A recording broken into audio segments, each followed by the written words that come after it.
Chapter 3014. Woo-woo. Bower, wake up, wake up. Bower, wake up. Don't scare Mother. Mother will take you to see the candy figurines.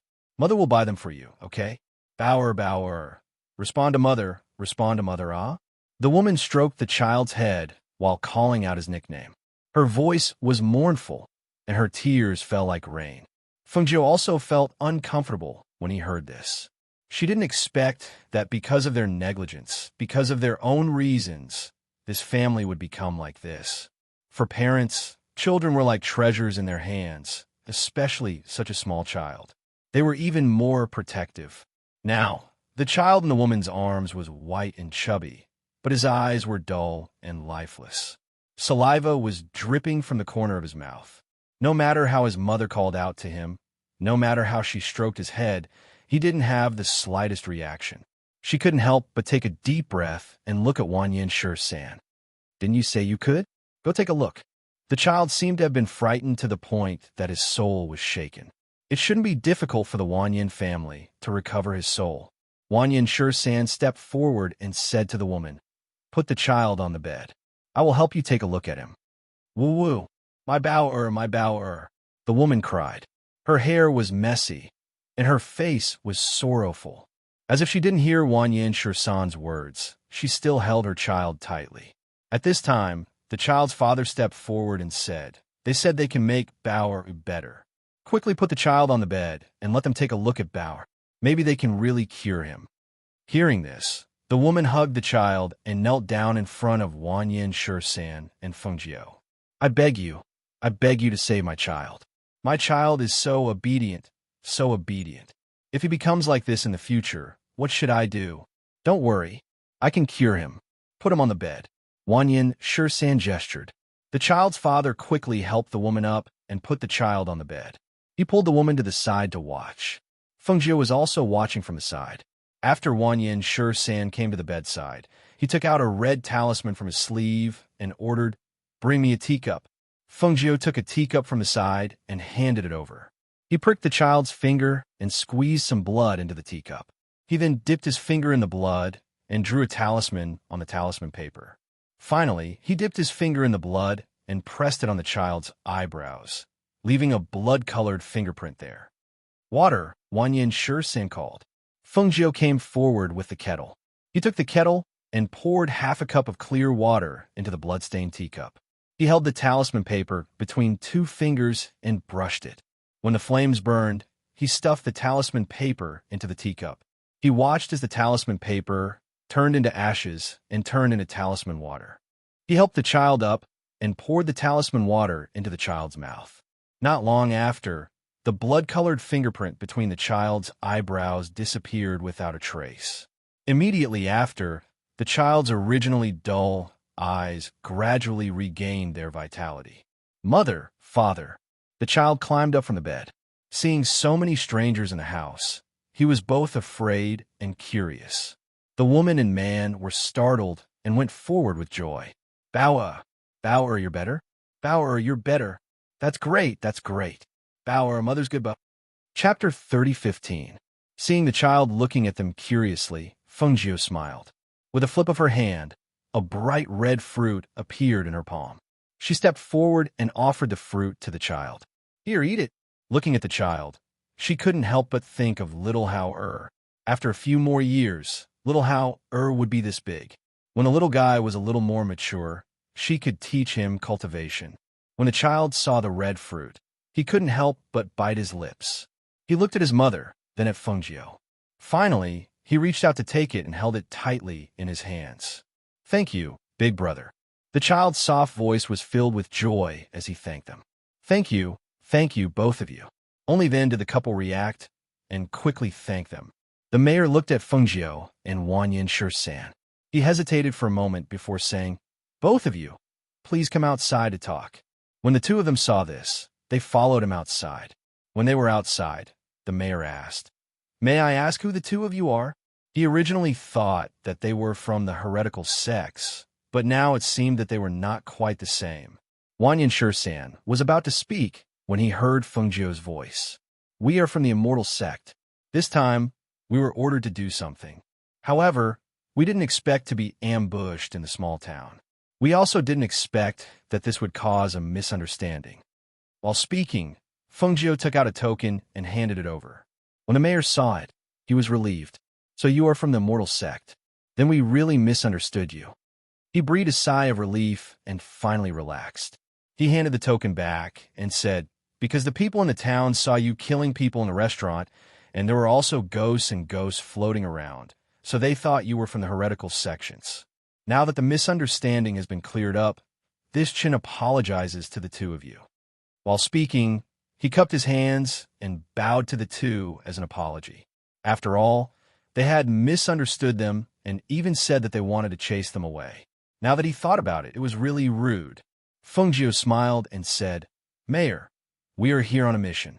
I heard that there is a small village nearby that often has problems. Hearing this, the mayor was startled. Are you talking about the village near the Een Mountain? That place is taboo. The town has set up a taboo. That place is forbidden for being talked about or discussed. We came here because a senior apprentice sister was ordered to clean up the filthy things there, but she went missing. The immortal sect sent us here to look for her. If Mayor knows anything, you can tell us. Fengjiu said slowly. The mayor hesitated for a moment and said, How about this? Follow me back to the residence. You can rest in my residence tonight so that I can find time to have a good talk with you. Sorry to bother you, Fengjiu said with a smile and glanced at Wang Yanshi-san. Wang Yanshi-san glanced at her and didn't say anything. He just followed the mayor out and stayed in his residence tonight. Because of the mayor's words and the family's child's recovery, the townspeople gradually came to know that these two people weren't bad people. Thus, they relaxed and dispersed. Chapter 30:16. I don't know when it started, but the Een Mountain has been shrouded in clouds all year round, and there have been rumors of strange things happening in the village at the foot of the Een Mountain. I went there once and advised the villagers to move, but the ancestors of the dozen or so families there have been there for generations, and they wouldn't move even if I told them to. Later, some cultivators who were passing by wanted to go there to see what was going on, but none of them came back. Those who went in groups also didn't come back. Gradually, no one dared to go there anymore. Fengjiu asked, What about the villagers? Are they still alive and well? Yes, that's what's strange. The village was built on the mountain, and there weren't many families. Only a few strange things happened, but no one had any problems. That's really strange. Fengjiu and Wang Yanshi-san looked at each other and asked, Then before that, did the mayor see an extremely beautiful woman in red come to town? That woman was my senior sister. She was the one who went to the small village under orders. An extremely beautiful woman in red? The mayor thought for a moment and said, Now that you mention it, there really was such a beautiful woman in red. At that time, it was because a few cultivators passing by took a fancy to her beauty and wanted to make a move on her, which caused a commotion. Otherwise, with so many people in the town, we wouldn't have been able to remember who she was. And then, Wang Yanshi-san asked. After that, those male cultivators who had their eyes on the woman in red ran out of the city crazily for some reason, saying that something was chasing them. Later on, I heard that the woman in red stayed in the town for a night and then left. She also went in the direction of Een Mountain. Hearing this, the two fell into deep thought. She really did go to the small village in the Een Mountain. Since she went there, with Wang Yanshi-san's cultivation and strength, how could she have gone missing? What exactly happened there? That night, the two listened to the mayor talk about the small village in the Een Mountain. They didn't return to their rooms to rest until it was late at night. After entering the room, Fengjiu meditated and closed her eyes to cultivate. However, in the middle of the night, she suddenly heard the sound of someone walking on the roof. She immediately opened her eyes and pushed open the door to go outside. She jumped onto the roof and saw a black figure carrying an unconscious girl across the roof, heading into the night. Who is it? When Fengjiu shouted, Wang Yanshi-san's figure also jumped out. He went around from the other side and blocked the way of the black figure. Seeing the man in black carrying a girl who was unconscious and only wearing a white undergarment, he immediately shouted, Put her down. As soon as his voice fell, he attacked the man in black at the same time. When he heard the commotion, He didn't even have time to put on his clothes. When he saw the young girl on the black figure's shoulder, he was so scared that he almost fainted. "That's my daughter, my daughter." He shouted in panic and wanted to go up to help. However, he saw that the man in black was still agile while carrying the girl. Feng Jiao and Wanyan Shi-san were blocking him. He was afraid that he would be more of a hindrance if he went up, so he stayed below to guard. Chapter 30:17. Seeing the young girl being thrown to the ground from the roof, Feng Jiao immediately leaped up and caught her. He landed steadily and handed the young girl over to the mayor. However, when he looked up again, he saw that the black-clothed man had smashed something down. Thick smoke filled the air, blurring his vision.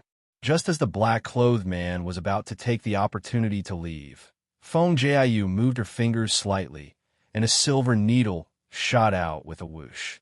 Ah! With a muffled groan, the man in black, who had jumped up, fell on the roof and rolled down to the ground. When he was about to get up, Wanyan 13, who had jumped down from above, stepped on him and pressed him down. When he was about to pull him up and interrogate him, he saw the man in black stiffen and bend his body slightly, as if all the tendons and veins in his body were twitching. Then his eyes bulged and he fell down. Seeing this, the two frowned. "He died just like that?" "Xiaoru, Xiaoru." The mayor covered his daughter, who was only wearing undergarments, with his coat and called out. But his daughter showed no signs of waking up. "She's just unconscious from the drug. It's all right. She'll wake up tomorrow morning," Feng Jiao said, telling the mayor not to worry. Hearing Feng Jiao's words, the mayor nodded. "I'll send Xiaoru back to her room first." Saying this, he sent his daughter back to her room and sent people to patrol the manor. "This man in black has an evil aura on him," Wanyan Shi-san said, and thought for a moment, then said, "He should be someone from the evil faction. But why would someone from the evil faction appear in this small town? Why would someone from the evil faction want to capture this girl? And they only sent one person? It's a little strange," Feng Jiao said, looking at the man on the ground. "Ask the mayor. Maybe he'll know something." "Okay," Wanyan Shi-san nodded. After the mayor settled his daughter down, they went to look for him. Before the two of them could say anything, the mayor waved his hand, indicating that there was no need to say anything. He said, "I know what you want to ask. That's right, I did hide some things." He sighed and said, "Tonight, I've told you so much about Een Mountain, but I didn't tell you about our town. Recently, there have been young girls disappearing for no reason in our town. Because of this, every family is in a state of panic. Many families with daughters have moved to the city. Some families with daughters have locked them up at home and not allowed them to go out. They are afraid that they will lose their daughters. I've guessed that something must have happened at Een Mountain when all the families lost their daughters. However, I didn't dare to tell anyone because I didn't have the ability to save them. I could only protect my daughter and not let anything happen to her. I know I'm selfish, but there's nothing I can do." Hearing this, Wanyan Shi-san said in a deep voice, "Then all the more reason why you should tell us, so that we can be prepared. Let us know what's going on." Feng Jiao smiled and didn't mind, only saying, "I think the mayor thinks that after we go to Een Mountain, we won't be able to return. If you tell us about this, I'm afraid it will cause unnecessary trouble." Chapter 30:18. "I'm sorry." The mayor lowered his head in shame. "All right, I'll go back and sleep for a while," Feng Jiao said. She did not say anything else and turned to go back to her room. Wanyan Shi-san glanced at the mayor and also turned to go back to his room. The next day, the two of them left at dawn and headed towards the small village in the Een Mountain. As they walked along the small path, Wanyan Shi-san looked at Feng Jiao and asked, "Little girl, who are you?" The two of them had been walking together for a few days. He did not know anything about her other than the fact that her name was Feng Jiao and that she was Wanyan Qianhua's sworn sister. "What? You want to know my background?" Feng Jiao smiled and glanced at him. "Haha, why would I want to know your background? I was just thinking that you're quite capable. Where did you come from?" "I just arrived here not long ago. I came down from the Immortal Ascension stairs," Feng Jiao said. She took out 2 fruits and threw one to him. Wanyan Shi-san caught the fruit and was slightly surprised. "You came down from the Immortal Ascension stairs? You're not simple. No one brought you?" "No one." She shook her head. If the people here wanted to bring people from their families up, it was not impossible. However, if no one brought them up and they had to come up by themselves, they could only do so after reaching the Immortal Emperor level. Thus, when she said that she came up by herself, Wanyin Shursan looked at her in surprise. If she did not say it, he would not have known that she was already an Immortal Emperor. However, her current strength was not just an Immortal Emperor. TSK, impressive. I really couldn't tell. He stared at Feng Jiao and smiled. Do you have someone you like? Uncle can introduce you to someone. Our Wanyin family specializes in handsome men and beautiful women. Feng Jiao did not say anything. She only looked at him with a half smile. What's with that look? What? Am I not handsome? Am I not handsome? I'm not a man. Wanyin Shursan snorted and said, Let me tell you, I'm a burly masculine man. Ordinary gigolos can't compare to me. Everyone in our Yin family is like me. All the women are as beautiful as flowers. Of course, there are very few like Qianhua. As he spoke, he took a bite of the fruit and said, Spirit fruit? Looks like you've hidden a lot of good stuff. Look ahead.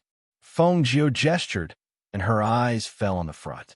In broad daylight, there were a few children of 4 or 5 years old playing on the small path. The children's laughter could be heard, and the few figures were also jumping on the small path, chasing after each other. They looked like ordinary children, but upon closer inspection, one would realize that the sun was high up in the sky and there was sunlight on the path. However, the children did not have shadows. Although they were chasing and playing, their heels did not touch the ground. Brat?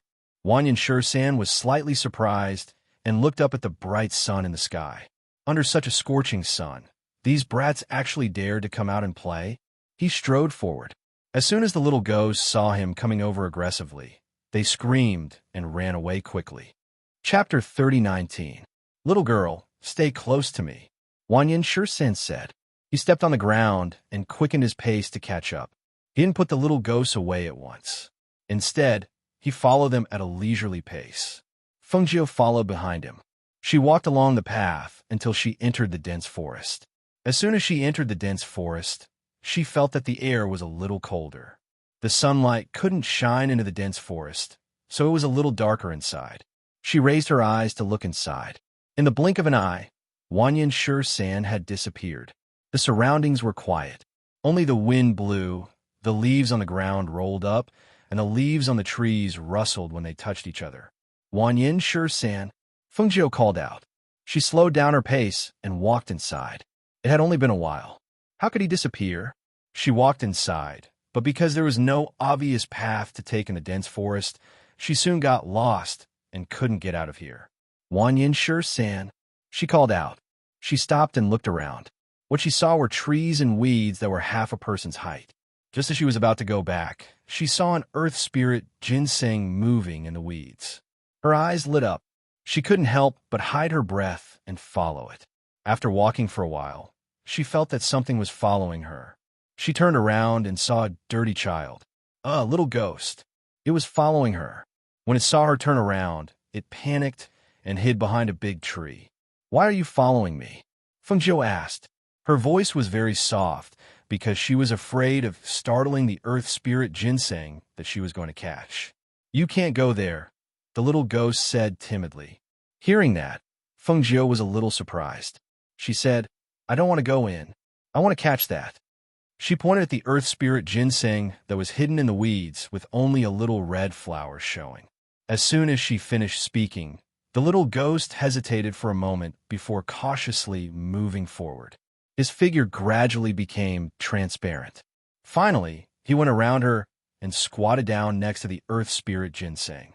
He reached out his hand and pulled it out. Feng Jiao looked at the little ghost in astonishment. It stretched out its hand to look at the ginseng, and then looked at Feng Jiao. It stretched out its hand and handed it to Feng Jiao. Here you go. Even Feng Jiao couldn't help but stare blankly. After recovering, she took the earth spirit ginseng.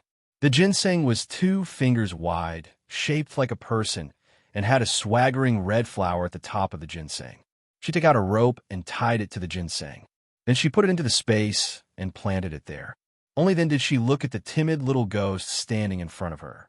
After thinking for a while, she asked, "Why aren't you afraid of the sun?"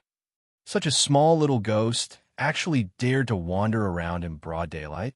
Ah! At that moment, a shrill scream rang out. It was sharp and ear-piercing, and when it spread through the forest, it caused people to shudder involuntarily. At that moment, the little ghost ran towards the source of the sound. Seeing that, Fengjiu followed it. Passing through trees and weeds, when they arrived at the place, they saw a middle-aged man in a gray robe with a horsetail whisk in his hand. In front of him, a ghost was kneeling. The ghost figure was sometimes illusory and sometimes real. It floated and swayed as if its soul was going to scatter at any time. Chapter 30:20. Fengjiu frowned slightly when he saw the spiritual power coming out of the horsetail whisk and attacking the little ghost. He waved his sleeve and blocked the attack for the two ghosts. The middle-aged man holding the horsetail whisk did not expect Fengjiu to suddenly make a move, so he was repelled by the force and staggered back a few steps. He was slightly angry and stared at Fengjiu and scolded, "What are you doing?" The other ghosts who had retreated to the side were also stunned, as if they did not expect this human to protect ghosts. Wanyan Shisan raised his thick eyebrows and looked at Fengjiu. However, he did not scold Fengjiu. Instead, he took a big step forward, put his hands on his hips, and glared at the middle-aged man holding the horsetail whisk. "What are you doing?" After bullying ghosts, you want to bully people?" After being yelled at by Wanyan Shisan, the middle-aged man took a step back to avoid being sprayed with saliva. He pointed at the two with the horsetail whisk and said, You are unreasonable. Those are ghosts, they're scourges. Why are you protecting them?" "Scourge you? Have you seen them scourge people?" Fengjiu asked slowly. Seeing the little ghost holding the ghost that was gradually fading and crying, he could not help but frown and ask Wanyan Shisan, "Don't you know this? Let the big one see, lest its soul scatter." Wanyan Shisan was slightly surprised and looked at Fengjiu, asking, "Are we really going to save it?" "Of course." Fengjiu said matter-of-factly and asked curiously, "Why not? They didn't do anything to us." "That's true." Wanyan Shisan nodded. Then he stepped forward and took out a piece of white jade from his bosom. He said to the ghost, "Go in. This white jade can nourish your soul and restore you to your original state." When the ghost heard this, it could not help but look at them. After thinking for a while, it turned into a wisp of smoke and entered the white jade. "Here for you."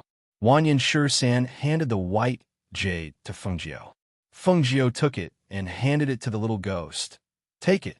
Consider my thanks for helping me catch the earth spirit ginseng." Hearing this, Wanyan Shisan grinned. So that's how it was. He knew it. This little girl was so kind to help these two ghosts. It turned out that she received benefits from the ghosts. When the middle-aged man saw this, his face darkened and he asked, "Who are the two of you? Why are you stopping me from taking them?" Although I'm a layman, I can see that these ghosts don't have a strong, baleful aura. They probably haven't harmed anyone before.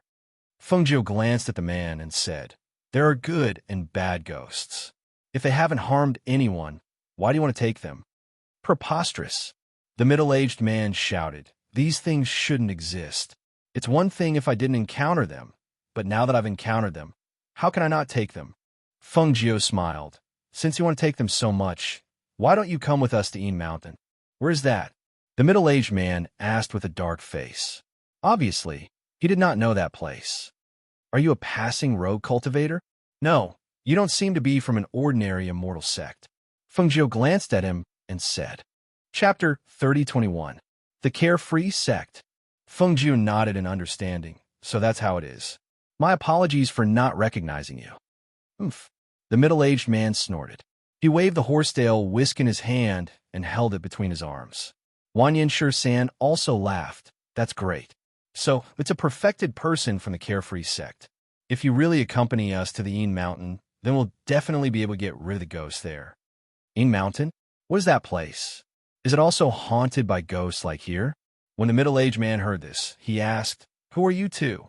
The green-robed man just waved his sleeve and actually made him take a few steps back. It was clear that his strength was not ordinary. However, Looking at his bone age, he was very young.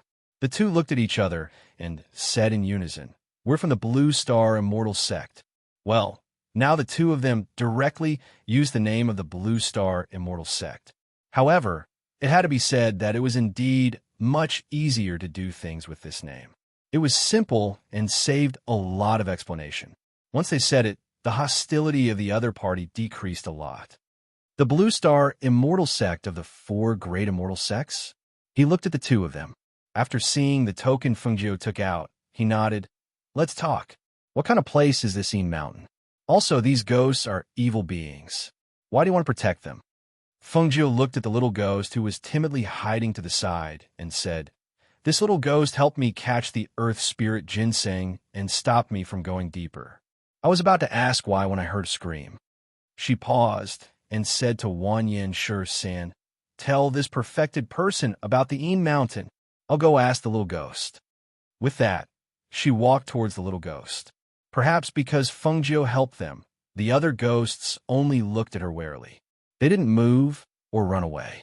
Instead, they quietly watched her approach. "Can you tell me about the area around here? Since you're here, I'm sure you know a thing or two about Ean Mountain, right?" She looked at the ghosts and asked, "There's a powerful ghost king over there, and there are also people from the heretical schools raising ghosts to refine corpses. We don't dare to get too close to that place. If we get discovered, we'll be eaten." A touch of ghost said, glancing at Fengjiu, and continued, "Many cultivators went there and never came out. They all died. Those ghosts suck people's blood essence, especially the cultivator's soul essence, which can strengthen the soul. If we walk further in, we'll reach Ean Mountain. It's not safe there," the little ghost whispered. Hearing this, Fengjiu's eyes flashed, and he asked, "I heard that there's a small village nearby. What's up with that village?" "We've never been close to that village, so we don't know." The ghosts shook their heads, indicating that they did not know. On the other side, Wanyan Shur-san gave the middle-aged man a rough explanation of what had happened on Ean Mountain. After he heard the whole story, the middle-aged man immediately said, "Since it's like that, I'll go with you." "Haha, that's great. With a perfected person going with us, we'll be at ease." Wanyan Shur-san smiled and winked at Fengjiu. "You could go." Fengjiu glanced at the ghosts and signaled for them to leave. Chapter 30:22. When the middle-aged man saw this, he frowned and said, "You are too soft-hearted. If they harm people in the future, won't it be your fault today?" Fengjiu chuckled. "Do you want to destroy them now, just to prevent those things from happening in the future?" The middle-aged man was silent and did not speak. Wanyan Shur-san smiled and said, all right. Let's go to the small village and see what's going on." Thus, the three of them left the forest together and walked along the small path until they arrived at the small village hidden in the mountain. When they saw the smoke rising from the small village, it was peaceful. Fengjiu and Wanyan Shur-san looked at each other discreetly. This place looked like an ordinary village. In fact, it was even more peaceful than an ordinary village. However, it was different when it was too peaceful. As they walked forward, they saw 2 rows of peach trees planted at the entrance of the village. Almost every house had a peach tree behind it. Many of the peach trees even had pink and delicious peaches hanging from them. "Why are there so many peach trees in this village?" the middle-aged man said as he looked around. He came under a peach tree and reached out to pluck a peach. He wiped it and ate it. When Wanyan Shur-san saw this, he plucked 2 peaches and handed one to Fengjiu. "Here, try it." "Are we stealing peaches?" Fengjiu asked with a smile. He reached out to take the peach. After wiping the peaches clean, he took a bite and walked inside. An old woman sat in front of a house. The old woman looked at them and asked, "Who are you looking for?" Her voice was hoarse and old, and she sounded a little weak. "We are from the Immortal Sect. We were sent here on a mission." As Wanyan Shur-san spoke, he strode forward and asked, "Did a beautiful woman in red come here a while ago?" "A woman in red?" The old woman thought for a moment and nodded. "Yes, she came and stayed for a night before leaving. She went to that mountain." She stretched out her skinny hand and pointed at a distant mountain. "Sir, can we stay here for the night?" Fengjiu asked. "Sure, but we don't have much to entertain you here. The place is simple and crude. You are immortals. Can you get used to living here? The old woman asked as she stood up with the help of the door. We're not picky, Wanyan Shur-san said with a smile. Come with me. No one lives behind my house, so you guys can stay there. A while ago, the red-clothed fairy came and stayed in the house behind my house. As the old woman spoke, she led them to the back. After arriving at a simple house, she asked them to say, We only have a dozen or so families here. They are all elderly people living here. The young ones have all gone outside. I heard that strange things often happen in your village. Can you tell us about it? Feng Jiu asked. Strange? Haha. Strange things are that people fall out of their beds when they sleep at night, bump into walls when they walk at night, and even fall down. 2 days ago, old Madame Li fell down. She's still lying in bed now. When they heard this, they said, I know a little about medicine. I can help take a look at her. Please lead us there. Okay. The old woman nodded. With trembling steps, she led them to the house at the back of the village. Chapter 30:23. Hearing this, the old lady turned to look at Feng Jiu and said, Because this place is called Peach Village. What kind of answer was that? It sounded right, but it was not the answer she wanted to know. She felt that it was not just because of the name. Peach trees were meant to ward off evil spirits, and this village was strange. If the people who lived here did not know about it, it would be even stranger. However, it was obvious that the old lady did not want to talk about it, so she did not ask. This is the place. The old lady pushed the door open and said, She lives here with her husband. Come in. As she spoke, the old lady walked in and said, Old Lady Li, a few immortals passed by and said that they could treat you. I brought them here. Go in. I'll go back first. The old woman said as she walked out. Feng Jiu and the others walked in and saw an old lady lying on the bed and an old man busying himself in the room. They went up to greet them. Old lady, where are you hurt? Feng Jiu asked. After sizing them up, the two old men pointed at their feet and said they hurt their feet. Feng Jiu went up to take a look and saw that there was medicine on her feet. He applied the medicine and saw that it was only a swollen hamstring.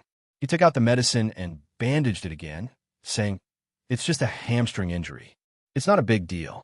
You'll be fine after 2 days. As she spoke, she asked, Old lady, how did you fall? Those things pushed me. The old lady said and looked at them. We're used to this kind of thing happening here.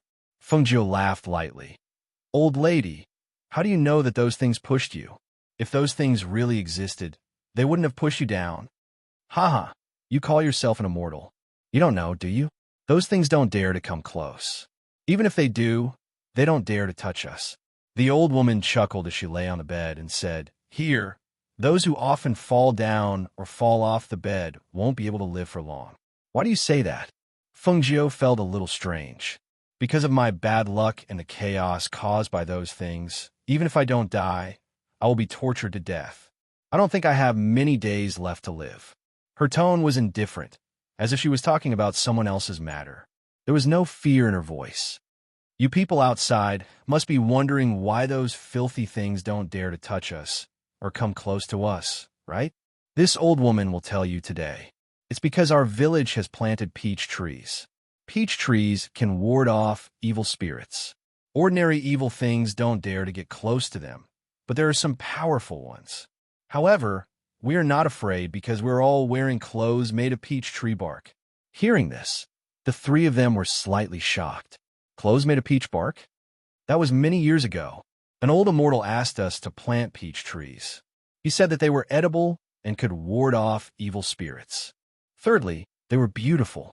The old immortal even taught us to weave clothes with the branches of the peach trees. Every family had one. Hearing this, they came to a realization. So that was the case. Feng Jiu and the others said their goodbyes and turned to leave. They returned to the house that the old lady had arranged for them to rest. Chapter 30:24. It was a pity that they could not meet such a person.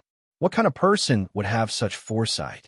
They said they were going to rest in the village, but they quietly left at night and headed towards Een Mountain. They planned to investigate Een Mountain, so it was more convenient to act at night. You two follow behind me, the middle-aged man said and waved his horsetail whisk, gesturing for Wanyan Shur-san and Feng Jiu to follow behind him. Feng Jiu smiled That's not very good, is it? What's not very good about it? I'm older than you, so it's only right for me to protect you and lead the way for them. The middle-aged man said with a piercingly cold aura, acting like an elder. Wan Yinshu-san stopped Fengjiu, who was about to speak, and said with a smile, "That's great.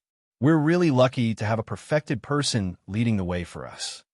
Hearing this, the middle-aged man seemed to be quite satisfied. He nodded slightly in response and walked in front to lead the way for them. Fengjiu glanced at Wan Yinshu-san. She did not expect this guy to be so two-faced.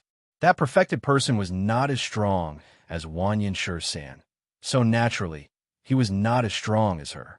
Yet, he had to lead the way. It felt a little like cheating. Even someone as thick-skinned as her felt a little embarrassed. The three of them walked forward, and along the way, they heard the cries of the insects. As the night deepened, they relied on the dim light above their heads to see the road ahead. As they got closer to Yin Mountain, she felt that the aura in the air was getting colder and colder. She circulated this spiritual energy in her body to warm her body as she looked ahead. She saw faint spots of light floating in the dense forest in front of her, making whining sounds. The three of them entered the dense forest. The middle-aged man walking in front looked at the green lights and snorted, "These evildoers." As soon as he finished speaking, he waved his horsetail whisk and released a wave of spiritual energy. Whoosh! One of the green lights was hit and instantly let out a mournful scream, while the others quickly scattered and fled. Hearing the scream that pierced through the night, the middle-aged man seemed a little embarrassed. He turned to look at Fengjiu and Wan Yinshu-san. "I didn't expect them to scream so loudly." Wan Yinshu-san smiled and said, "It doesn't matter. This forest is so big, and the howling of the ghosts will sound from time to time. It won't attract attention.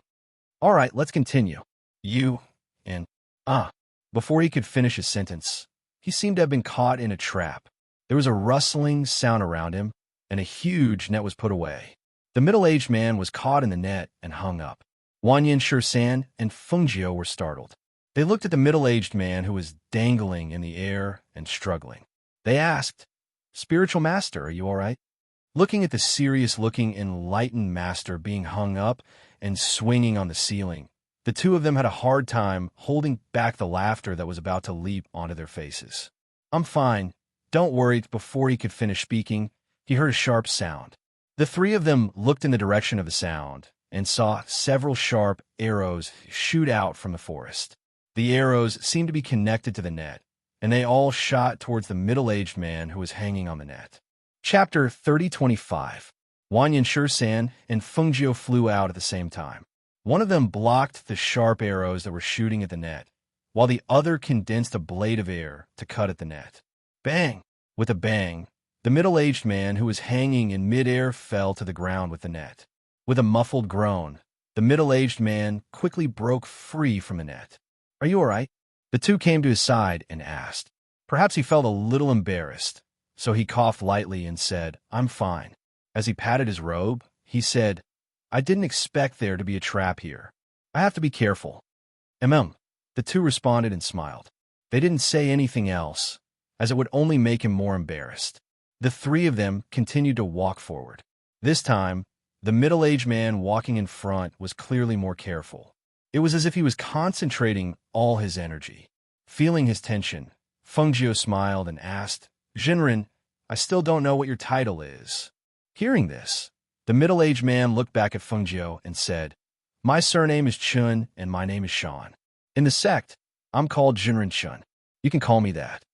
Along the way, he only knew that one of them was Fengjiu and the other was Wan Yinshu-san. They were from the Blue Star Immortal Sect. However, looking at their strength, they weren't weak. He just didn't know what rank they were in the sect. "Jinren Chun, I heard that the Carefree sect's carefree swordsmanship is the most powerful. However, I saw that Jinren Chun use a horsetail whisk. Could it be that Jinren Chun didn't practice the carefree swordsmanship?" Fengjiu asked with a smile. "As long as you're a disciple of the Carefree sect, you can practice the carefree swordsmanship. I'm no exception.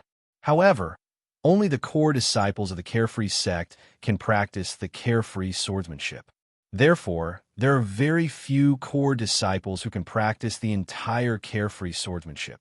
Those who can truly understand the essence of the carefree swordsmanship are even fewer. As he spoke, he looked at Feng Jiao and asked, "What's wrong? Are you interested in the free and unfettered swordsmanship?" "Haha, a little." Feng Jiao smiled. "It's useless even if you're interested. You're already a disciple of the Blue Star Immortal Sect. Otherwise, you could have joined my carefree sect."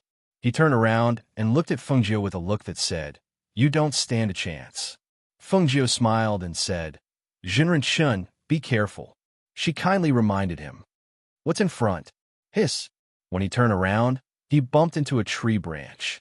He felt a burning sensation on his forehead, causing him to gasp in pain. Wanyan Shi-san couldn't help but laugh. "I say, Jinren Shun, why would you want to come down the mountain to gain experience?" He felt like he didn't really fit in with the outside world, and he didn't keep his guard up. It was very easy for such a person to be taken advantage of outside. He rubbed his forehead and said with a dark face, "Is it very funny? What's so funny?" He didn't say anything more to the two of them and walked forward with large strides. Wanyan Shi-san walked beside Feng Jiao and said with a smile, "He's really brave. After what we said, he still dared to follow us to the Yin Mountain. However, he doesn't keep his guard up. I really don't know how he survived until now." Chapter 3026. As the three of them walked forward, some ghosts gradually followed behind them. Some tried to pounce on them, while others emerged from the ground and hugged their feet tightly, as if they wanted to pull them into the ground. Feng Jiao realized that the gourd that her sister gave her, which could ward off evil spirits and make ghosts not dare to approach, was not effective here. Fortunately, she had Wanyan Shi-san and Jinren Shun by her side. These two people's ability to deal with these ghosts was not weak. When they attacked, they scattered the souls of the ghosts, so that the ghosts that followed them did not dare to come close. Jinren Shun, who was walking in front, stopped and raised his hand to signal the two people behind him to stop. He lowered his voice and said, "The smell of blood in front is a bit heavy. You guys wait here for a while. I'll go check it out." Seeing him flash forward, Wanyan Shi-san said to Feng Jiao, "Let's go. We'll follow, in case something happens again." Feng Jiao smiled and followed behind. The further they went, the heavier the smell of blood. When they saw Jinren Shun stop there and did not move, they could not help but be surprised. They quickly walked forward and asked, "What's wrong?" They asked. Jinren Shun's face was pale, and there was anger in his eyes. He did not speak, but raised his hand and pointed forward. Feng Jiao and Wanyan Shi-san looked in the direction his finger was pointing. They saw a woman hanging upside down from a tree in front of them. Her body was covered in wounds, and blood dripped down from her body, dyeing a large area on the ground red. Less than 15 meters away, there was another woman hanging from a tree. Her hair was stained with blood and hung down vertically. Her face was pale and bloodless, and there was only blood oozing out of her 7 orifices. Her appearance in the dark forest was very frightening at first glance. These bastards! Daoist Chen's chest was filled with anger as he clenched his fists and cursed. He didn't go up to the 2 dead women, but he quickly went deeper into the forest. There, he could faintly hear miserable screams begging for mercy. Feng Jiao and Wanyan Shi-san followed with ugly expressions. However, Wanyan Shi-san followed Chen Jinren, while Feng Jiao walked towards the 2 naked women. He condensed 2 chi blades between his fingers and cut them, putting them down. Seeing that the 2 were no longer alive, she sighed softly and waved her sleeves, sending 2 clusters of flames towards the 2 corpses. Those who were already dead could only be melted by the flames and blown away by the wind. This was the best place for them to return to. If they were buried underground, they would most likely be eaten by ferocious beasts.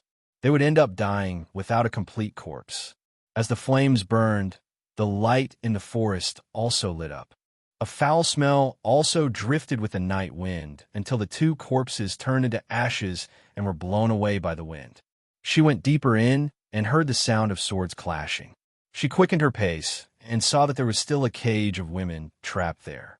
Fortunately, these women were still alive. Chapter 3027. Clang!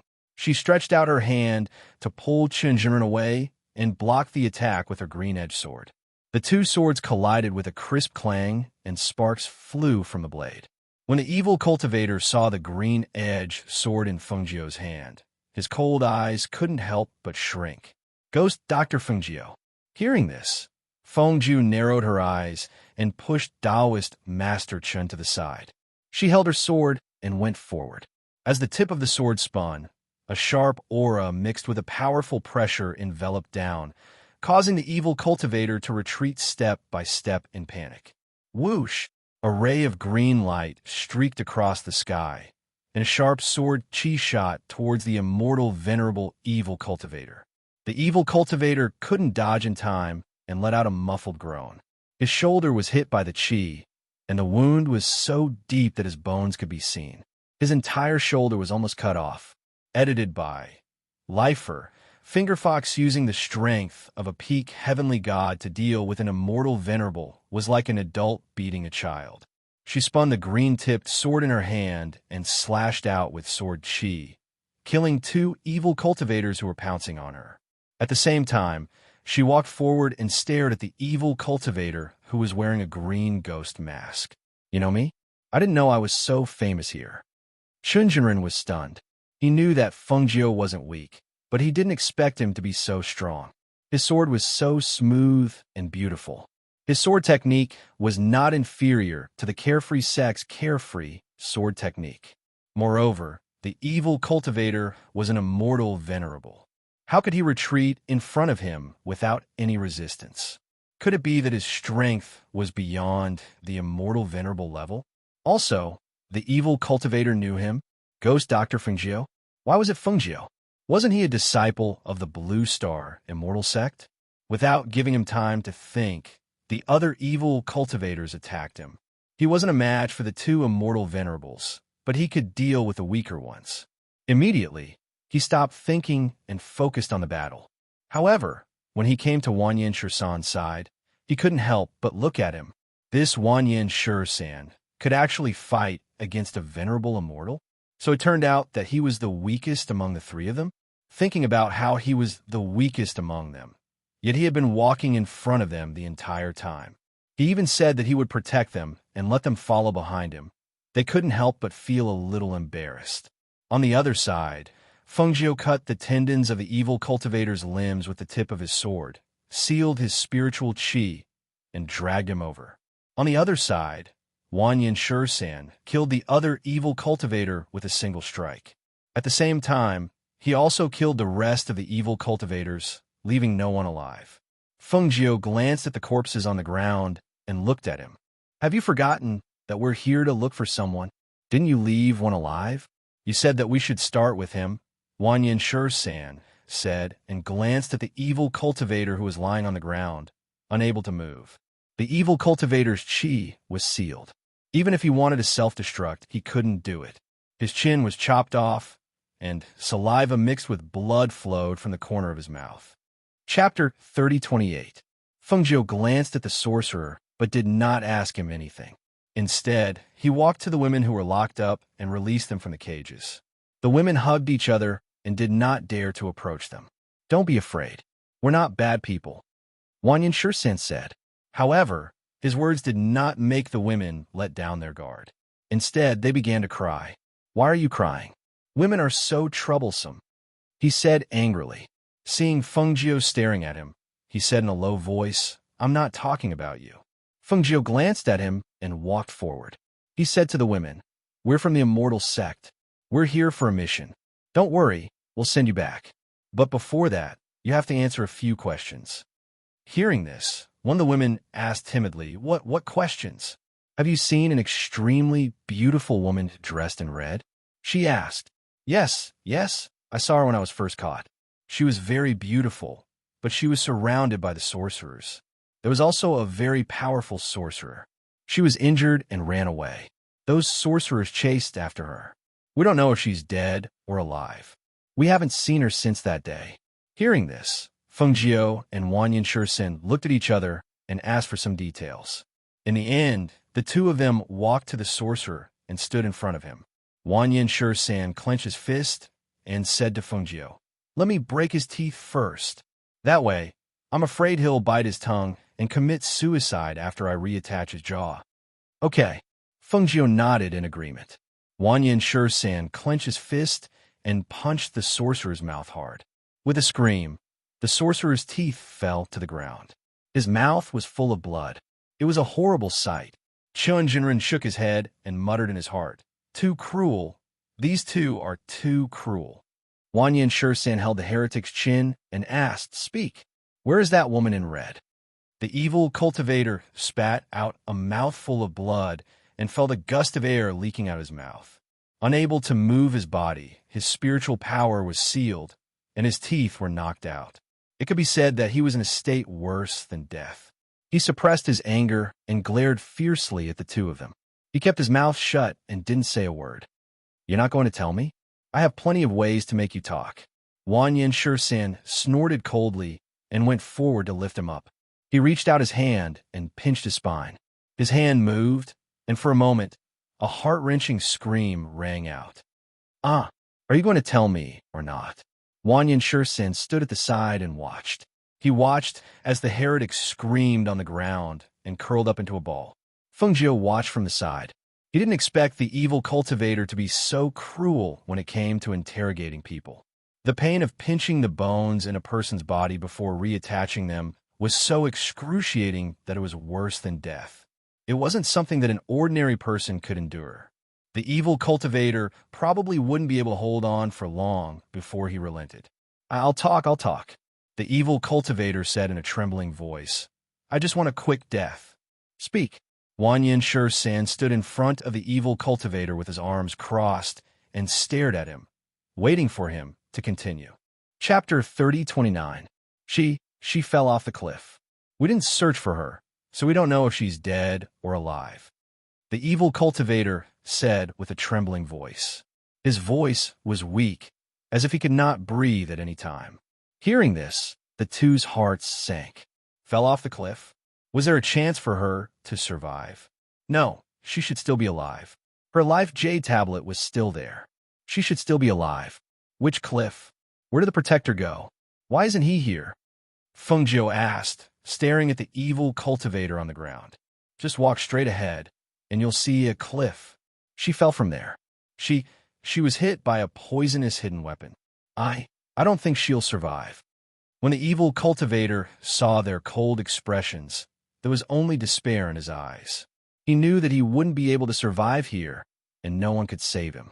He only wanted to die a quick death, so he told them everything he knew. Our protector went back, leaving us here to collect the blood essence and souls of these women. We planned to leave after dealing with these women, but we didn't expect to meet you. Wanyan Shan's face darkened. He waved his hand and ended the evil cultivator's life. He looked at Feng and said, I plan to go to the cliff to take a look. Okay, I'll go with you. Feng said, then turned to Perfected Chun and said, Perfected Chun, I'll have to trouble you to send these women back. We'll part ways here. You want to go to the cliff yourself? Perfected Chun was surprised. He knew that they were here to look for someone. However, the evil cultivator said so. Did they not think that person could still be alive? I'll have to trouble you to take care of these women. Feng said and nodded slightly. Perfected Chun could only nod. I know, don't worry. I'll send these women back.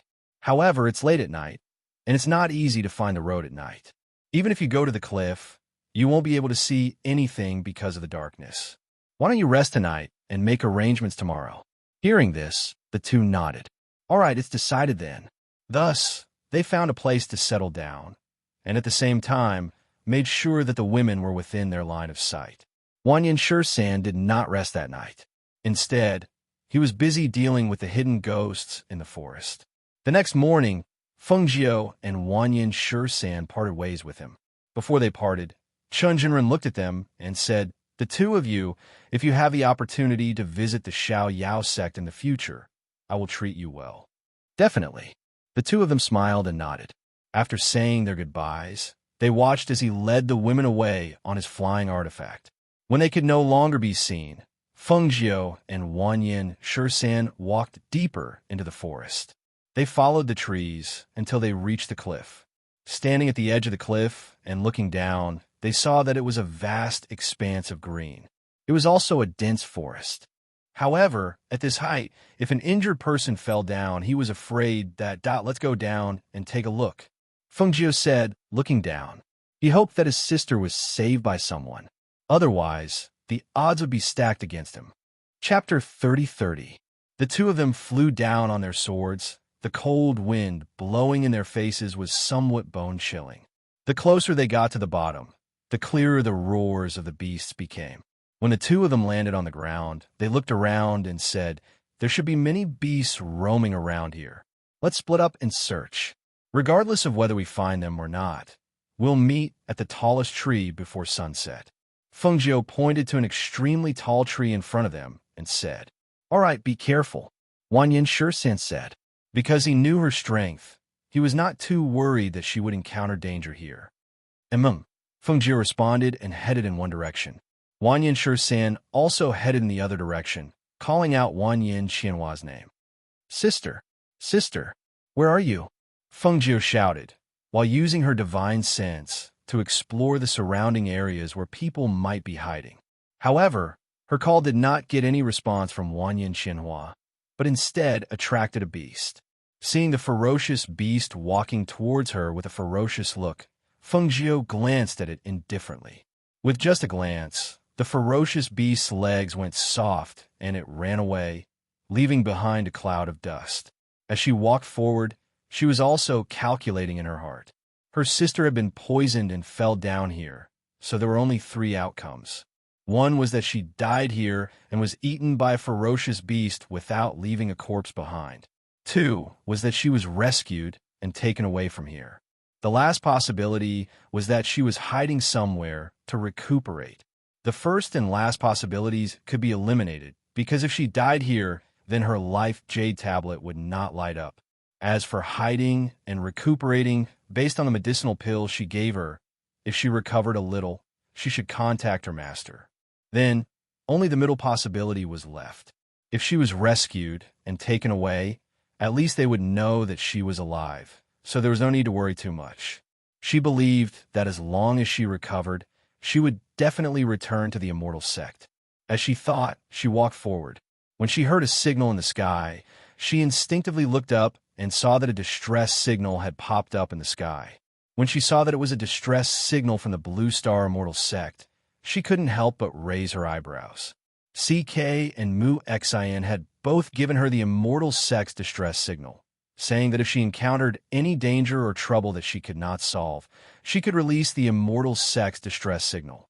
As long as there were disciples of the Immortal Sect nearby, they would come to help. She didn't expect to see the Blue Star Immortal Sect's distress signal here.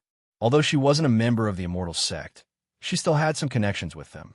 Moreover, she had been using the Immortal Sect's name to do things.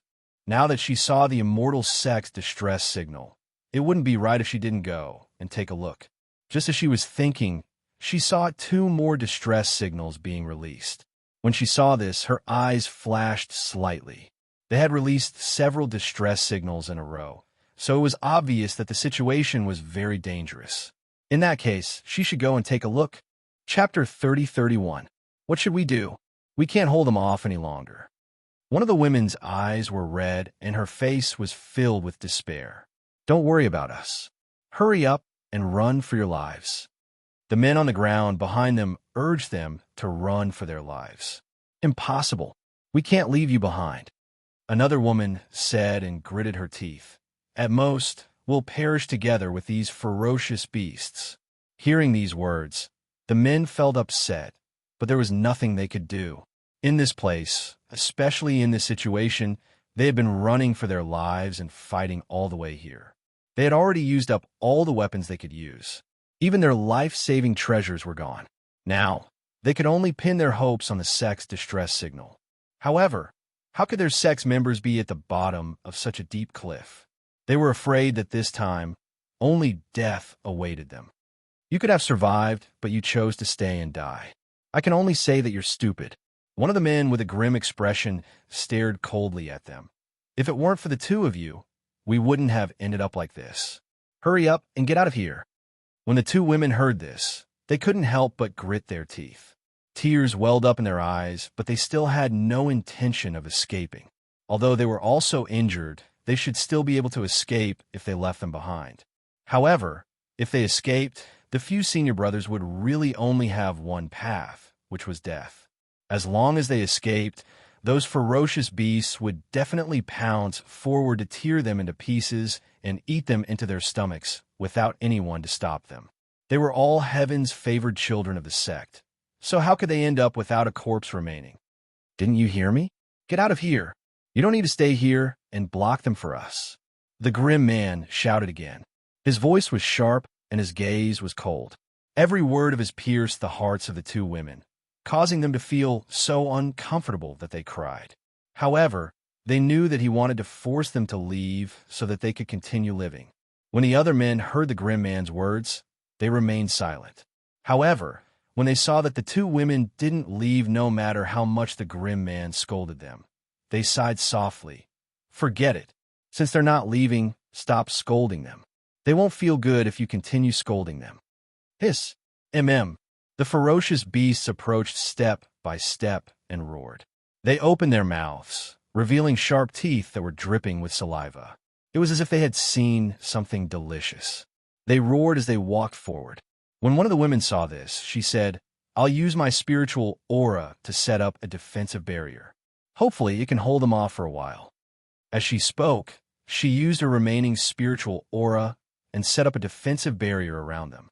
The airflow visible to the naked eye surged and formed a small defensive shield, protecting the few people in the middle. The two women didn't dare to be careless. They still stood there with swords in their hands and stared ahead.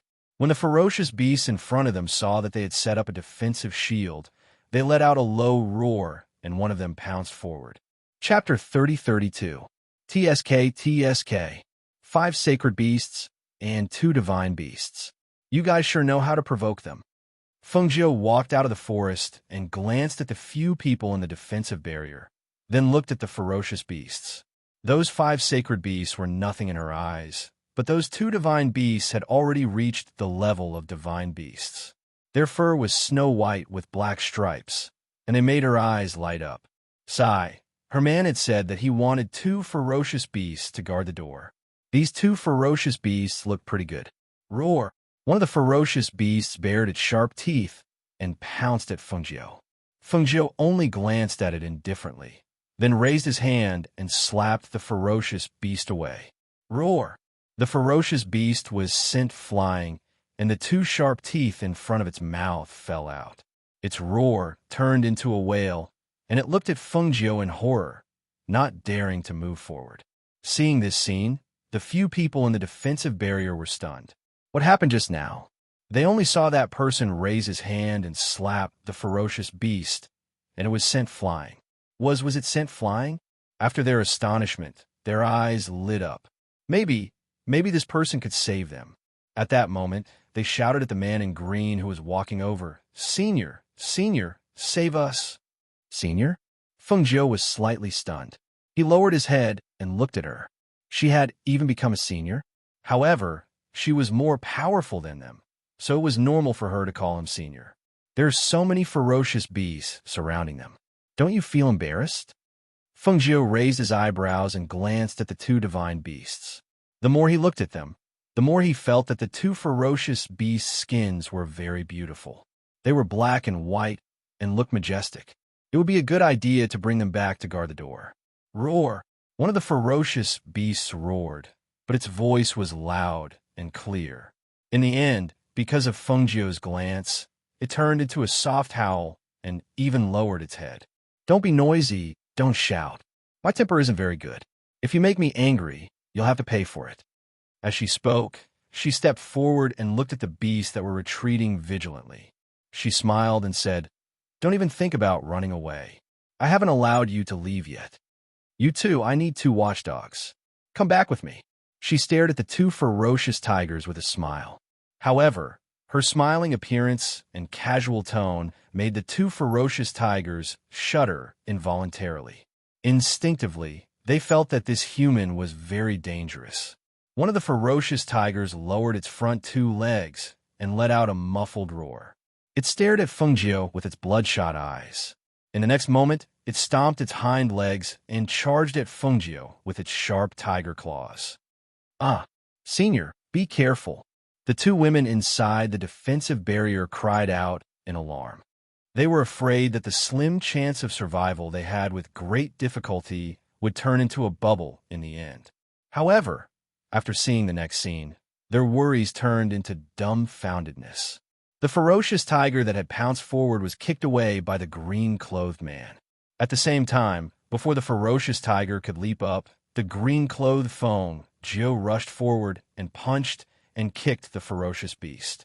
Punches landed one after another, and muffled groans and howls could be heard, causing the hearts of those who heard them to tremble in fear. Roar. Chapter 30:33. Bang!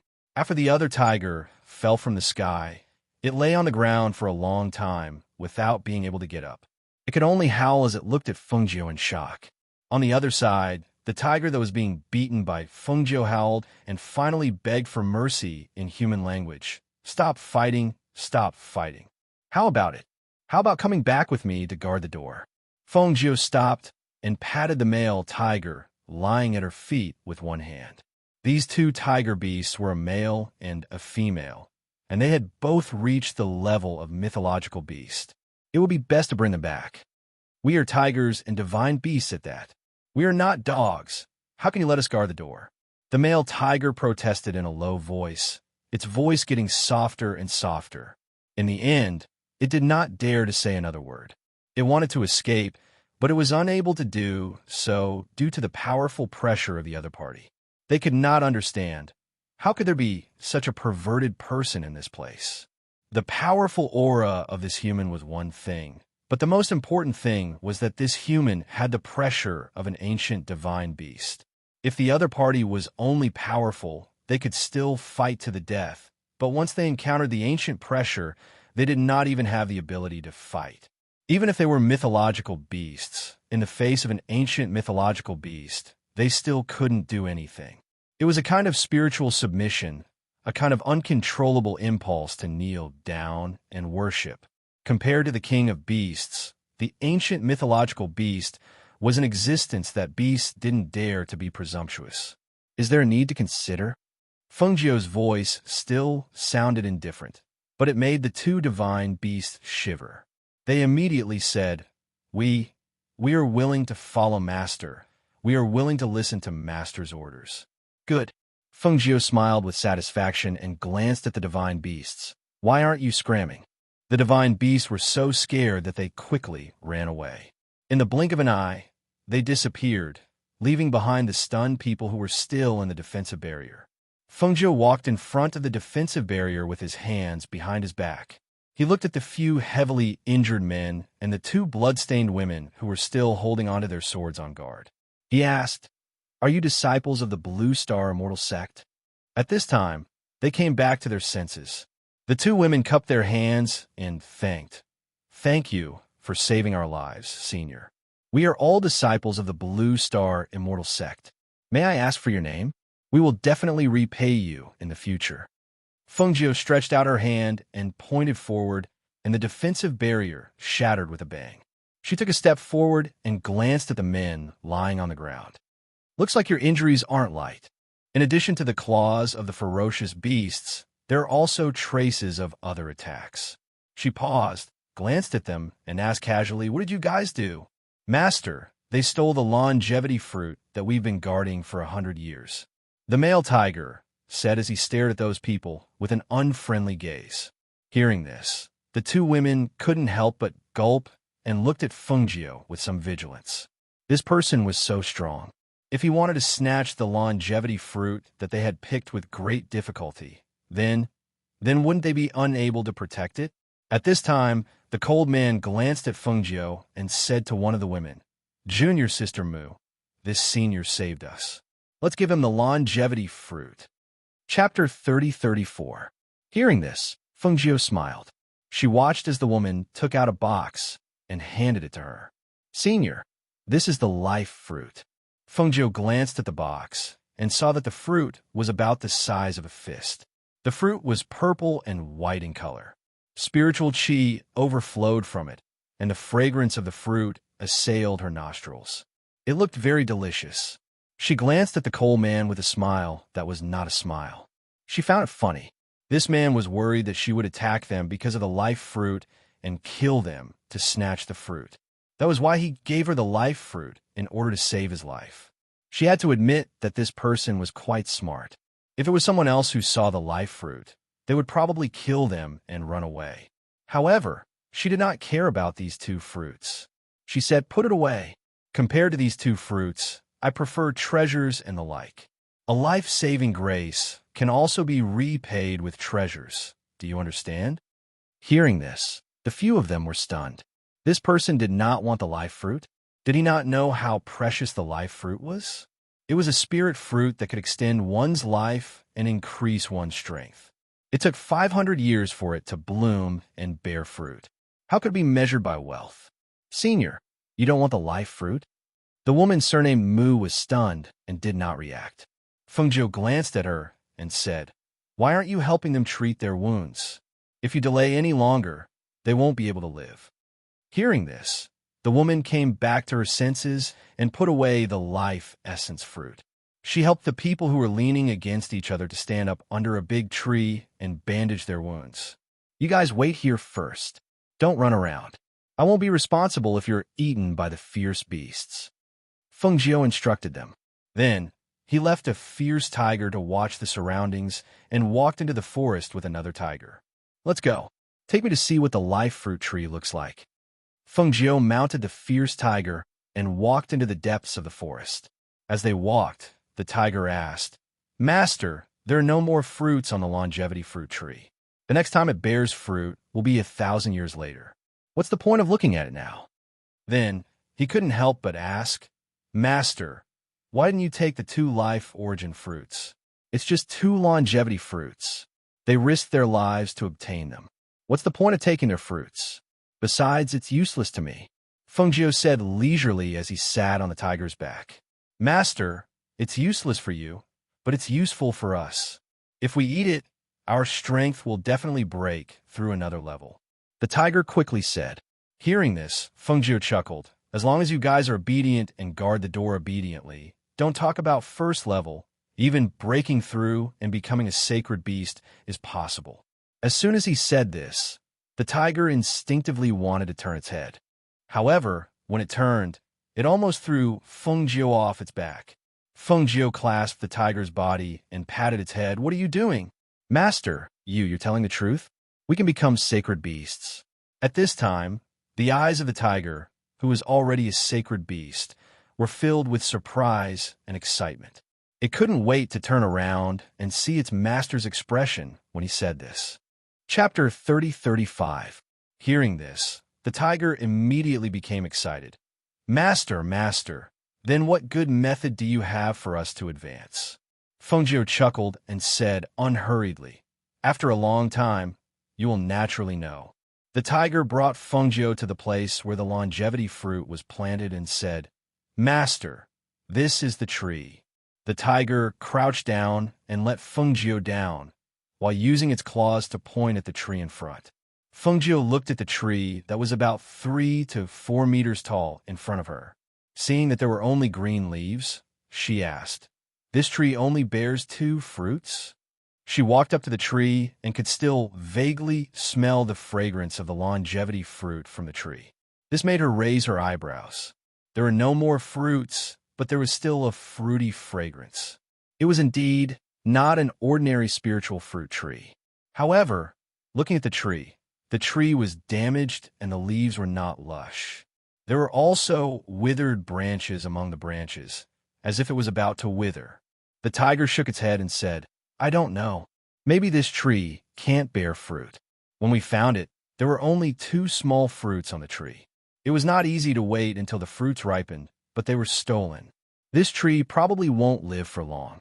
Hearing this, Fengjiu touched the tree and was about to withdraw her hand when she heard a small voice. "Save me, save me." She looked around and did not see anyone. When she listened carefully, she found that the voice seemed to be coming from the tree. Her heart was slightly surprised. She put one hand on the tree and asked, "Are you talking?" I didn't say anything. The tiger looked at Fengjiu in confusion. Fengjiu ignored it and looked at the longevity tree in front of her. "It's me, please save me. I feel that you have a very strong vitality. Please save me." The voice was very soft. If she did not listen carefully, she would not have heard it. "Have you become a spirit?" Fengjiu's eyes flashed. "I am a tree spirit, but I am too weak and cannot condense essence into form. I can only attach myself to the longevity tree." Hearing this, Fengjiu put one hand on the tree. With a thought, the longevity tree was moved into the space. This scene made the tiger beside her widen its eyes in shock. "Let's go."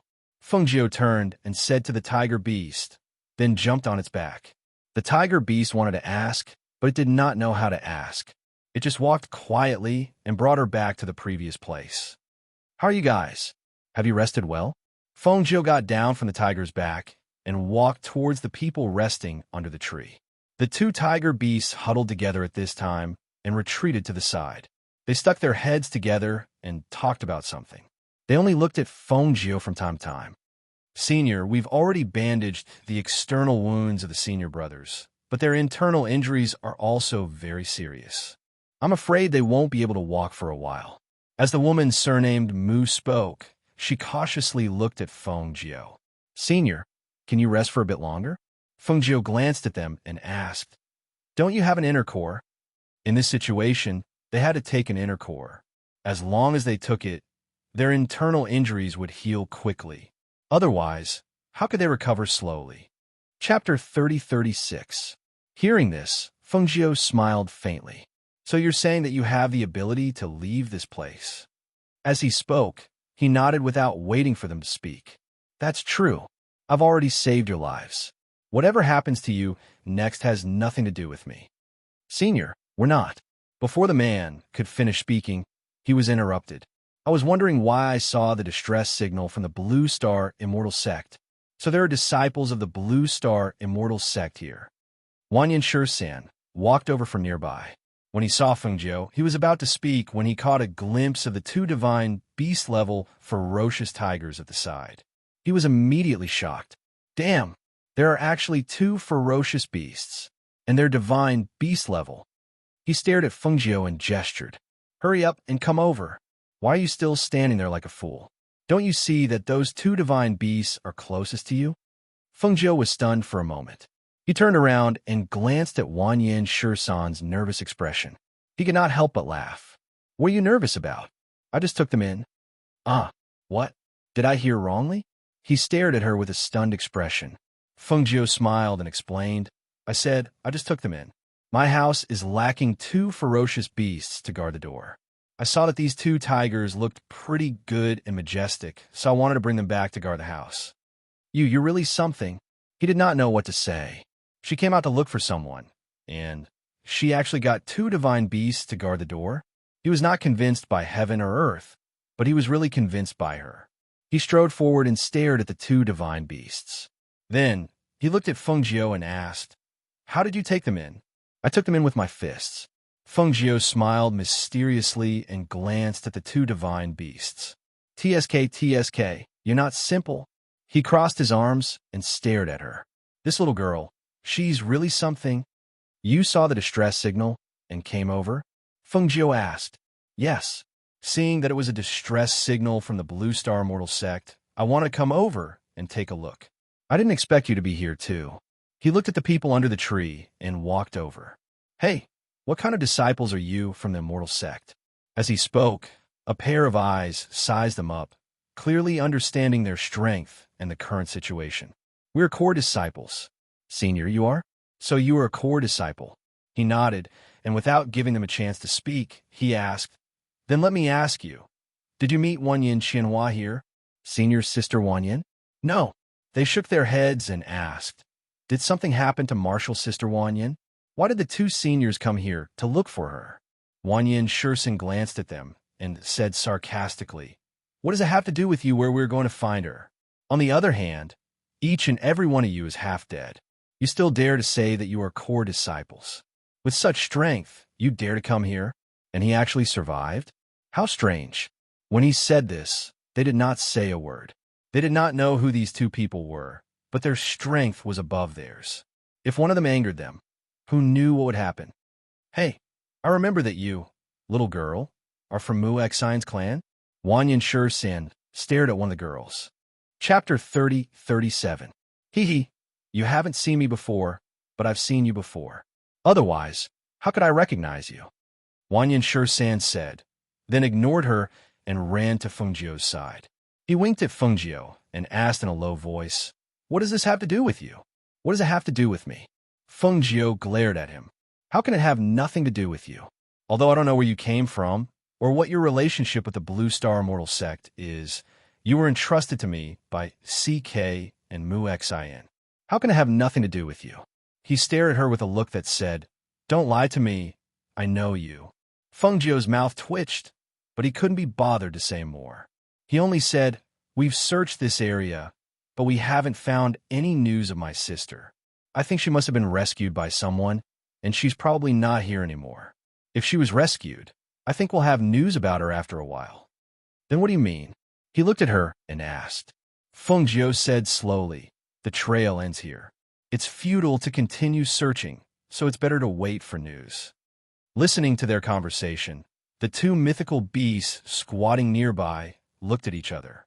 They were a little confused when they heard about being rescued. They were only concerned about when their master would return. When could they evolve? When could they meet their master's other contracted beasts?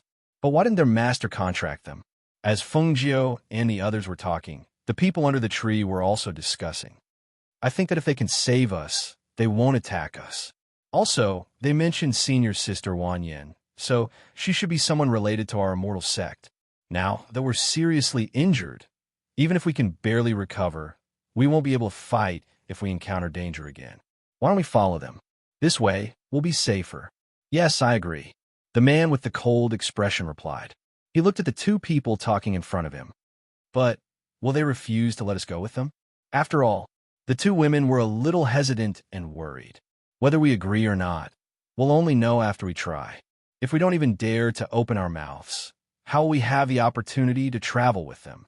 If we miss this opportunity and lose our lives, won't we regret it? Hearing this, the few of them pondered. After a while, they secretly made up their minds. The few men felt the chi in their bodies gradually stabilizing, so they helped each other to stand up. The two women hurriedly helped to support them. Let's go. Let's go up and ask. Several men said as they walked forward step by step. Fengjiu and Wanyan Shursan were talking. When they saw them, they stopped and looked at them. Senior, we would like to travel with you. Please bring us along. A man said. His first words were not a question, but a request.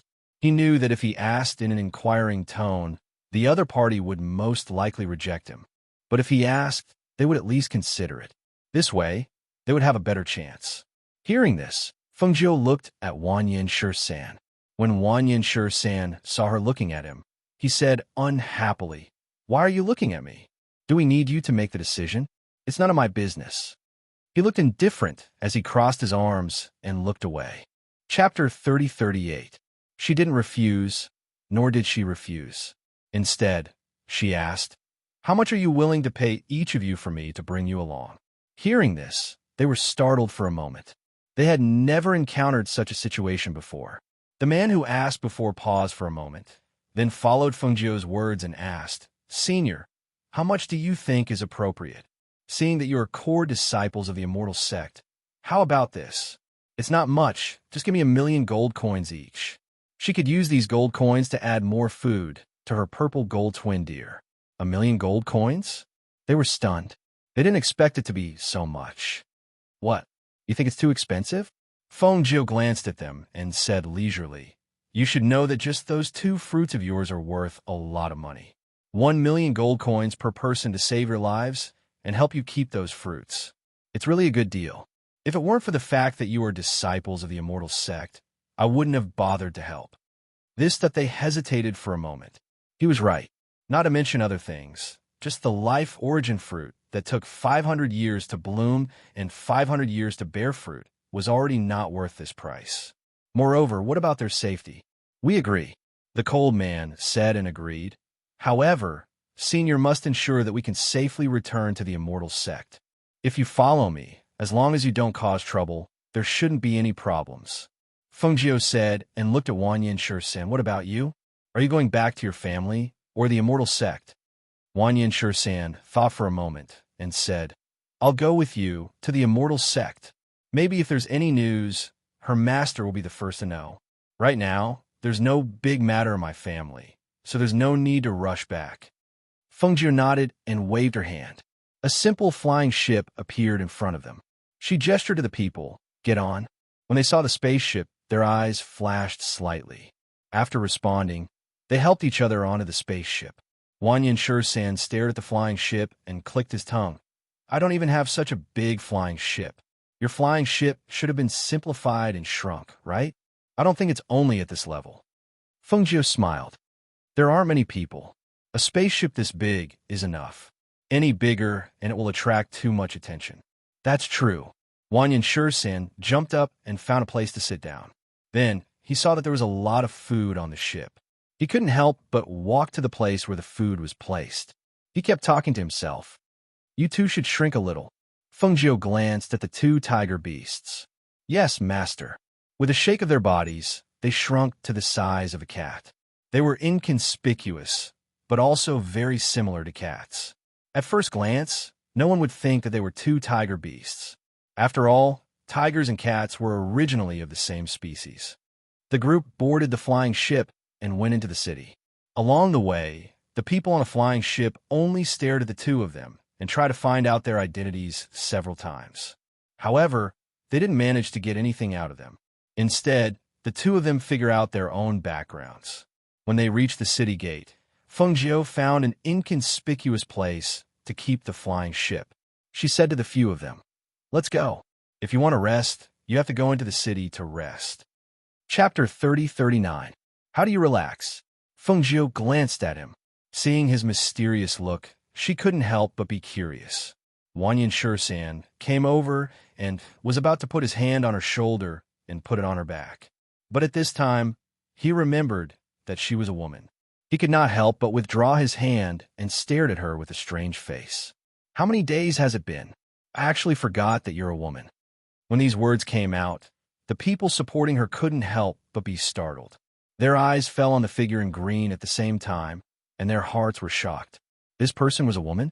Fengjiu glanced at him and said, I don't think you've treated me as a woman along the way. He who asked you to be so powerful that you don't seem like a woman. Wang Yanshi grinned and said, Forget it. I originally wanted to bring you to see the world, but it seems like I can go by myself. Brothel? What? Wang Yanshi glanced at her. Brothel? Do you think I'd go to that kind of place? Only those without status go to brothels. Those with status go to brothel now. Hearing this, she was slightly surprised. You've been there? Is there one in this city? Brothel of beauties can be found in every city. As long as there is a city, there will be a brothel of beauties. Tell me, how can there not be one here? Wang Yanshi laughed loudly and winked at her. Moreover, the beauties here are all unique. But they don't use their beauty to attract people. Every one of them has exquisite skills. What do you think? Are you interested? Shall I bring you to see? Hearing this, Fengjiu said to the people behind him, You guys find an inn to stay in? Yes. The few of them responded. After thinking for a while, they said, Senior, we'll go to the biggest inn in the city.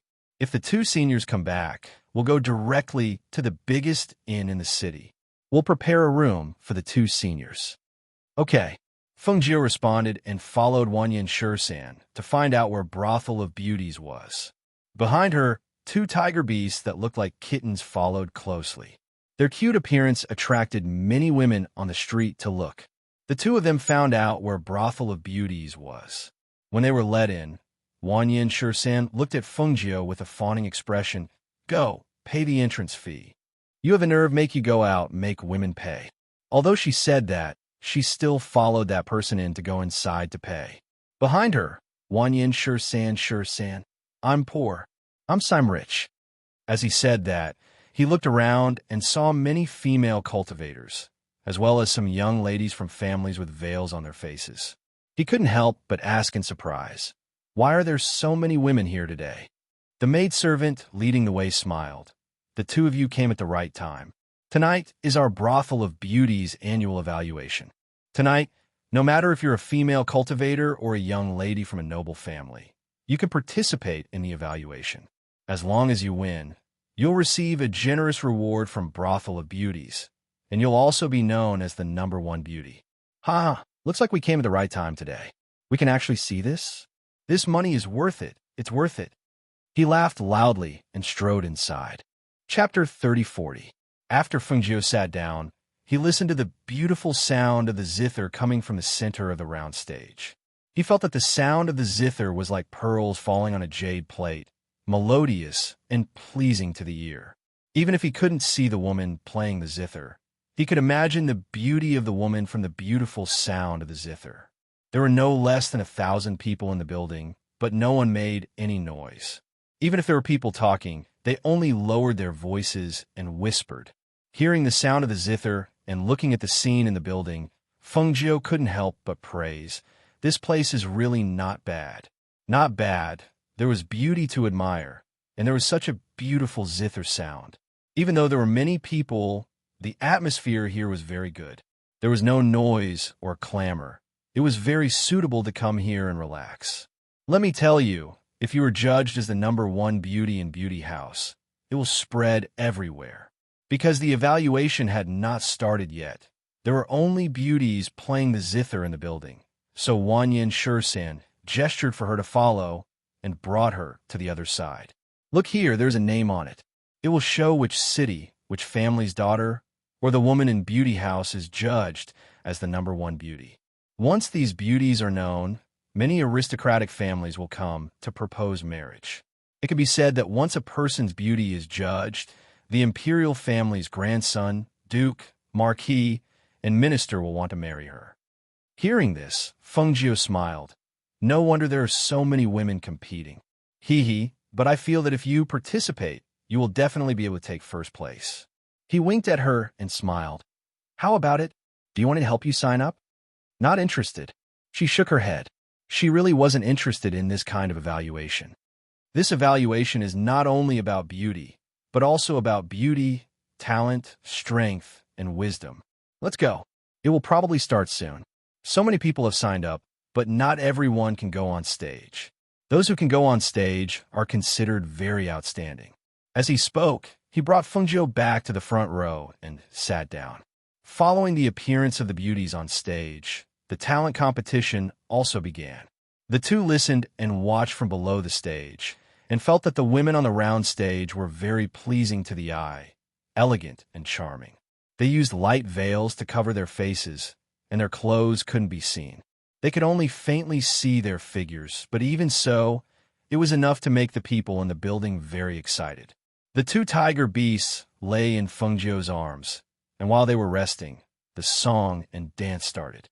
The lights on the stage changed, and the light in the building dimmed, causing everyone's eyes and attention on the round stage. The round stage. Looking Fengjiu's, who was in red in the forest, an unconscious beauty's in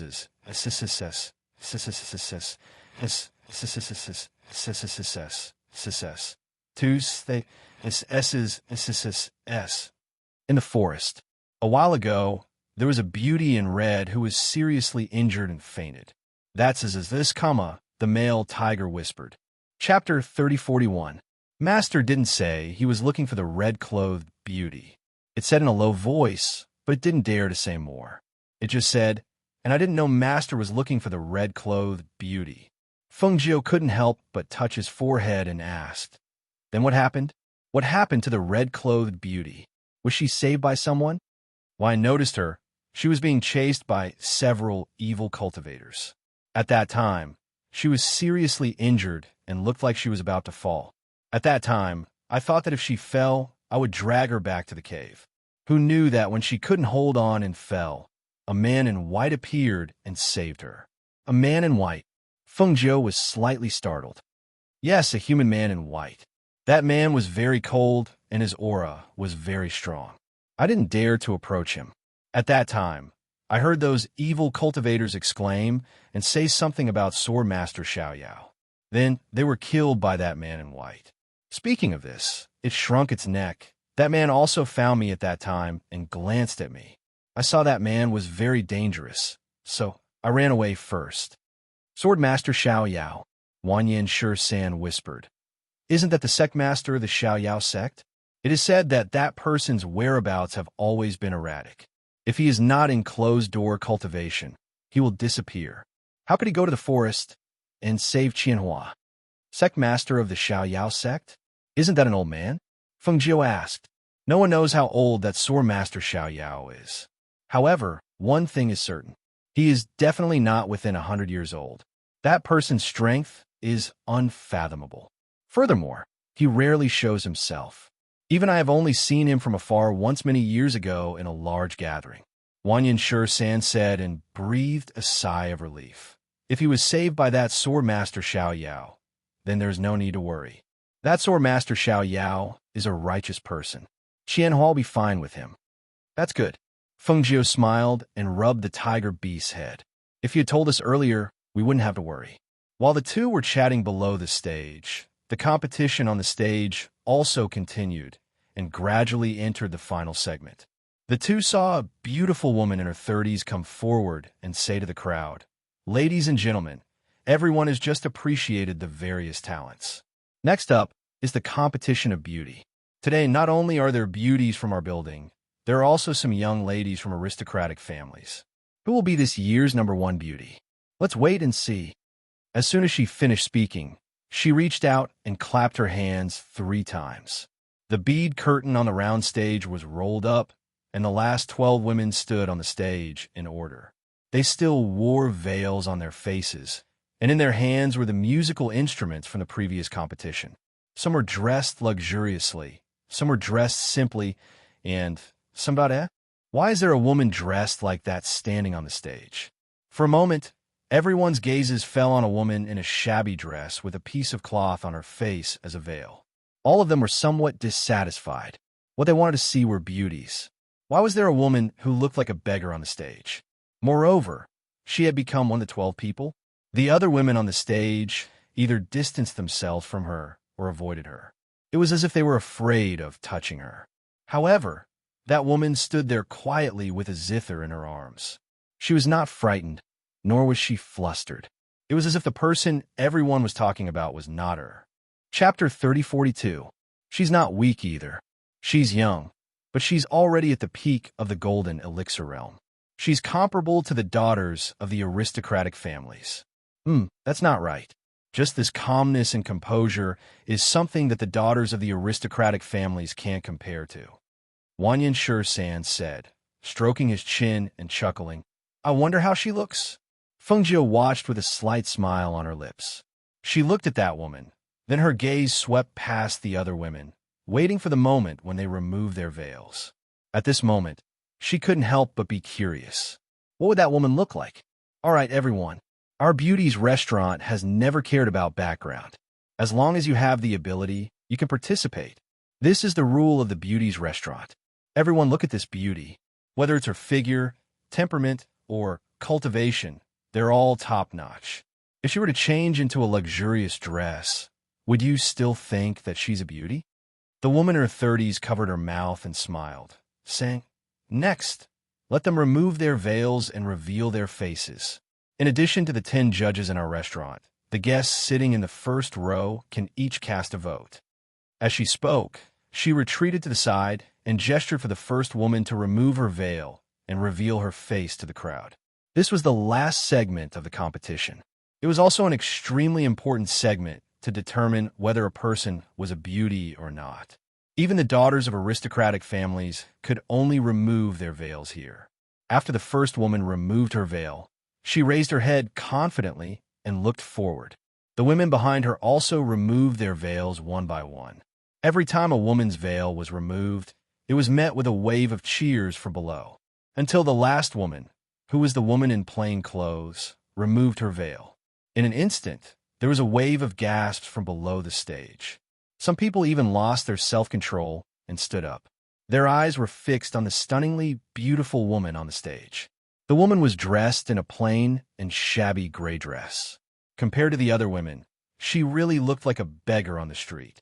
However, the moment she removed her veil, her exquisite facial features and unique temperament made people unable to take their eyes off her, especially the enchanting red flower in the corner of her left eye, which added a bit of mystery and coldness to her.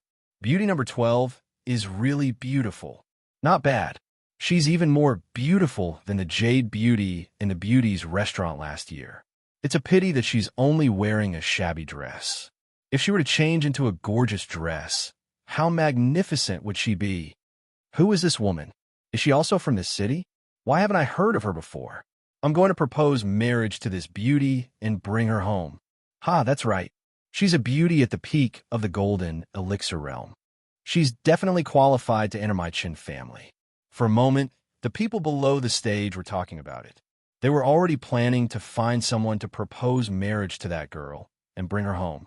Listening to the words of the gorgeously dressed men below, the woman on the stage didn't even change her expression. She just stood there quietly, narrowed her eyes, and hugged the zither in her arms tightly. Chapter 3043. What's interesting? Wanyan Shursan asked. He looked at the woman holding the zither and praised. The flower at the corner of this woman's eyes adds a lot of charm. It's very unique. Feng Jiu smiled and did not answer.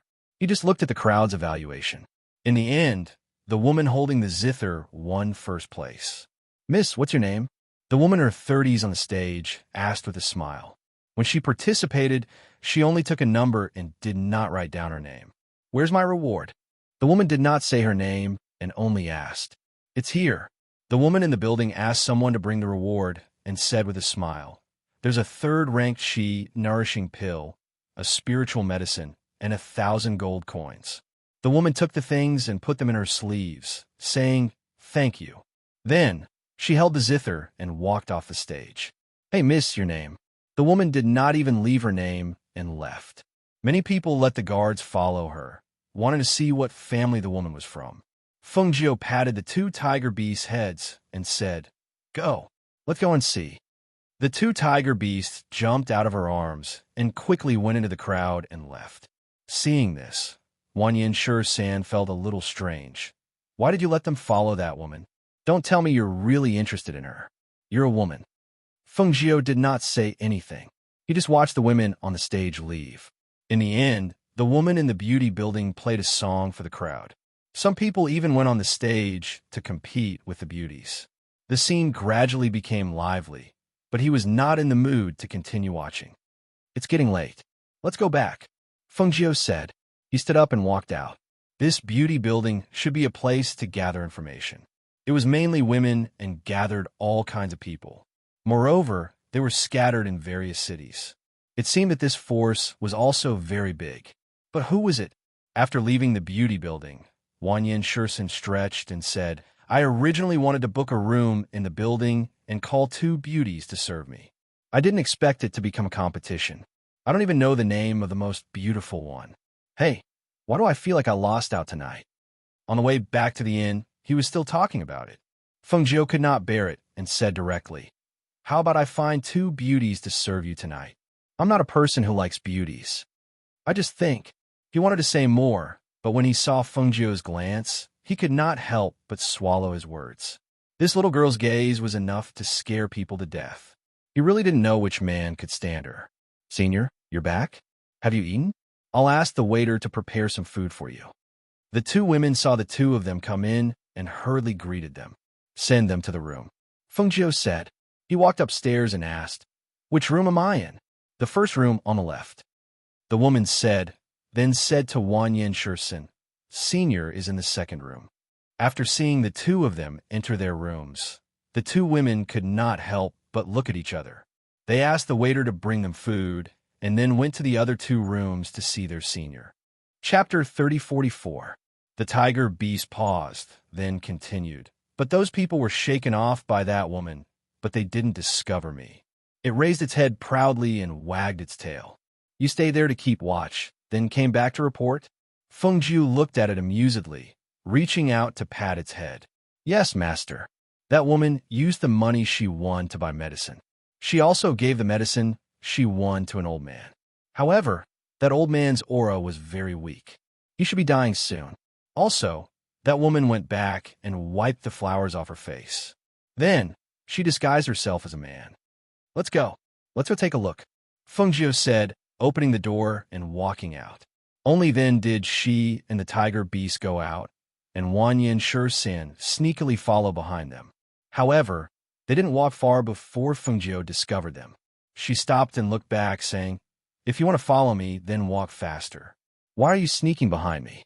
The corner of Wanyan Shisan's mouth twitched, and he walked out from the shadows. "You can discover me like this? You don't see the shadow on the ground?" She glanced at him from the corner of her eyes, then looked towards a shadow on the ground. Hearing this, Wanyan Shisan chuckled. "I'm getting on in years, and many things aren't as good as before. Look at how careless I can be when following someone." He smiled embarrassedly and walked to Fengjiu's side. "But where are you going? Don't tell me you're really going to that beauty's place?" Fengjiu didn't say much, and only followed the tiger beast forward, passing through the bustling streets and walking towards the slums. They came to a large tree, then leaped onto the tree, and under the cover of the large tree, they looked at a dilapidated house not far in front of them. In the dim light, a man dressed in gray was helping an old woman to press on her acupuncture points. There was a scar at the corner of the man's eye, and this scar ruined his delicate face. However, if they had seen this person dressed as a woman tonight, they probably wouldn't have thought that this person in front of them was the woman who won the title of #1 beauty. Right now, she was dressed as a man, and her gray clothes were simple and shabby. Her chest was flat and her waist was wide, and her face was sallow, and that scar, no matter how they looked at it, was so inconspicuous. So there's a scar on her face. She really does look ugly. No wonder she didn't dare to leave her name, Wanyan Shisan said. He thought that he would see a woman dressed as a man, but he didn't expect to see a woman dressed as a man. Thinking, he looked at her and looked at Fengjiu. This woman is quite clever, and like you, she likes to dress as a man. Clever? Fengjiu smiled slightly, looking at the woman dressed as a man, and said, "Dressing as a woman, using tricks to cover up the flaws on her face, and winning the reward of Beauty's house, and being able to get away from Beauty's house and those people following her. This person is not just a little clever." Her voice paused, and her eyes flashed, and she said, "Moreover, not every woman likes to dress as a man. Most of the time, it's just to avoid trouble and to protect themselves." Hearing this, Wanyan Shisan looked at her and asked, "Then why did you let the two divine beasts follow her?" Chapter 3045. Wanyan Shisan stared blankly for a moment before he saw her jump down from the tree and stride towards the house. Behind her was a black and white tiger beast. Seeing this, Wanyan Shisan mumbled to himself and followed her into the house without any ambition. In the house, the woman helped the old woman massage her and said, "I'll use my spiritual energy to help you unblock your meridians. Take the chi nurturing pill later, and you should be able to get out of bed and walk around in a few days." "Miss, I'm just a servant. You don't have to do so much for me. I know that I won't be able to live for much longer. You won those pills with great difficulty. You should keep them for yourself. I won't take them." The old woman on the bed spoke in a weak voice. Her eyes were swollen, and her legs were white and swollen. She looked as if she was about to die. The woman only calmly said, "I don't need those pills. Don't think about anything else right now. Taking care of your body is the most important thing." As she spoke, she glanced at the little cat that was squatting by the bed and looking at her. She didn't know where this little cat had come from, but from the looks of it, it didn't look like an ordinary cat. Furthermore, it seemed to understand her words. Whenever she spoke, it would listen to her. "Miss, I've dragged you down. Cough, cough." As the old woman spoke, she suddenly coughed. Blood flowed from the corner of her mouth, and her breathing gradually weakened. Seeing this, the woman quickly took out the chi-nurturing pill and was about to feed it to her. However, the old woman pulled up the blanket and covered her mouth. She weakly said, "Miss, I won't eat it. I won't eat it. You should keep it. I'm about to die. It's a waste to eat something so precious. I won't eat it. I'll leave it for Mississippi. You'll die if you don't eat it. The woman's voice rose slightly, her eyes filled with anxiety. It's good that I'm dead. If I'm dead, miss, you won't have to stay here with this old woman. If I'm dead, miss, you can leave in peace. Miss, when I'm dead, you should go home. That's your father after all. Go home, and he'll take care of you. Eat the chi nurturing pill, the woman said as she removed the blanket from the old woman's mouth. Chi nourishing pills can't save her life. Fengjiu's voice slowly drifted out. She was dressed in green as she walked in. She looked at the girl and said, "You should know that her lifespan is almost up. Even a chi nourishing pill cannot save her." "Master," the tiger beast man squatting by the bed called out happily and quickly came to her feet. Hearing the kitten speak, the woman's expression changed slightly. She looked at the Fengjiu and asked coldly, "Who are you people? What are you doing here?" Fengjiu chuckled and said, "Don't be nervous. I don't have any bad intentions. It's just that my residence is short of people, and I happen to see that Miss is intelligent, meticulous, and cautious in handling matters, so I thought to ask if Miss is interested in working in my residence. Unfortunately, I overheard your conversation outside. It seems that this lady is a young lady." As she spoke, she paused for a moment before continuing with a smile. "That's how it should be. After all, Mrs. Zitherskills can be said to be unparalleled, and your appearance is not something that ordinary people can compare to. How could you possibly be a girl from an ordinary family?" Chapter 3046. "Don't worry, I said I have no ill intentions," Fengjiu said with a smile. She glanced at the old woman and said to the woman, "It seems that I came at a bad time. How about this? Think about it carefully.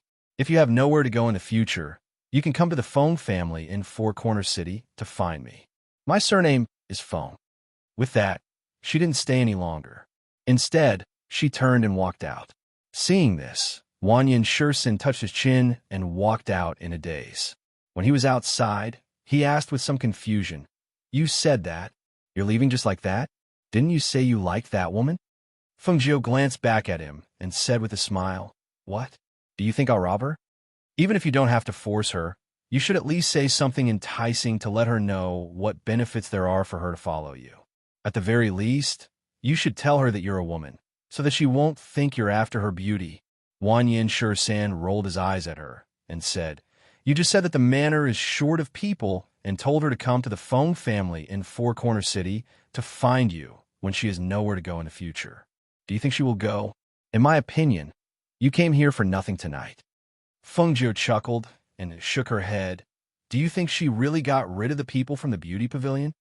Hearing this, Wanyan Shursan was startled and asked, "You mean the people from the beauty pavilion are still watching her? But didn't they say she got rid of them? How?" Before he finished speaking, he paused. "Yes, the forces of the beauty pavilion were distributed in various cities, and there were people in charge of the beauty pavilion. In addition to beauties, there were also many masters. As long as they investigated, how could they not find out that this woman was hiding here?" Seeing her walk back and forth, he couldn't help but quickly follow and stare at her with a strange expression.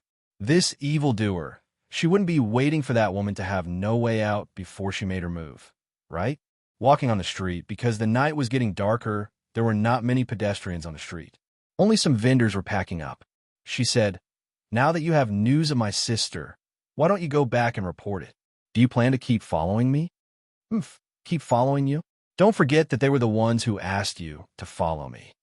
Wanyan Shursan sneered.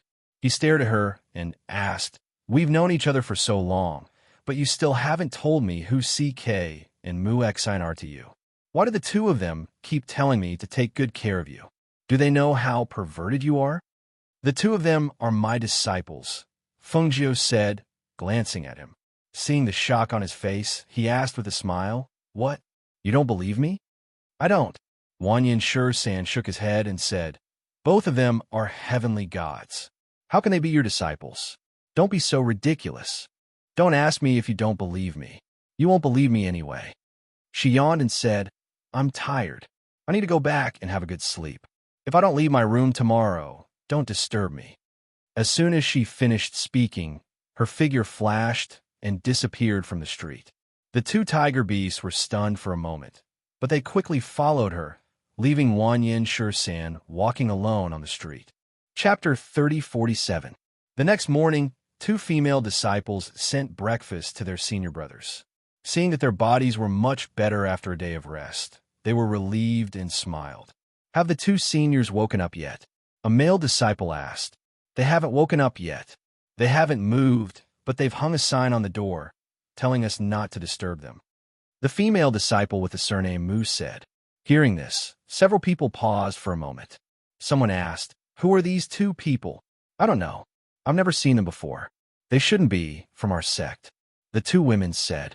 Both of them look very strong, especially the senior in green. "Yesterday, the senior said that she's a woman." One of them hesitated and looked at the others. "Do you think that the senior in green is really a woman? Can a woman be that strong?" "I can't tell. But since that senior said so, it shouldn't be wrong." The few of them were talking. Seeing that the cold-looking man didn't speak, one of them asked, "Senior Brother Chin, what are you thinking about?" The man looked over and glanced at them. Then he shifted his gaze to the window and said, "When I woke up this morning, I released a signal. If there are any disciples of our immortal sect nearby, they will rush over. Later, when you go downstairs, take a look and pay more attention. Aren't we following the 2 seniors?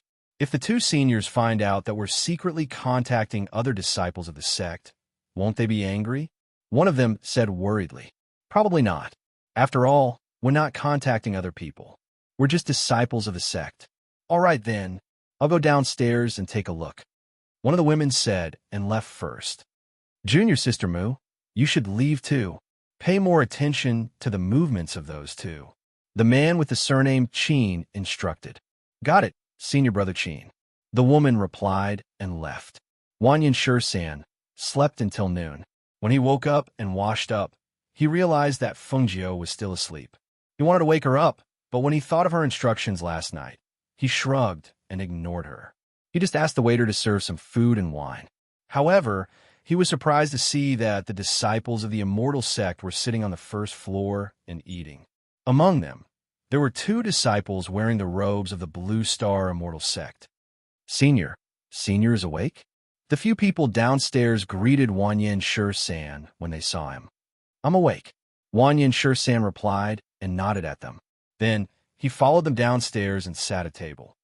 "Senior, these 2 people are disciples of the immortal sect. They just happen to be in this city," a woman said as she looked at the 2 disciples on the side. "Senior Wanyan." When the 2 of them saw Wanyan 13, they immediately bowed respectfully. "You know me? Wanyan Shursan Shursansti. Shursan, Shursan, Shursan, Shursan, Shursan, Shursan, Shursan, Shursan."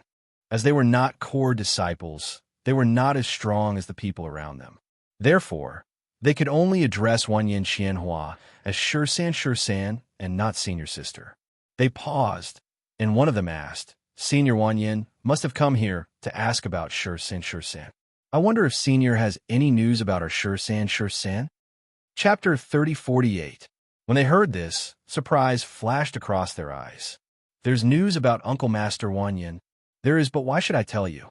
Wanyan Shursan glanced at them and poured himself a glass of wine. He looked as if he was going to piss them off, and the disciples were stunned.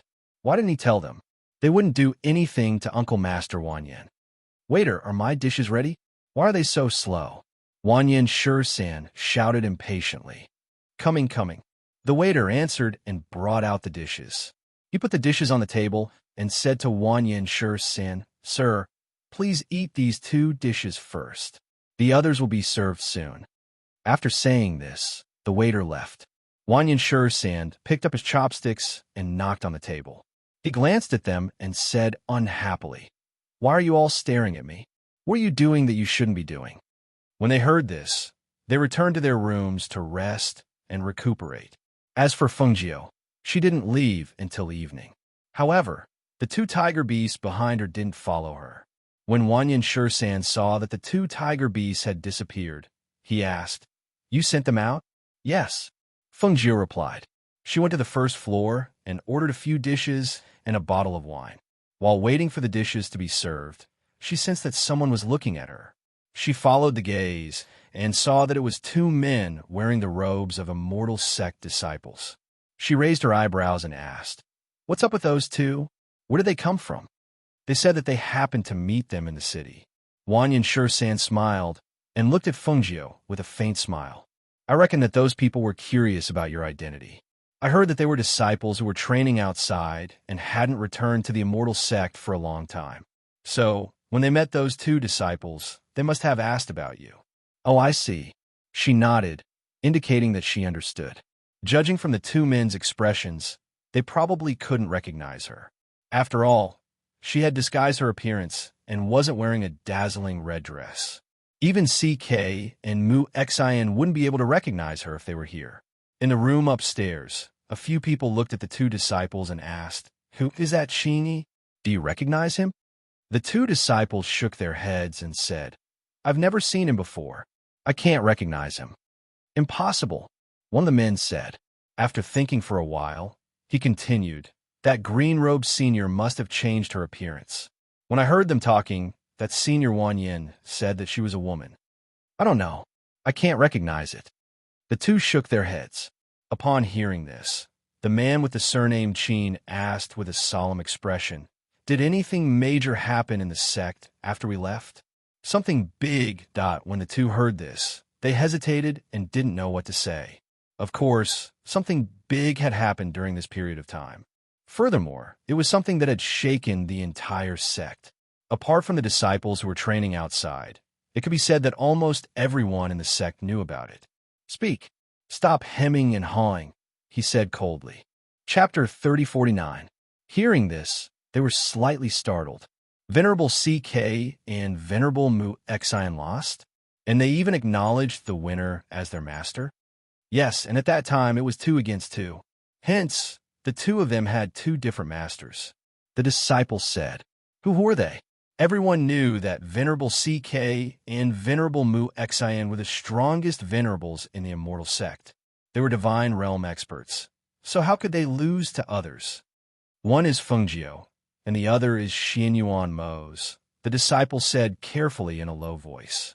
They didn't dare to call the masters of CK and Mu Xian by their names. One of them likes to wear red, while the other likes to wear black. I heard that the one in red is a woman, and she's also an alchemy venerable. They're a pair, and they came down from the immortal ascension stairs. Without a guide, one can only reach the top of the immortal ascension stairs with the strength of an immortal emperor. They were able to defeat Venerable CK and Venerable Mu Xian, so they're not ordinary. The few of them sighed. They were very curious about the two people. However, none of them thought that the woman in red was the same as Feng Nine. After all, they had never heard them call Feng Nine by her name ever since they started following them. They went downstairs and saw that she had finished eating. So they asked, "Senior, when are we leaving?" They had been resting the whole day. If they had taken the airship, they could have recuperated on the airship, so they wouldn't waste time here. "Are you in a hurry?" Fengjiu glanced at them. Hearing this, the few of them were slightly stunned. One of them saw her tone and said, "There's no hurry. We just thought that if we were to set off, we could pack our things and make arrangements in advance. If Senior has something to deal with here, you can go ahead and do it." "Who told you that I have something to do?" Fengjiu looked at the man playfully. When a man's face turned red and he became nervous, she smiled and said, "Aren't you injured? Take a good rest here. We haven't had much rest along the way. How can we just stay for one night in such a good inn?" Her voice was neither fast nor slow, with a hint of a smile and teasing. "Moreover, I don't even need to pay to stay in such a good inn. It's worth it. What's the harm in staying for 2 more days?" Hearing this, the corners of everyone's mouths twitched. So she didn't leave because this inn was the most expensive and largest in the city, and she didn't have to pay for it?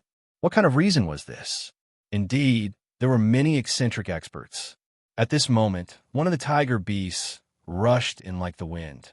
Like a flash of light, it pounced into Fengjiu's arms. Seeing this, the others couldn't help but be surprised. Was it those 2 divine beasts? Just as they were about to see what the 2 inconspicuous divine beasts were up to, they saw the green-robed senior glance at them. Seeing this, they tactfully bowed and took their leave. "Master, That old woman couldn't make it and died this morning. That woman was caught by the people from Beauty Restaurant when she was about to leave. The tiger beast lay in Fengjiu's arms and whispered. Wanyan Shisan heard this and couldn't help but glance at Fengjiu. This girl had really calculated it. But what was she going to do now? Chapter 3050. Yes. The tiger beast responded and leaped outside. Just let the two of them go. Will it work? Wanyan Shisan asked. He felt that although the two were mythological beasts, they were no match for the experts of Beauty's restaurant. Fengjiu drank the wine and said, Let's wait and see first. There's no rush. If you want to subdue a person, you have to wait until she has no way out. What's more, that woman is a little arrogant, so it's good to wear her down. My sister, do you want to go to the Carefree sect to take a look? She looked at Wanyan Shisan and asked. In fact, there are also children of my Wanyan family in the Carefree sect. After learning the news, I have already sent a message to my family and asked them to send someone to take a look. As for Master Qianhua, I have also sent a message to her. You don't have to worry about this, Wanyan Shisan said, and then said, By the way, I also told the people of Blue Star Immortal Sect that the disciples upstairs are with us. They have already sent someone to pick us up. Fengjiu played with the wine glass, and no one knew what he was thinking. When Wanyan Shisan saw this, he grinned and asked, We have gained something from this trip. In any case, I am your 13th uncle. Tell me, when we go back, shouldn't you invite me to your house for a meal? Hearing this, Fengjiu glanced at him and said coldly, You are my sister's 13th uncle. My sister and I have become sworn sisters, but I don't recognize the other members of the Wanyan family as relatives. Sai, forget about others, but we have fought side by side. I'm also an elder. It's not too much for you to call me 13th uncle. Fengjiu looked at him up and down and said with a playful smile, 13th uncle? Sai, what are you sigh about? Look at you. How do you look like an elder? You want me to call you 13th uncle? I don't think it's possible. She shook her head with a look of disgust. The corner of Wanyan Shisan's mouth twitched. He looked at her speechlessly, but he didn't hesitate and stood up. All right then, I don't expect anything. I know you will definitely go out later, so I will go out by myself.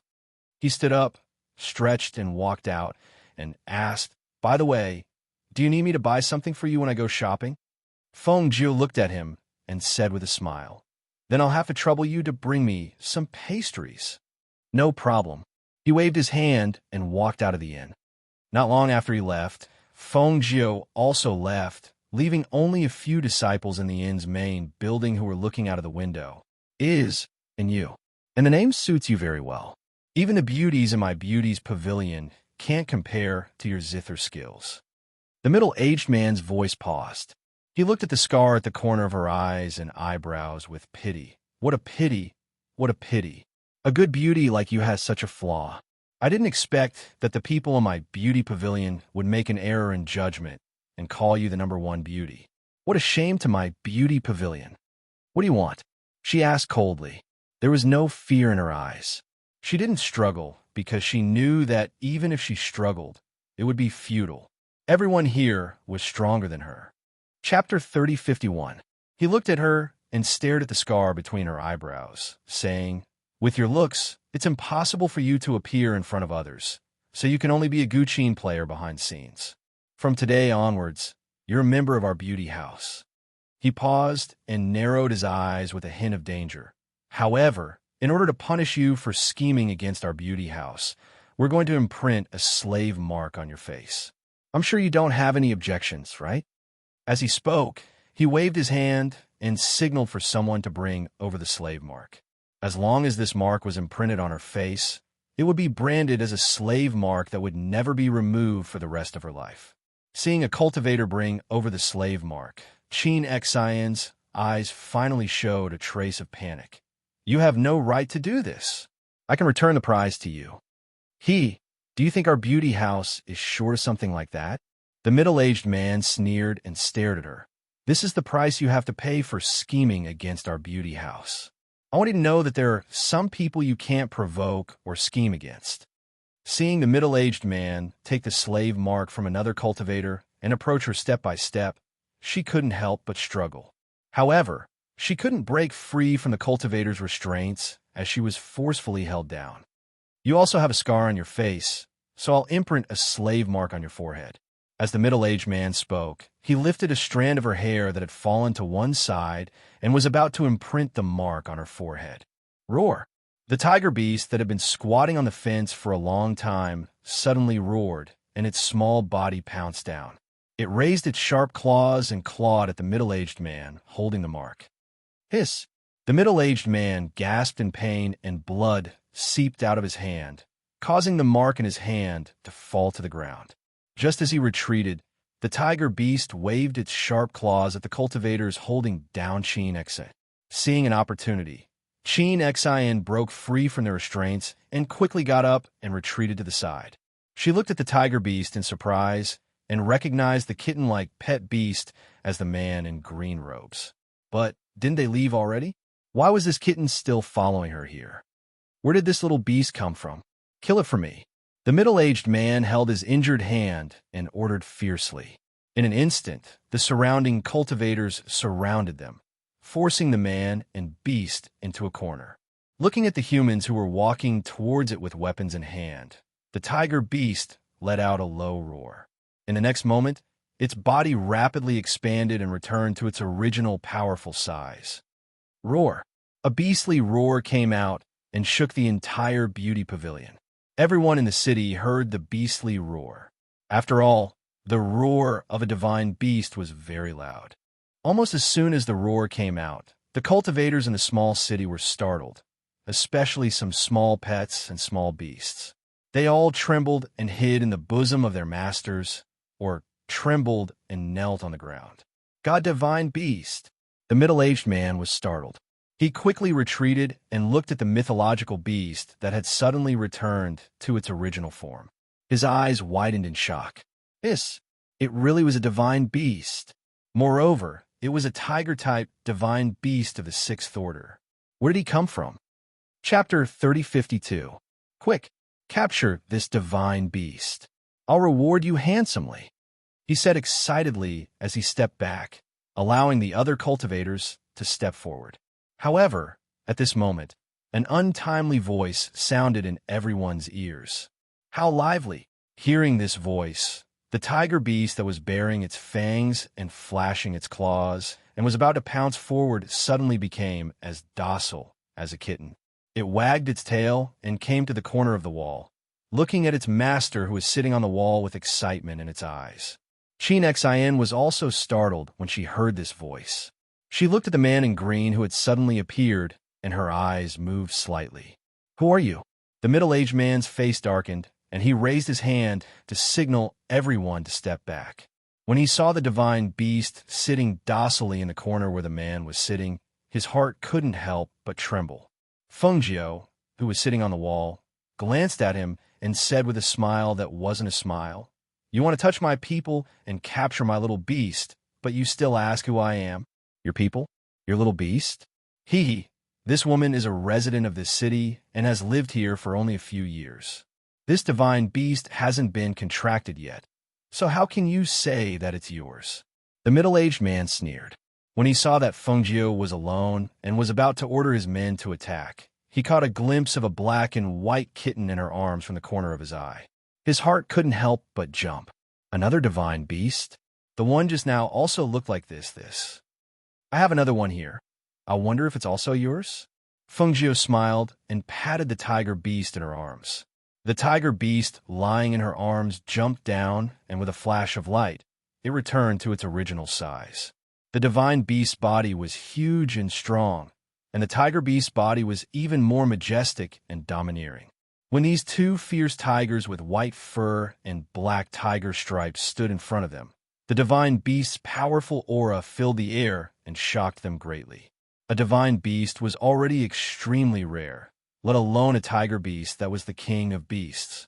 And there were two of them. Looking at the two tiger beasts, the middle-aged man was so excited that his eyes turned red and greed emerged in his eyes. Chin Xin saw the greed in the middle-aged man's eyes and couldn't help but worry. She couldn't bear to let a completely unrelated young master offend a power like the beauty pavilion for her, so she immediately said, Young master, leave quickly. The beauty brothel's influence is enormous, far beyond what young master can imagine. Young master, please don't get into trouble for Qin Xian. Hearing this, Fengjiu looked at Qin Xian and smiled. He didn't say anything. Instead, he looked at the middle-aged man and asked jokingly, "Did you see it clearly? Are these two divine beasts yours?" The middle-aged man's eyes flashed with killing intent. He stared at Fengjiu and said gloomily, "It's a divine beast that sneaked out of our beauty house. You brat, how dare you covet our beauty pavilion's divine beast? Someone come, kill this brat on the spot." Qin Xian was shocked, and her face turned pale. However, when she raised her head to look at the azure-robed man, she saw that he was still sitting leisurely on the wall. Kill him on the spot? That's a good idea. Chapter 3053. What are you doing? Quickly let him go. Let him go, and you can still live. Otherwise, only death awaits you. The surrounding cultivators shouted, all of them staring at Fengjiu, their swords drawn, ready to strike at any time. However, Fengjiu glanced at them indifferently, tightening his grip on the middle-aged man's neck. "You think I don't dare to kill you?" Her voice was slow and gentle, but it made people shiver. "If you kill me, you won't be able to live either." The middle-aged man was not afraid, as if he was sure that she would not dare to kill him. Even though his throat was being choked, making it hard for him to breathe, he still forced out each word. Fengjiu raised an eyebrow, and with a wave of his sleeve, Swallow Cloud roared and leapt out from the void, like a king standing in the middle, looking down on the surrounding cultivators. When his sharp and bloodthirsty gaze landed on the two tiger beasts, he paused. "Hiss! Super sacred beast. This is a sacred beast. Heavens! I actually saw a sacred beast. There really is a sacred beast in this world." The cultivators gasped in shock. The sacred beast's aura caused their legs to tremble, and they could not help but retreat. In this small backyard, there were two sacred beasts and a sacred beast. Even if they wanted to destroy the beauty's restaurant, no one would be able to stop them. When he saw another sacred beast appear, the middle-aged man started to panic. His face turned pale, and his arms hung limply. Because of this, his entire body was lifted up by Fengjiu, as if he was choking on his breath. If there were two sacred beasts, perhaps he could still try to take this man down, but with another sacred beast, he knew that he had offended someone he should not have offended. What kind of person would have two sacred beasts and a sacred beast? How could he offend such a person? How could he give the order to kill him? Thinking of this, his face turned ashen. Young master, please spare my life," he said with difficulty, his eyes filled with fear. "Spare your life? Don't you think it's too late?" Fengjiu tightened her grip, and with a crack, she broke his neck. With a groan, the middle-aged man stopped breathing on the spot. His eyes were wide open in fear as he stared ahead. Fengjiu raised his hand and threw the man away. Bang! The body was thrown in the middle of the yard, but no one dared to step forward. They just stepped back step by step. Two divine beasts, one sacred beast, in addition to this person's unfathomable strength, who would dare to go forward to seek death? Qin Xian stared blankly at the azure-robed man. She didn't expect that he would actually kill the middle-aged man. That man was the manager of the beauty house. Now that he killed the middle-aged man, she was afraid that the people of the beauty house would not let him go. "Young master," an old voice sounded at this moment. When the guards in the courtyard heard this voice, they couldn't help but let out a sigh of relief. Fengjiu looked towards the direction of the voice and saw a few old men walking out quickly. When they saw the body in the courtyard, their eyes narrowed and their eyebrows furrowed. "Young master, why did you kill people in our beauty house?" As they spoke, the old man's eyes quietly looked towards the two sacred beasts and the sacred beast. Even though he had heard the guards mention it, he was still shocked. Chapter 3054.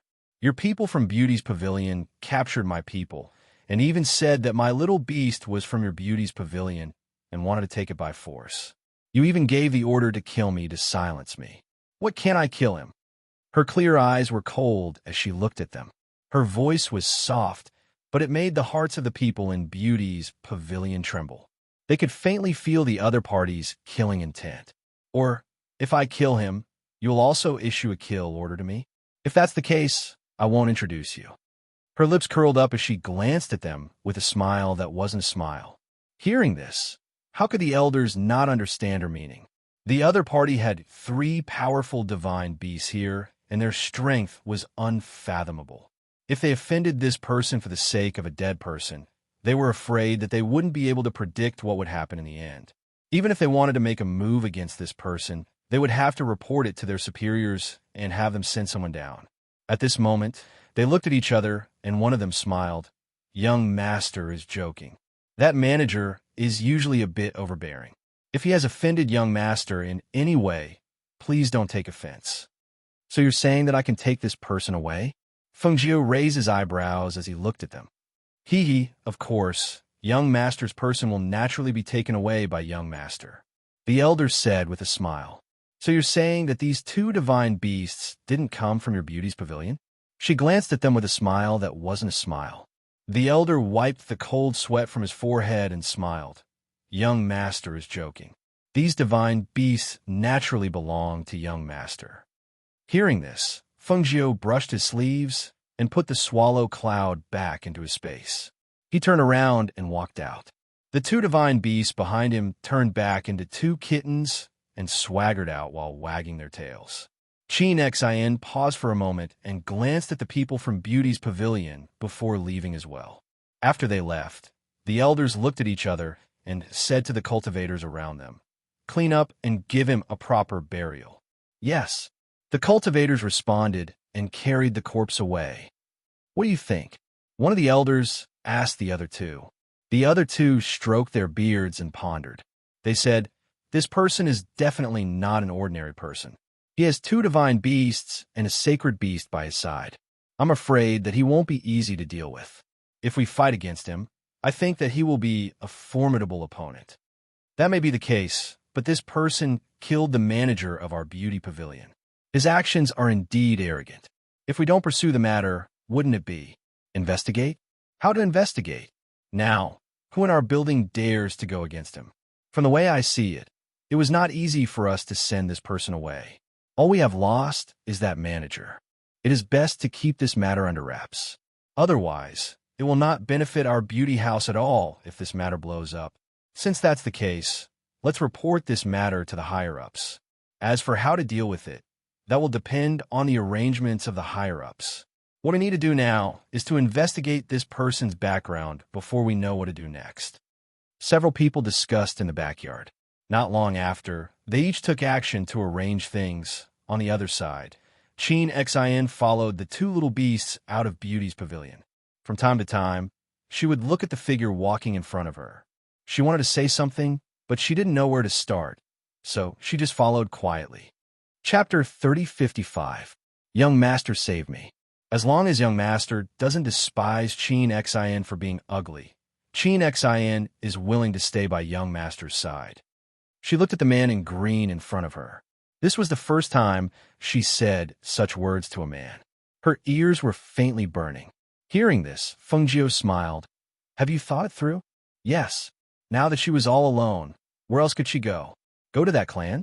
No, she would never step into that clan. She would never acknowledge them. All right, I'll take you to buy 2 sets of clothes to change into, Feng Jiu said as he walked forward. Qin Xin was startled for a moment before following behind him. When she arrived at the inn after buying 2 sets of clothes, she was sent to a side room to change. She took the clothes into the room and walked to the prepared hot water. She was in a daze as she sat beside the tub in a daze for a while. Only then did she take off her clothes and soak herself in the water. Downstairs, Feng Jiu was drinking wine and eating appetizers when he saw Wan Yin Shursen come in with a few boxes of pastries. Supper? Not bad. I'll accompany you for a drink or 2. He placed the pastries on the table and said, Here, have a taste of these pastries. I asked someone and went to the best pastry shop in the city to buy them. Thank you, Feng Jiu said with a smile. He first put away the pastries and poured a cup of wine for him. Drink a few cups and rest early. We'll be on our way tomorrow. It had been a few days since they left. She really missed little Hauer at home. You're going back? You've settled the matter? You got that woman? Wan Yin San asked in surprise. Feng Jiu rolled his eyes. What do you mean by got that woman? You make it sound like a bandit. She took a sip of wine and a bite of appetizers before saying, I brought her back. I even killed the manager of beauty restaurant. Cough, cough. Wan Yin San, who was drinking, choked when he heard this. He patted his chest and coughed twice. He stared at Feng Jiu and said, You said you killed the manager of Beauty Pavilion? Yes, Feng Jiu replied. You don't have to worry. It's fine. He glared at her and said, Aren't you a little too bold? I already told you that the Beauty Pavilion is very powerful. There are beauty pavilions in every city. You actually want to provoke them? Are you tired of living? Young master. Qin Xin came down from the second floor. She had changed into a blue and white dress. It was simple and elegant.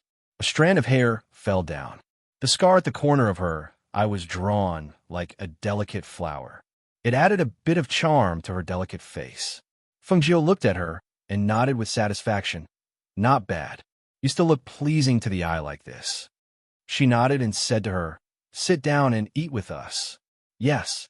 Qin Xin replied and sat down at the table. She saw Wan Yin San staring at her, but she didn't look at him. She poured a cup of wine and took a sip. Then she picked up some food and ate. You'll leave tomorrow morning. Remember to get up early and prepare. Feng Jiu said.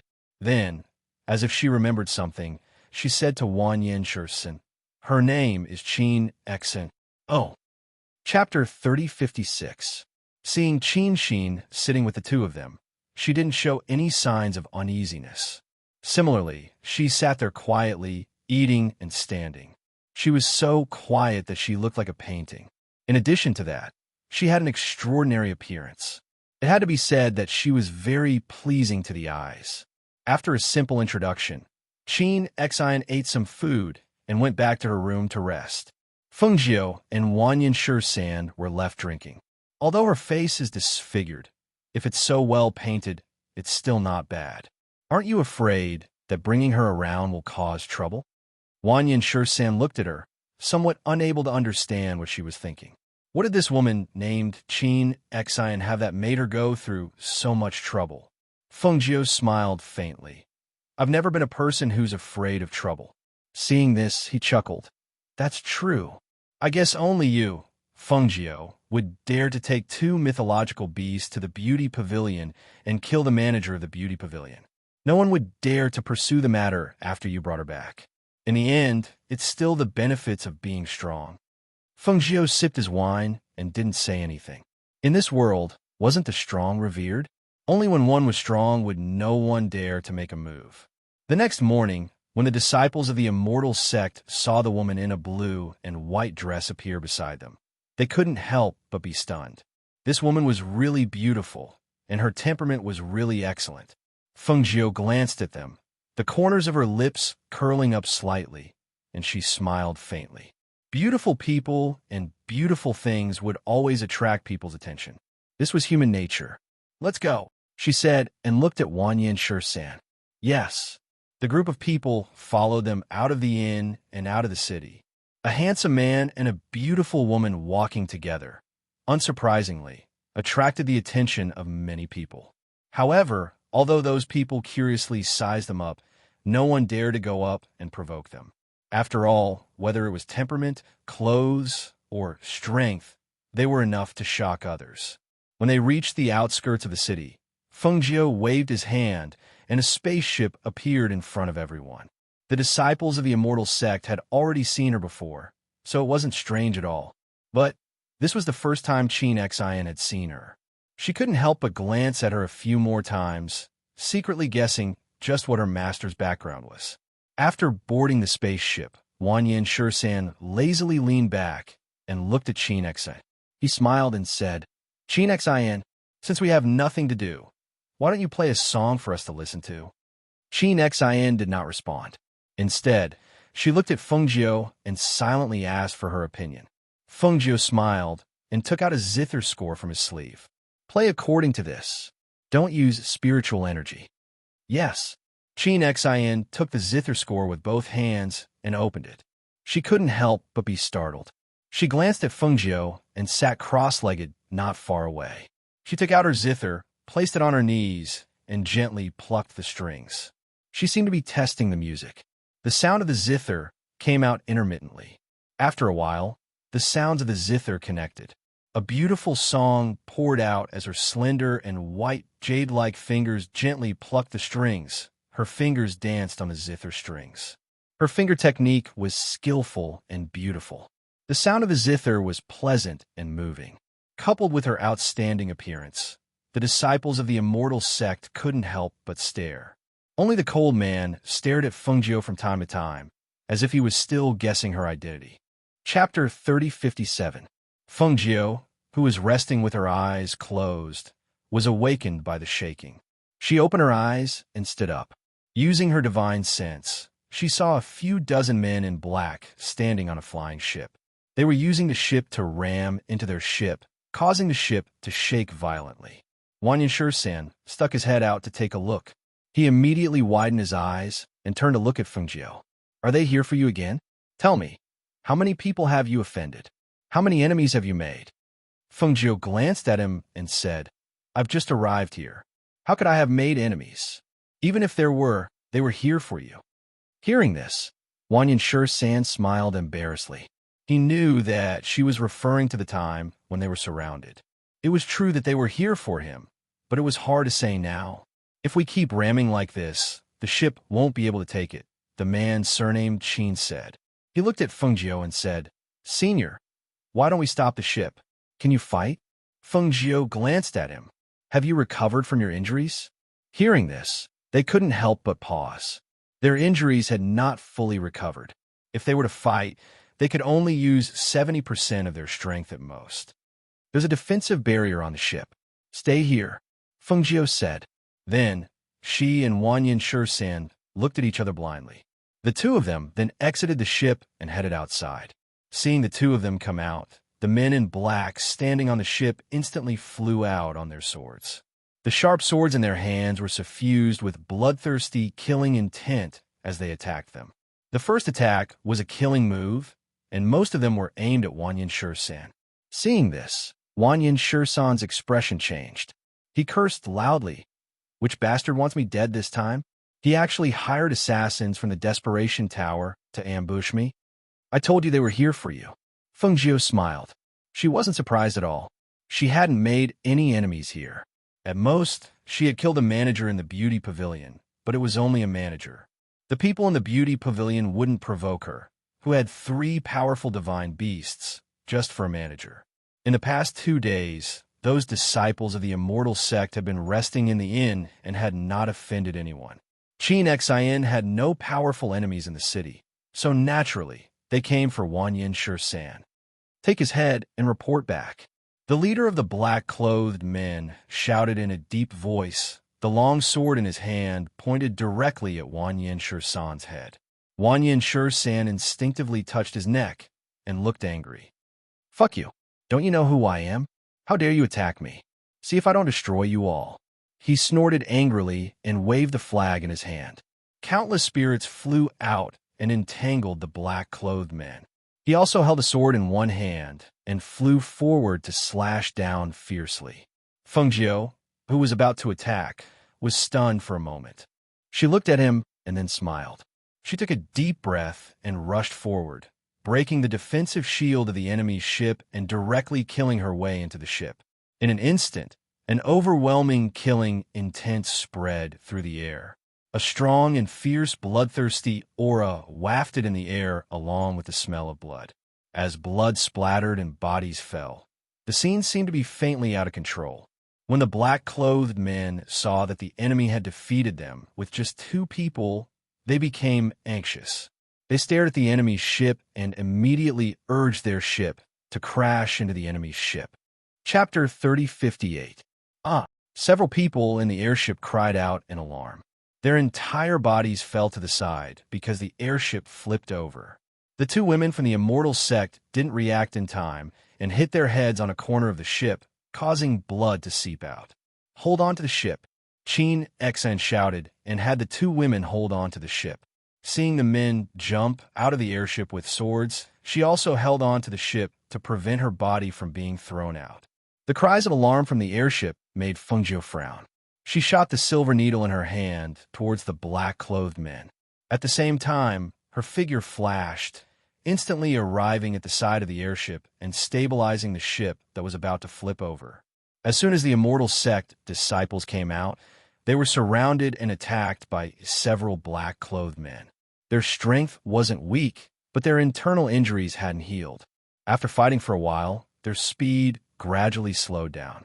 Seeing a black-clothed man's sword about to stab one of the immortal sect disciples, the man surnamed Qin immediately rushed forward to pull him away.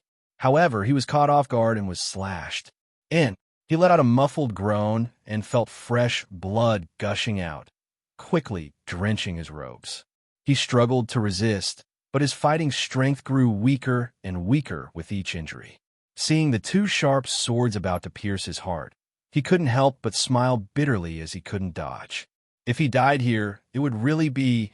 Suddenly, his waist was grabbed by someone, and he spun around to avoid the fatal attack of the two sharp swords.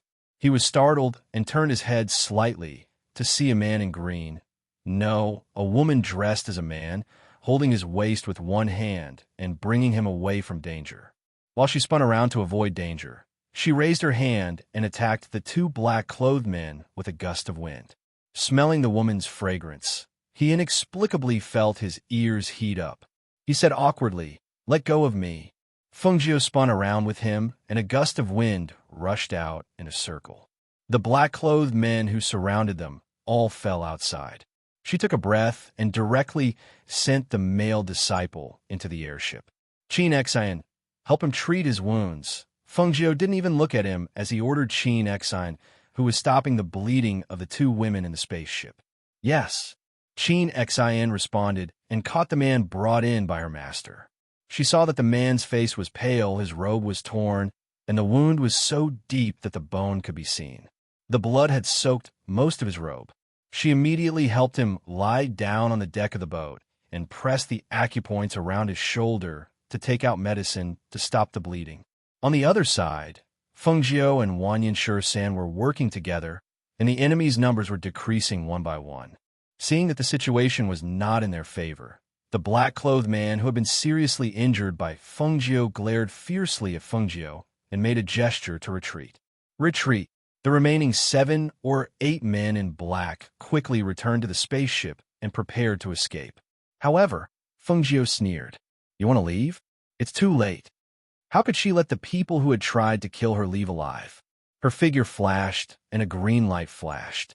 At the same time, the Qing Feng sword appeared and killed several black-clothed men who were trying to escape. The remaining leader of the black-clothed men saw this and immediately took out a teleportation scroll to escape. However, before the scroll could be opened, the sharp sword energy was already in front of him. Xiao, Chapter 3059. The male disciples who had been injured by the sword and were leaning against the flying ship to catch their breath were terrified by this scene. It was too fast. Her sword was too fast. Her sword was so fast that it was impossible for anyone to dodge it. It was so fast that she had killed someone in one blow. Her opponent did not bleed on the spot, but only bled after a few breaths had passed. This person was not lenient when she killed someone. Her technique was more like that of an assassin. After Feng Jiu had killed the man, she slapped her head as if she had remembered something. She looked at Wanyan Shursan with some annoyance. "I forgot to leave you alive." They had all been killed. She did not even know who had sent them. If she had known, she would have left one alive. It's all right, it's all right. As long as he's all right, that's all that matters." Wanyan Shursan smiled sheepishly as he spoke. He did not dare to blame this little girl for not leaving him alive. The people who had been sent today were all first-class assassins. If he had been alone, even if he had not died, he would have lost a layer of skin. However, he did not know who had wanted to kill him. In order to kill him, they had spent so much money and had even asked the Desperation Tower for help. "Master, his wounds are too deep. They've injured his main artery, and he can't stop the bleeding." Qin Xian's voice rang out at this moment, carrying a trace of anxiety. Hearing this, Feng Jiu quickly returned to the flying ship. She saw a large patch of blood on the ground, and the man with the surname Chin was unconscious. His face was as pale as a sheet, and his breathing was very weak. He's actually injured so badly? She was slightly surprised. She did not expect him to be so severely injured. She quickly stepped forward and took out a pill and stuffed it into his mouth. She then used a silver needle to seal the main artery on his shoulder. The others gathered around worriedly. When they saw the deep wound, they could not help but gasp. However, they saw that the blood had stopped flowing out of the wound not long after. Help him bandage his wounds. Use this medicine. Feng Jiu handed the medicine to Chin Xin. She then looked at the others. Treat your wounds. As she spoke, she let the flying ship slowly descend. She planned to rest for a while and deal with the corpses at the same time. You keep an eye on them. I'll deal with the corpses and valuables. Wan Yin San said, letting her stay on the ship to look after the disciples. Feng Jiu nodded slightly and stayed on the flying ship to keep an eye on the surroundings. She saw that the other injuries were relatively light, and only the male disciple, surnamed Chin's injuries, were a little more serious. She said, you two, carry him inside. Senior brother Chin should be fine, right? He's so heavily injured. He won't die, right? A woman's eyes were red as she asked worriedly. I'll have to lie down for a few days. As for dying, I won't die. Feng Jiu said and gestured to the two disciples who were only slightly injured to carry the injured into the cabin of the spaceship to rest. Just stay on the ship. Don't run around. Feng Jiu instructed and followed behind the two disciples. When they entered the cabin, she asked the two disciples to leave first. She closed the door of the cabin and then untied the bandage to treat the wound on his shoulder. The main artery was cut, and the blood gushed out uncontrollably. The wound was so deep that it would take at least 1 or 2 months for him to recover. Moreover, if he lost too much blood, the wound would worsen.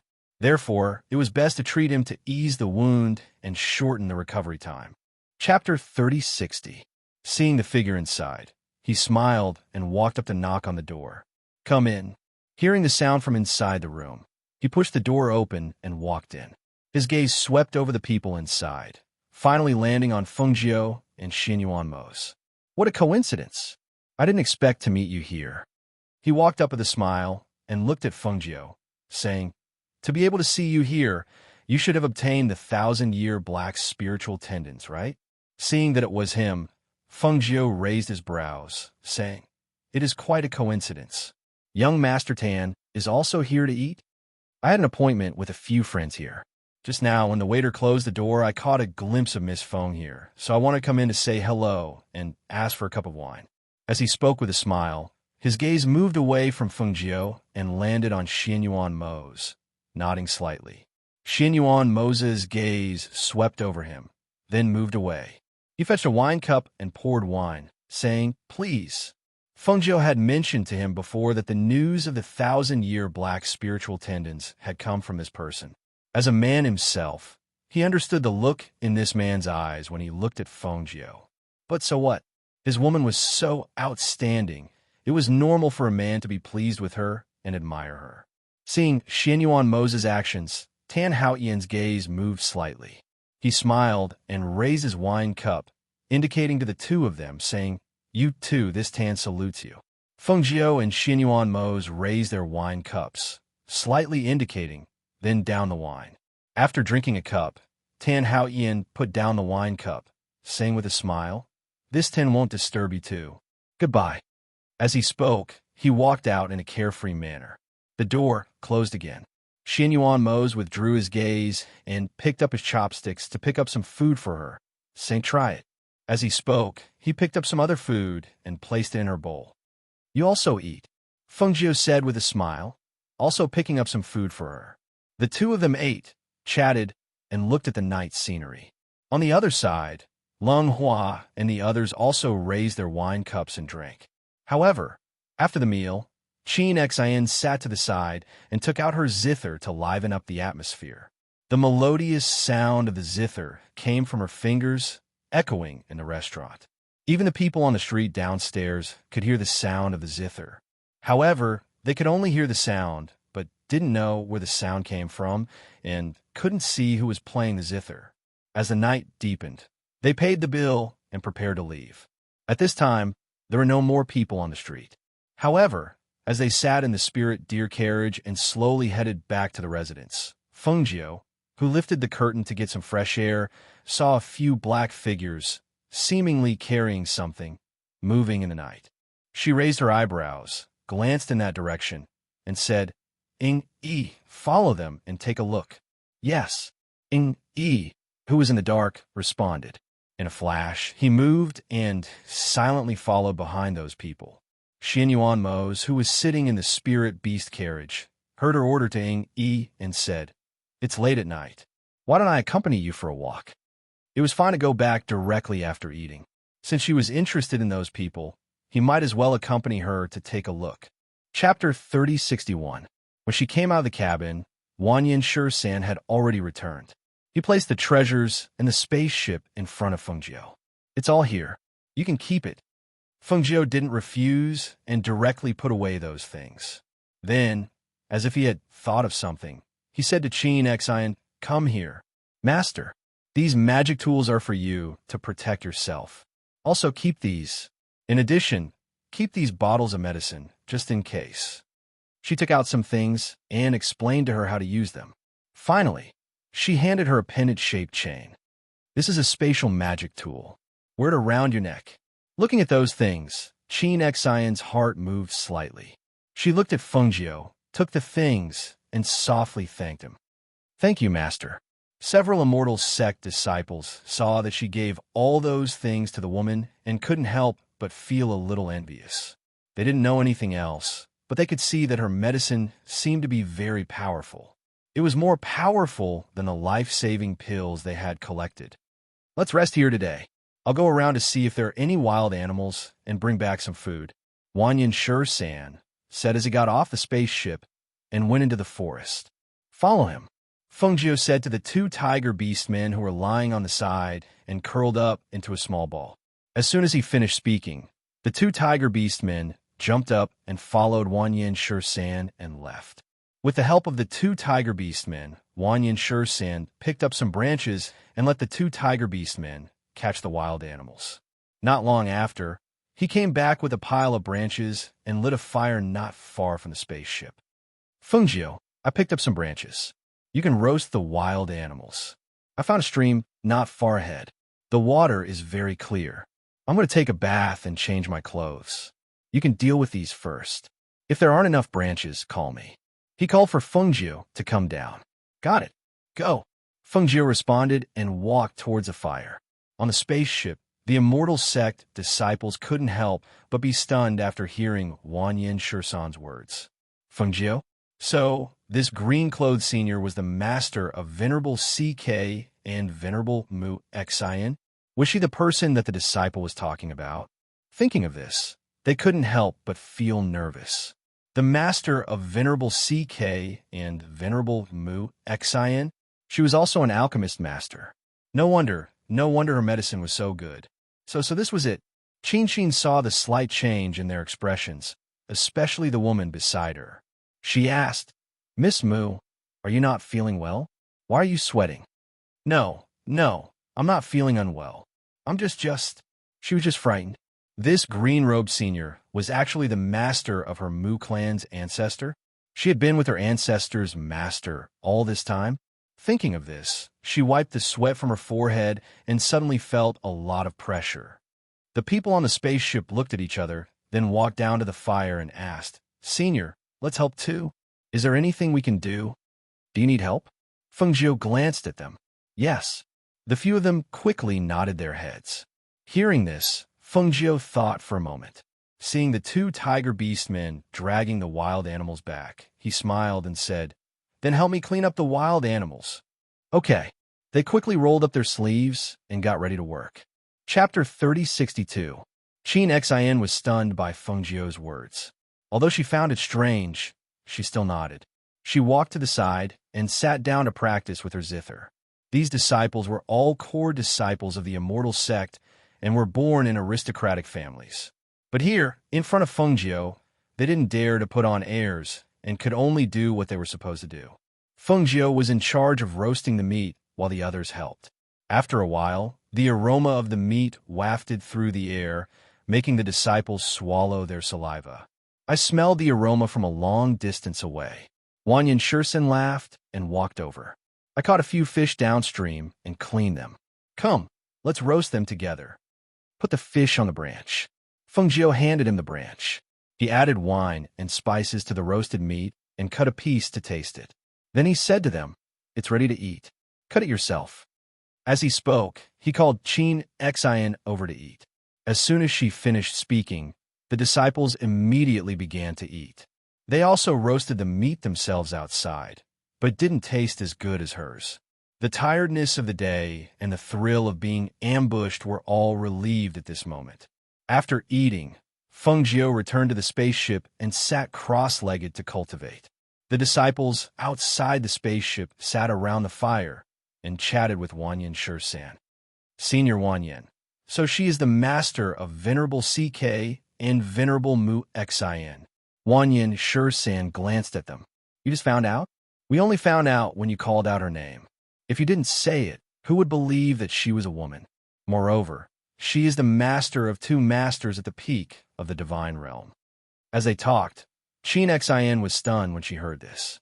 She looked at Wanyan Shursan and asked hesitantly, "Master is a woman?" She had always thought that the master was a man. "She is a woman." Wanyan Shursan took a bite of the meat and said to her, "She is also a very beautiful woman."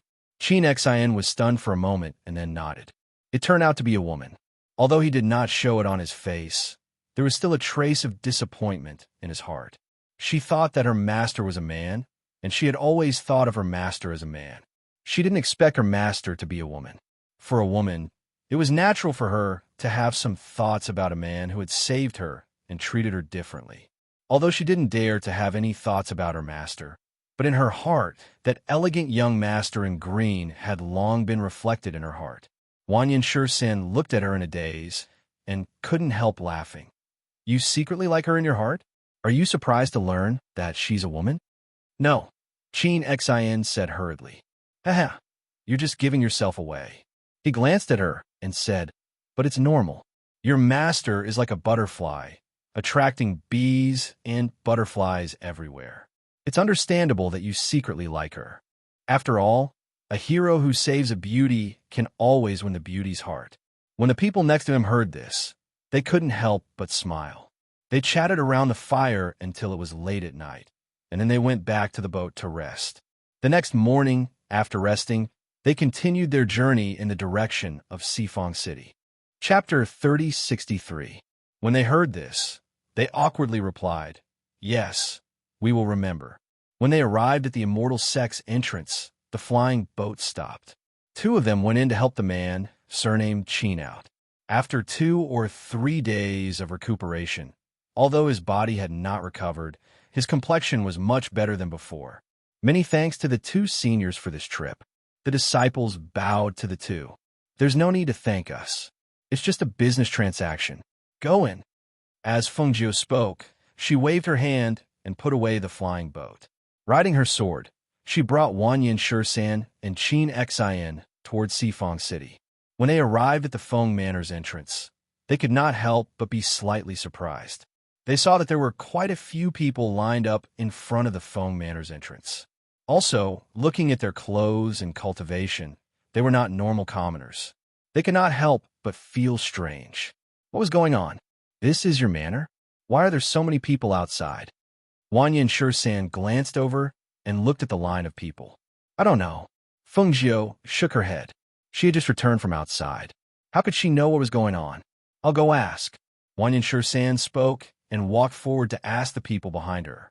Not long later, she returned and looked at Feng Jiu with a strange expression, saying, "Some have come to ask for pills, some have come to ask for medicine, and some have come to ask for treatment." He looked at her strangely and said, "Your manor is about to become a medical clinic. Why is it that there are people asking for everything?" Feng Jiu's eyes flickered when she heard this and said, "Let's go through the back door." As she spoke, she led them to the back door. Seeing that there was a formation set up at the back door, and it was impossible to see where the door was from the outside, he could not help but feel surprised. You actually set up a formation here? Is this even possible? Feng Jiu led them inside and said, Why not?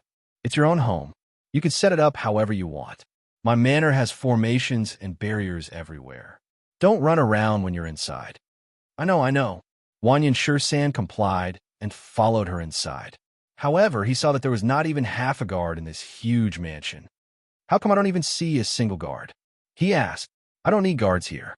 As she spoke, a bald, old man walked over. He glanced at them, then looked at Feng Jiu and grinned. I was wondering who it was. It turns out that Miss has returned. He is the gatekeeper of my residence, Elder Mei. Feng Jiu said to the two people, and then said to Elder Mei, This is Wanyan Shursan, and this is Qin Exan. Wanyan Shursan is a guest, and Qin Exan will be a member of the mansion from now on. Oh, Old Mei replied, and nodded before giving the two of them a once-over. How has the family been while I was gone? She asked as she walked inside. It's all right. There are people coming to visit every day. Look, there's even a line outside the door. We can't chase them away even if we want to. Meija followed beside her and said, Du Fan and the others came back after completing their mission yesterday. They knew that Miss wasn't here, so they stayed in the mansion. Seeing the two of them walking inside, Wanyan Shursan could not help but feel surprised. Feng Jiu was one thing, but who was this bald, old man guarding the door? How come he could not see through his strength? Ruada's mansion did not have many guards, and they came in through the back door without making any noise. How did this old man know that someone came in through the back door? Not simple. Chapter 3064. Feng Jiu smiled and nodded. I just arrived. Call the people in the mansion to the main hall. Yes, he answered. When he turned around, his eyes seemed to inadvertently sweep past Yin Shursan and Qin Exan. This man is also very good-looking and has an extraordinary temperament. People who don't know him would definitely think that he's the son of an aristocratic family. I didn't expect him to be your subordinate. Wanyan Shursan clicked his tongue as he stared at Lung Hua's departing figure. Feng Jiu smiled and walked inside. The people under me are all good-looking. When they go out, they're all young masters of aristocratic families. This is not strange. They went to the front hall. Feng Jiu sat on the main seat. Wanyan Shursan sat on the lower left, and Qin Exan stood beside Feng Jiu. After serving the tea, the servant respectfully retreated. Not long after, Lung Shuang carried the child into the hall. Master, she bowed and called out. Then, she looked at the person sitting in the main seat. At the same time, her eyes fell on Qin Exan and sized her up. Ya, little Howard saw Feng Jiu waving his hands excitedly. Even though her face was still disguised, that familiar aura still made him want to lean forward. Feng Jiu put down the teacup in his hand and stood up. He walked forward with a smile on his face. Little Howard, did you miss your mother? As he spoke, he reached out and hugged him. Nyang nyang, nyang nyang nyang nyang nyang nyang. The little fellow imitated her voice and called out. He didn't know how to call out Nyang Qin, so he could only vaguely call out Nyang Nyang Feng Jiu. He looked at her with sparkling eyes, and saliva dripped from the corner of his mouth as he moved closer to Feng Jiu's face. Even if it was a muffled voice, Feng Jiu's eyes lit up when he heard it. My son can say Mom now. How obedient. She cupped his chubby little face and kissed it. Wanyan Shursan and Qin Xin were stunned as they looked at her with a joyful expression. Fine. Along the way, they saw Feng Jiu. Sometimes she was cold, sometimes she was evil, and sometimes she was casual and lazy. However, she always had a noble aura, the aura of an expert, and an aura that made people not dare to be too presumptuous in front of her. However, when they arrived at the residence, they saw that she was smiling like a flower. She was very relaxed, which was quite different from when she was outside. Moreover, what surprised them the most was that she already had a child of this age. Your son? Wanyan Shursan was stunned. He pointed at the child she was playing with and asked. Yes, my son, Xianyuan Hao. She grabbed the child's hand and waved at Wanyan Shursan. Wanyan Shursan stared at her from head to toe. His expression was strange and certain. He's not your biological child. Hearing this, Feng Jiu smiled slightly. Howard was adopted by me. Except for the fact that he didn't come from my stomach. Everything else is the same. I treat him as my own. Come, let me hug him. He rubbed his hands and reached for the child. Look at this chubby boy. His facial features are exquisite and outstanding. When he grows up, he will definitely be a handsome man who will charm thousands of girls. Hearing this, Feng Jiu laughed and said proudly, Of course, can my son be bad? Ah. When the little fellow saw Wanyan Shi-san reaching out to hug him, he waved his hand away in disgust and hid in Feng Jiu's arms. His other hand was still tightly grasping Feng Jiu's clothes. Chapter 3065. Master, you're back. Master. One by one, they came in from outside and called out excitedly while sizing up the other two people in the hall. Introduce yourselves. Feng Jiu didn't help them introduce themselves. Instead, he was playing with the child while looking at them calmly. Introduce themselves? Everyone was stunned for a moment. Then, Lung Hua smiled gently and introduced himself. I'm Lung Hua, the housekeeper of the mansion. I'm Du Fan, good at formations. I'm Fan Lin, an alchemist and a doctor. On it they introduced themselves one by one and introduced themselves. When they were done, they looked at Wanyan Shi-san and Qin Xian. I'm Qin Xian. Master saved me on the way here. I'm not good at anything, but I'm good at playing the zither. She said softly. Compared to them, she was so ordinary and unremarkable. Moreover, her face was thinking of this. She couldn't help but lower her eyes. I'm Wanyan Shi-san, the 13th uncle of your master's sworn sister. You can call me Wanyan. He paused, touched his chin, and thought for a while. Then he smiled and said, Call me 13th Master. 13th Master. When everyone heard that he was the 13th uncle of their master's sworn sister, they naturally didn't dare to neglect him. Moreover, he was brought back to the mansion by their master, so he must have some status. Qin Xian, since you're here, just treat this place as your home. You'll slowly get used to it. I'll take you to choose a courtyard later. Lung Hua said gently. Okay, thank you. Qin Xian nodded slightly and smiled. Lung Hua, I'll leave them to you. I'll go back to the courtyard first. Come find me later. Feng Jiu stood up with the child in his arms and said to Lung Hua, Yes, master. Don't worry. Lung Hua replied. All right, I'll take this opportunity to visit your residence. Wanyan Shi-san said excitedly. Then, as if he had thought of something, he said, Wait, where's your man? Why don't I see him? It was no wonder that he felt like something was missing for most of the day. After thinking for a while, he remembered that the male master of the manor hadn't appeared. If the child's name was Xianyuan Hao, then her husband's surname was Xianyuan? Why didn't I see anyone? She wondered what kind of man could tame a woman like Feng Jiu. He's in seclusion and hasn't come out yet. Feng Jiu said with a smile, If you have the chance in the future, come visit us more often. You will naturally have the chance to meet him. That's for sure. Not knowing that your home is here is one thing. Now that I know, I'll definitely drop by often in the future. He grinned. Just thinking about it made him happy. Feng Jiu asked Lung Shuang to follow him and carried the child back to the courtyard. Lung Hua took Wanyan Shi-san and Qin Xian to look around the manor. He also asked someone to tell the kitchen to prepare food. After returning to the courtyard, Feng Jiu asked someone to prepare warm water for a bath. She took the child into the bath with her. The two of them played in the tub for a while before getting up. She handed the child to Lung Shuang. After a while, she came out of her room. She changed into a red dress and restored her appearance. She was in such high spirits that people couldn't take their eyes off her. Ma Nyang Yang.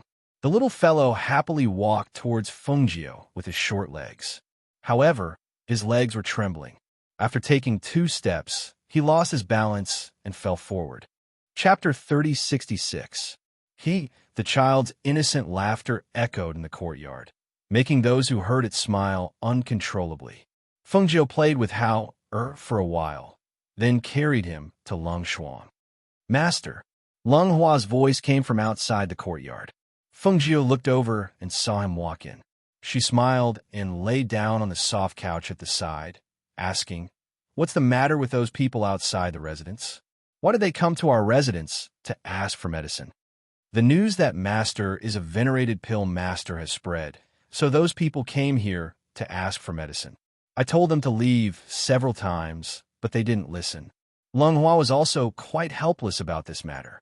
The news must have come from the immortal sect. Well, since it spread, then let's use it to do something. She lay on the soft couch and looked at the sky with narrowed eyes. Hearing this, Lung Hua asked, Master plans to do this as a business? Feng Jiu's lips curved. That's right. I probably won't be going out for a while. Since that's the case, then I'll just treat it as a practice. She paused, then instructed, Go and record their requests and give them to me. Yes, he responded. Seeing that she had nothing else to say, he left. Lung Shuang, what do you think of Qin Xian? Feng Jiu looked at Lung Shuang and asked with a smile.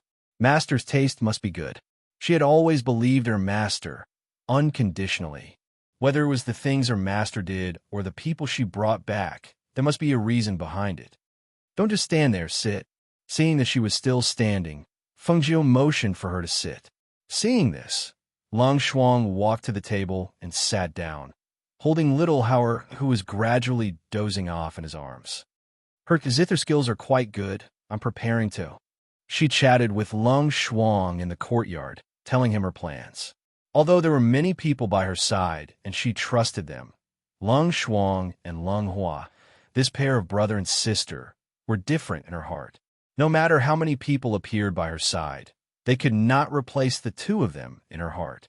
They also seemed to know that they would only secretly pay attention to the people she took in, observing their words and actions, because they were worried that those people would hurt her.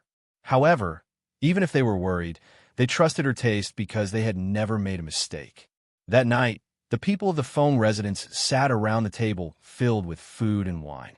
They ate, drank, and chatted, especially Wan Yin-Shur-san, who was like a curious child, asking strange questions from time to time. Feng Jiu, why is this residence? Why is it not the Xian Yuan manor? Feng Jiu, why did Xian Yuan go into seclusion so easily? How can he calm down and go into seclusion? Feng Jiu, is his strength stronger than yours? How did you two meet? Was he the one who chased you first? Or did you fall in love with him first? He must be a handsome man, right? Otherwise, you definitely wouldn't like him. Ha ha ha. Does he have many suitors around him? Don't you need to help him get rid of them? The lively night ended with Wan Yin-Shur-san's curious gossip. As the night deepened, everyone returned to their own courtyards to rest. When Feng Nine returned to her room, slightly drunk, she sensed the presence of another person as soon as she entered the room. Chapter 3067. Xian Yuan Mose flipped through the book in his hand. His deep gaze carried a trace of doting as he looked at her. His deep voice was very seductive in the night. If you didn't come out of seclusion, then who is the person warming your bed right now? I just came back today. I asked Lung Hua and the others, but they said you still haven't come out of seclusion. She walked forward with a smile, took off her coat and boots, and directly threw herself on top of him. You reek of alcohol, Xian Yuan Mose said, but still closed the book in his hand and put it aside. He reached out and hugged her waist. I only drank a little wine. It's not as bad as the smell of alcohol. She smiled and her eyes narrowed. Her head arched in his embrace, and she found a comfortable position. Just like that, she laid on top of him with the quilt between them. She leaned on his chest. Since you came out of seclusion, why didn't you come out to meet everyone? It's too troublesome, Xian Yuan Mose said. In his opinion, people who had nothing to do with her were all troublesome.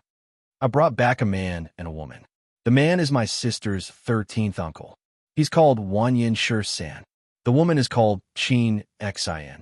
I saved her.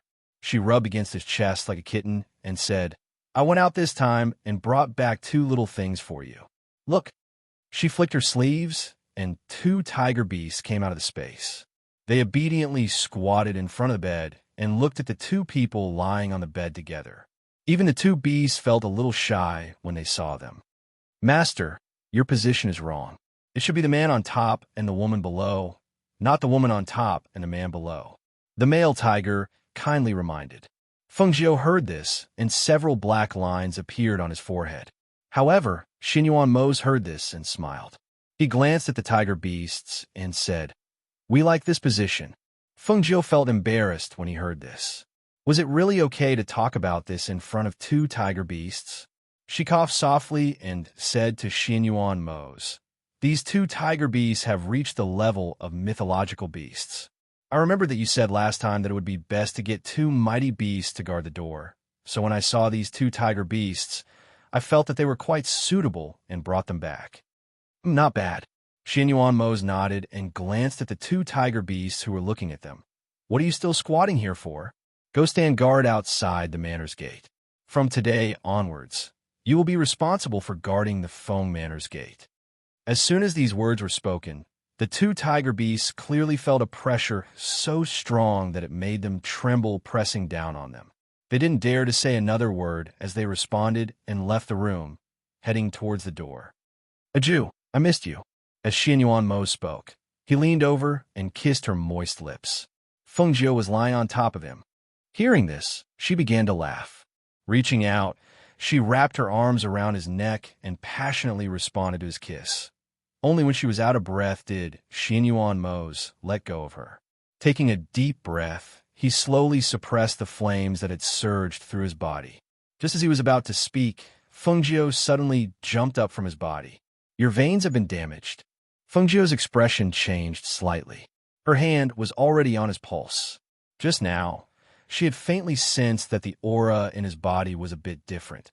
However, she never thought that it would be his veins that had been damaged. Seeing her nervous appearance, Xianyuan Mose chuckled and comforted her. "Don't worry. I was just about to talk to you about this." Chapter 3068. "There was an accident when I was cultivating," he said simply, not wanting her to worry too much. "It's just that my meridians are damaged. My strength has dropped to 50%. Because of the damage to my meridians. Other than that, there's no big problem." "That's not a big problem." She glared at him and said worriedly, "When an enlightened master is injured, it can't be treated by ordinary pills. Moreover, the damage to your meridians is not a small problem. Also, your strength has dropped to 50% because of the damage to your meridians. This is very dangerous for you. Do you know that?" As she spoke, she patted her face, dispelling the last trace of drunkenness. Then she sat beside him and said, "You must have eaten the pill, but you can't see the effect. How about this? I'll try to repair it for you first. If it doesn't work, I'll think of something else." With the green lotus life force in your body, Xianyuan Mose's expression turned serious. He said in a low voice, "You've used too much life force. It's also taxing on you. Moreover, your body. It's fine. Don't talk. Sit properly." She gestured for him to sit cross-legged with his back facing her. Geoda, as soon as he spoke, he saw that she had already used her hands to apply spiritual chi to his back. Seeing this, he sighed softly and focused his mind to feel the life force. A green chi gradually spread out from Feng Jiu's palms. That chi passed through his body and into Xianyuan Mose's body, repairing his damaged meridians bit by bit. Using life force to repair wounds and internal injuries had a very high chance of recovery. However, for an enlightened master, what kind of effect would it have? The higher one's strength, the more resilient their meridians would be. It would be even harder to repair them. However, right now, she could only use all her strength to help him repair it. Because if his meridians were damaged for a long time, even if they could be repaired in the future, they would not be able to reach their initial peak. The life force of the green lotus flowed through his body, making him feel relaxed all over. He could feel the powerful aura of the spiritual energy. However, as the life force of the green lotus flowed through his body, he could feel that her aura was gradually becoming unstable. "Gio, that's enough," he said, trying to stop her. "Don't talk." As Feng Jiu spoke, the sweat on his forehead slid down his cheeks. His hands were pressed tightly against Chu Li's back, continuously transferring the life force of the green lotus to him. Xianyuan Mose wanted to push her away, but he was afraid that he would hurt her. He was afraid that she would not be able to bear it. So he said, "Aju, I'm much better now. That's enough. You can stop now." Aju. Feng Jiu did not pay any attention to him.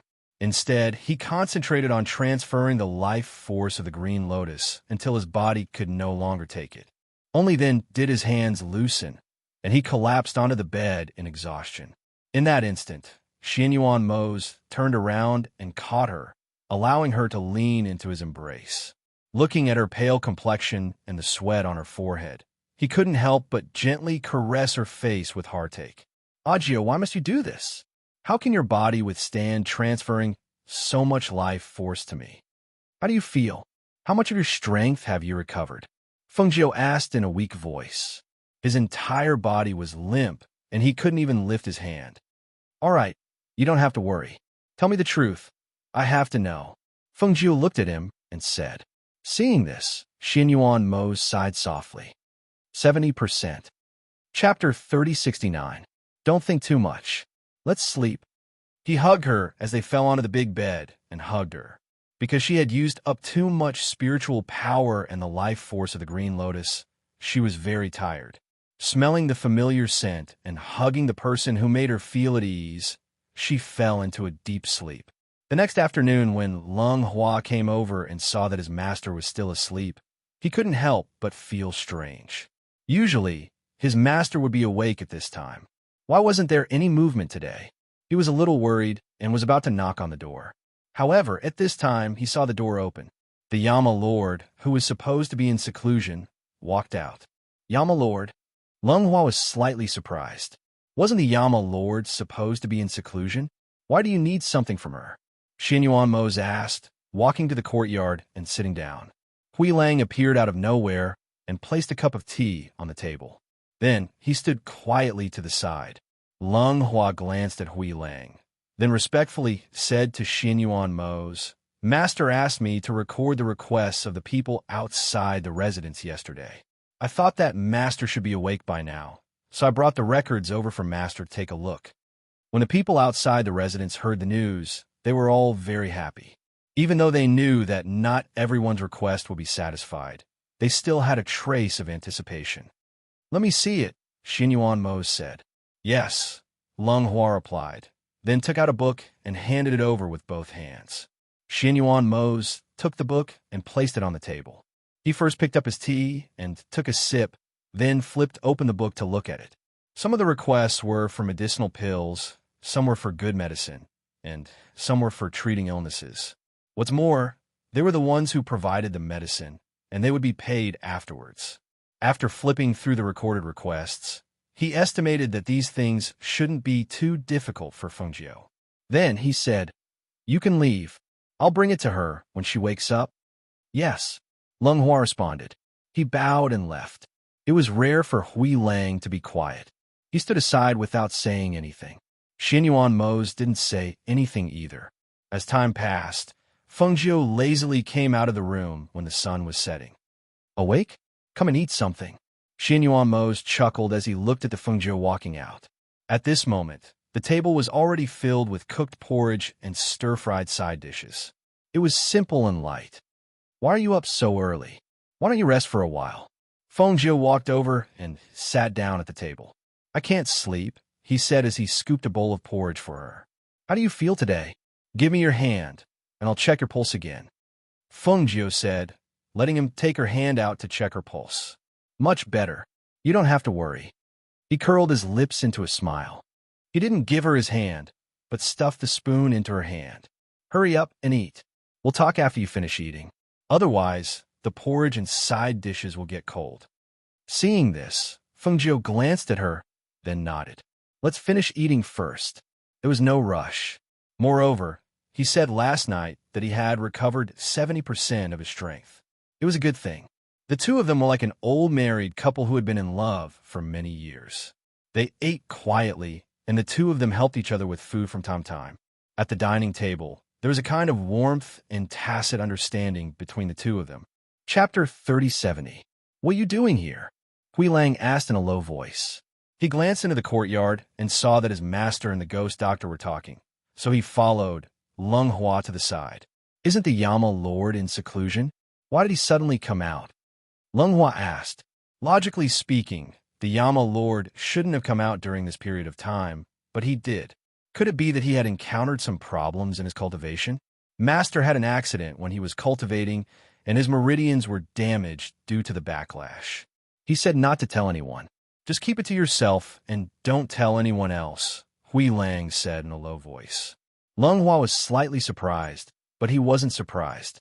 Someone who should have been in seclusion had come out. He thought that something must have happened. Sure enough, after asking, he found out that the Yama Lord had an accident when he was cultivating, and his meridians were damaged.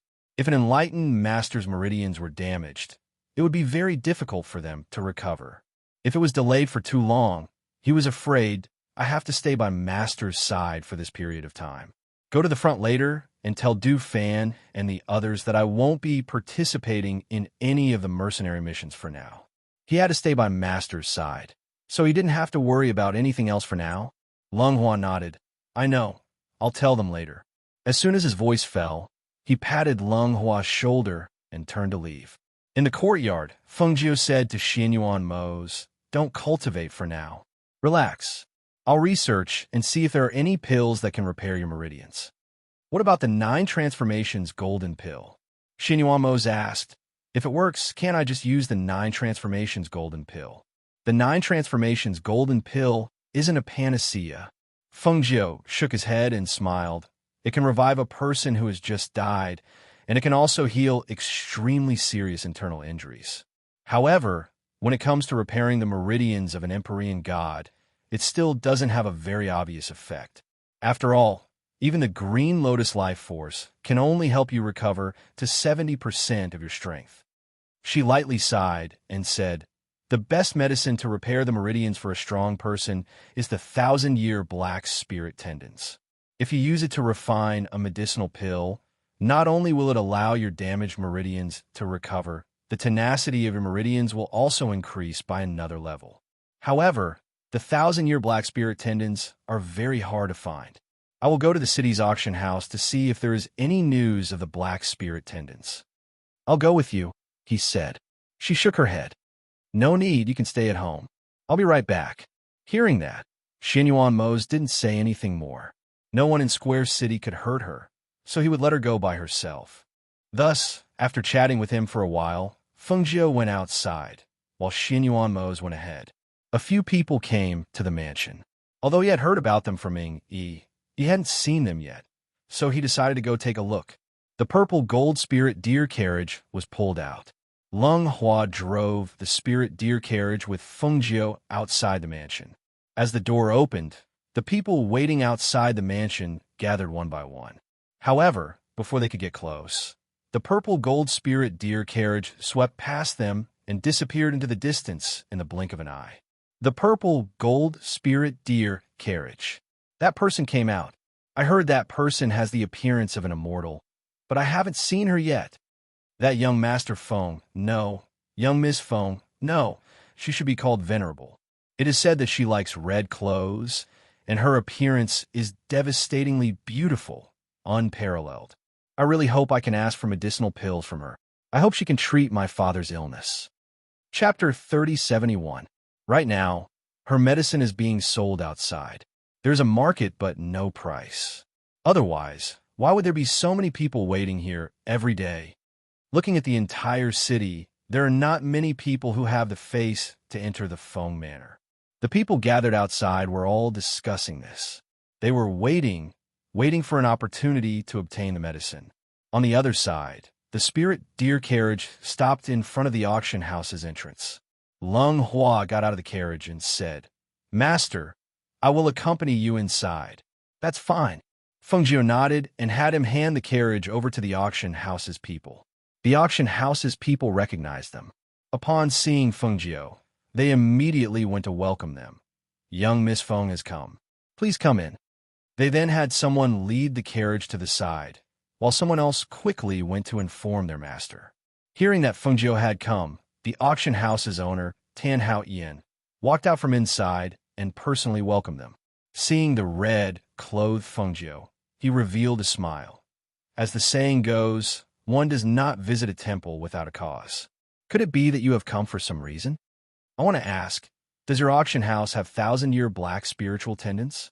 Oh, hearing this, Tan Hao Ian's eyes slightly flashed, and he looked her over before saying, Let's go upstairs and talk. Please. Saying this, he gestured for them to enter. Seeing this, Feng Jiu followed him into the building's side room. Once inside, tea and snacks were brought out. Tan Haoyan sat at the table and personally poured tea for Feng Jiu. Glancing at her, he said, "The 1,000-year black spiritual tendons are the main medicine for repairing veins. I see that your complexion is the same as before, and it doesn't seem like your veins have been damaged. Why would you want this medicine?"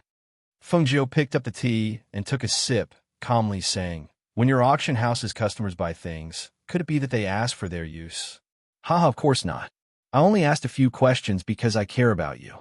He smiled, not caring that Lung Hua, who was behind Feng Jiu, was looking at him. Hearing this, Feng Jiu put down his teacup and picked up a piece of cake to eat. He glanced at him indifferently and said, "I only care if you have the 1,000-year black spirit tendons here." "No." He shook his head and said with a smile, "What kind of precious spirit medicine is the black spirit tendon? How could they be seen so often? Not to mention that I don't have it here, the other cities and towns, and even the 4 great immortal sects don't have it." Hearing this, Feng Jiu's brows furrowed and his expression froze. She had originally thought that if she couldn't find it here, she would go somewhere else and search for it in the 4 great immortal sects. However, after hearing what he said, it seemed that the 1,000-year-old black spirit tendons were indeed extremely difficult to find. If that was the case, then it would truly be troublesome. "Do you really need this spiritual medicine?" Seeing her expression, he was a little surprised. "If I didn't need it, why would I come here?" Wasn't this a useless question? Tan Haoyan paused, as if he was thinking of something. "Do you know where it can be found?" Feng Jiu saw his expression and asked. He glanced at Feng Jiu and said, "I've heard of it, but I've never seen it. I don't know if it's true or not." Seeing that she kept staring at him, he sighed softly and said, "Inside the spirit void secret domain, there are spirit medicines everywhere. However, the more precious the spirit medicines are, the stronger the guardian beasts. In addition, the spirit void secret domain is the cultivation secret domain of the 4 great immortal sects. Unless one is a disciple of the 4 great immortal sects, no one can enter." Chapter 3072. Listening to his words, Feng Jiu couldn't help but ponder. He said that disciples above the peak of the nascent soul realm couldn't enter, but he also said that even if they used some method to enter, their strength would be suppressed. In other words, there was still a way to enter? Thinking of this, she glanced at him and said, "How did you know?" Tan Haoyan smiled and said, "A few years ago, someone disguised himself to look for medicine and accidentally found a 1,000-year-old black spirit tendon. However, there were powerful, fierce beasts guarding it, so he couldn't get close. Later, when he was drinking and chatting with me, he mentioned it. However, I only heard about it from him. I didn't see it with my own eyes whether it really existed." Hearing this, she stood up and said, "Thank you. Goodbye." "You're leaving?" Tan Haoyan looked at her. Feng Jiu paused and looked back at him, saying, "If what you said is true, I will owe you a favor." Tan Haoyan's eyes flashed, but he didn't speak. He just quietly watched her leave. A favor from Feng Jiu? It seemed pretty good. Lung Hua drove the spirit deer carriage to send Feng Jiu away. On the way, he asked, "Master, do you believe what he said? But even if it's true, how do we enter the secret land?" "Don't go back to the mansion first. Go to the Blue Star Immortal Sect," Feng Jiu said, and asked him to go in the direction of the Immortal Sect. Since it was related to Xianyuan Mo's, she had to confirm it again. "Yes." Lung Hua responded, turned around, and drove the spirit deer carriage directly into the sky. Walking on air, Blue Star Immortal Sect when they heard that a disciple quickly came to report that Feng Jiu had arrived outside the Immortal Sect. CK and Mu Xen hurried down. When they arrived outside the sect, they saw the spirit deer carriage parked under a tree. They looked at each other and quickly walked up. "Master?" The 2 of them called out. They were a little surprised by her sudden arrival, especially venerable Mu Xen. When he saw the 2 purple gold spirit deer that he had treasured in the past being used by his master as spirit beasts to pull the carriage, his heart couldn't help but twitch. "Does your immortal sect have a 1,000-year crow spirit tendon?" Feng Jiu's voice came from the beast carriage. 1,000-year black spirit tendon? The two of them stared blankly for a moment before replying at the same time, "No, this is a rare elixir used to treat tendons and veins. It's especially rare for a 1,000-year-old elixir." Listening to their conversation, Fengjiu paused for a moment, deep in thought. At this moment, CK thought for a while and said, "Master, I once heard from a disciple of an immortal sect that there is a 1,000-year-old black spirit tendon in the four immortal sects' virtual spirit realm. But I don't know if it's true or not." She had heard about this from Tan Hao Ian before. Now that she heard it again, her gaze flickered as she asked, "When will the spirit void mystery realm open? I want to go in. Do you have any way to send me in?" When the two of them heard this, they couldn't help but be shocked. "Master, if a cultivator whose strength exceeds the nascent soul realm enters the spirit void mystery realm, his strength will be greatly suppressed. Moreover, it's extremely dangerous inside. It's a place for the disciples of the four immortal sect to gain experience. Why do you want to take this risk?" "I want a 1,000-year-old black spirit tendon, so I have to go in," Fengjiu said lightly. "But master, such a rare and precious elixir must be guarded by a powerful, vicious beast. With master's strength, I'm afraid your strength will be suppressed greatly. Moreover, master's contracted beast will not be able to come out because of the restriction. If master goes in, it will be too dangerous." Chapter 3073. Seeing this, the two knew that she must go in. After thinking for a while, they said, "If master wants to go in, we naturally have a way. However, I'm afraid master can't go in with this identity. You have to change your identity. After all, it's the four major immortal sects' secret territory." "Yes, I know." She lifted the curtain and looked at the two people outside. She asked, "When will the spirit void secret territory open?" The two smiled and said, "Master has come at the right time. Recently, the sect has been making arrangements for this. We have also selected disciples to go and gain experience. In a few days, we should depart to meet at the transportation array. If master has finished arranging things in the mansion, you can come over tomorrow. We will arrange an identity for master." "Okay," Fengjiu responded. After saying a few words to them, she left first. Seeing the purple gold spirit deer beast carriage fly into the sky and disappear into the clouds in a few breaths, CK couldn't help but ponder, why do you think master is so anxious to find a 1,000-year black spirit tendon? How would I know? I'm just worried that if master enters the secret territory, her strength will be suppressed and she will be in danger. If anything happens to her, do you think Master Xianyuan will let us go? Muexian couldn't help but worry when she thought of this. On one hand, it was because of their alchemy venerable master. As an alchemy venerable, her status was extraordinary. Why did she have to go in to find the black spirit tendon? Why couldn't she let others do it for her? If something happened to her in there, what would they do? Go back and make arrangements. Tell this disciple to protect her when the time comes. As CK spoke, he let out a light sigh. He flicked his sleeves and walked towards the immortal sect with his hands behind his back. When Fengjiu returned to the mansion, the sun had already set. In the mansion, Xianyuan Mose had been waiting for her return. When she returned to the mansion and entered the gate, Wanyan Shursen came up to her and said, Fengjiu, I saw your man. TSK, his aura is quite scary." Hearing this, Fengjiu smiled. "You saw it? He just came out of seclusion. He probably won't be in seclusion for a while and will be in the mansion. If you're not in a hurry to go back, you can stay and accompany him." Hearing this, Wanyan Shursen rubbed his chin and stared at her. "What you said is a little strange. Stay and keep him company? What about you? What do you want to do?" "I'm going out for a while. I won't be back for a while," Fengjiu said as he walked inside. "I see. Then I'll leave tomorrow as well. I don't want to face your husband. You don't know. Your husband is like a jealous jar. He kept staring at me today and asked if I was married. Do you have a woman you like? From the looks of it, he almost told me to keep my distance from you." "Pucci." Fengjiu couldn't help but laugh. How could it be that exaggerated? Mose just looks cold, but after interacting with him, you'll know that he's actually a pretty good person. Yes, he's pretty good." Wanyan Shursen agreed. "We were waiting for you to come back, so we ate first. However, I saw your husband instruct someone to send food to the courtyard. You should go eat first. We'll talk later." With that, he waved his hand and left. Chapter 3074. "I'm back," she said softly and walked over to his side. Xianyuan Mose opened his eyes and reached out to hold her hand.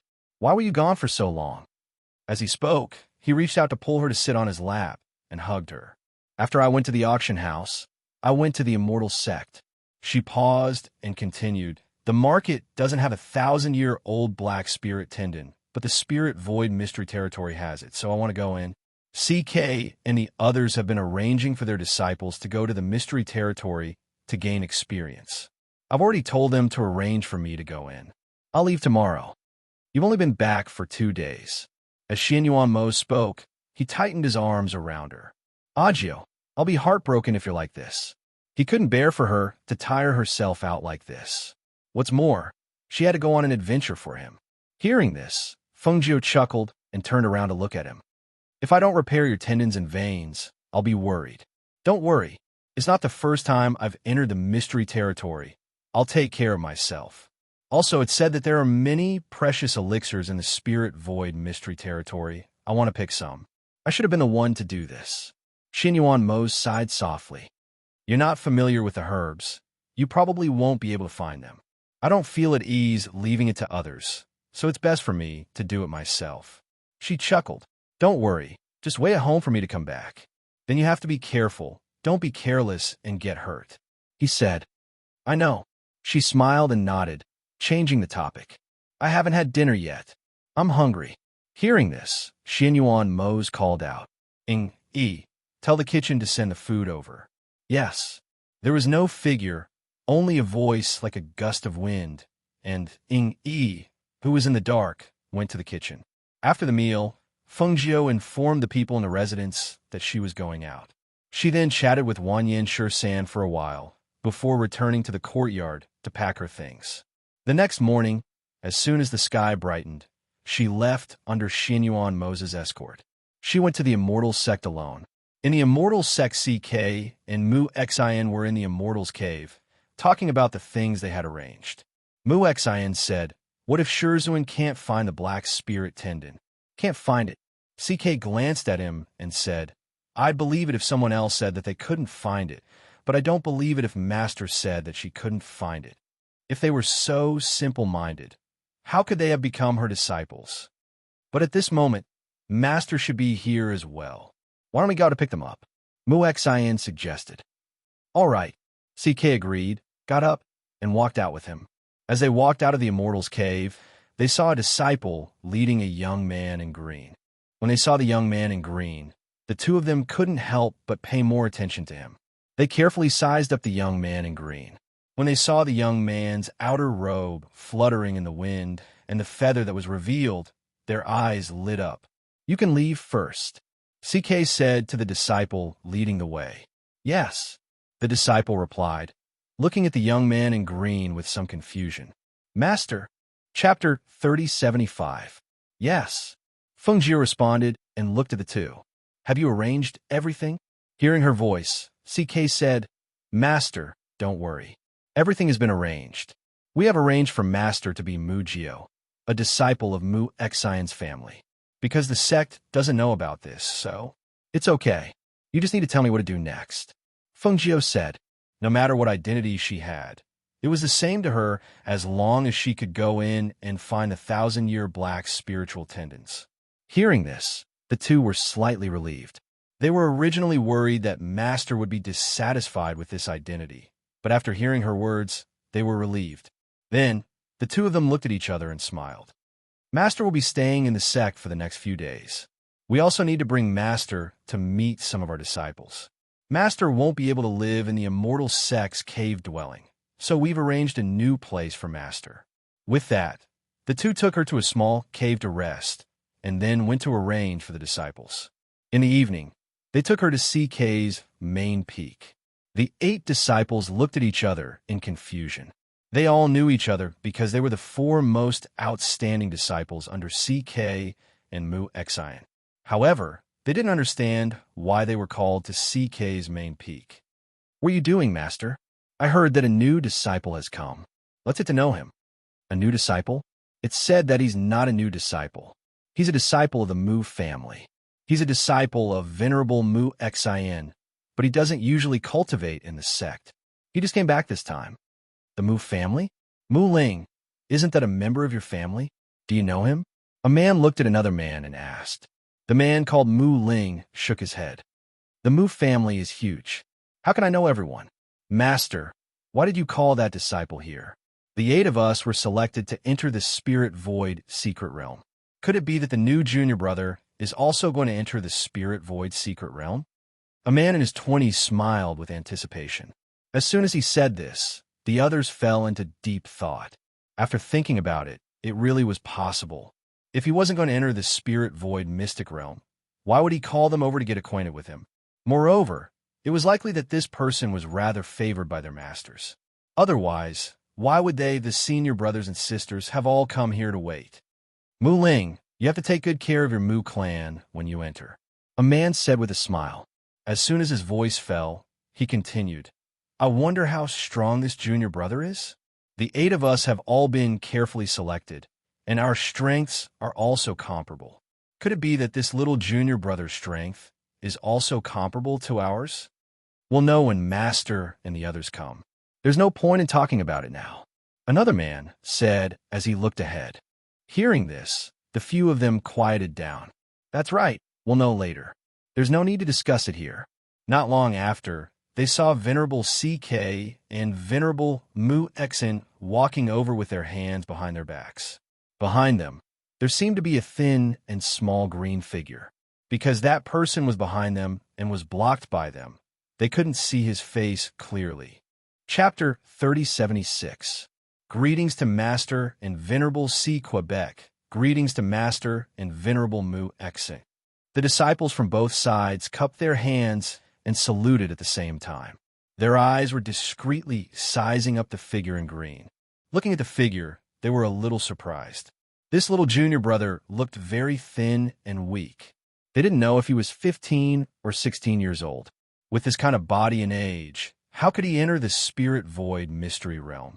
What if something were to happen in there? This is Mu Jio, a disciple I took in outside. I only called it back recently. He will enter the Spirit Void mystery realm with you. As his senior brothers, you have to take care of him.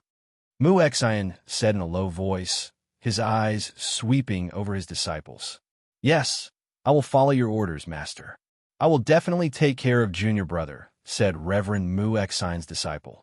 His gaze landed on the young man in green. He looked so small and weak.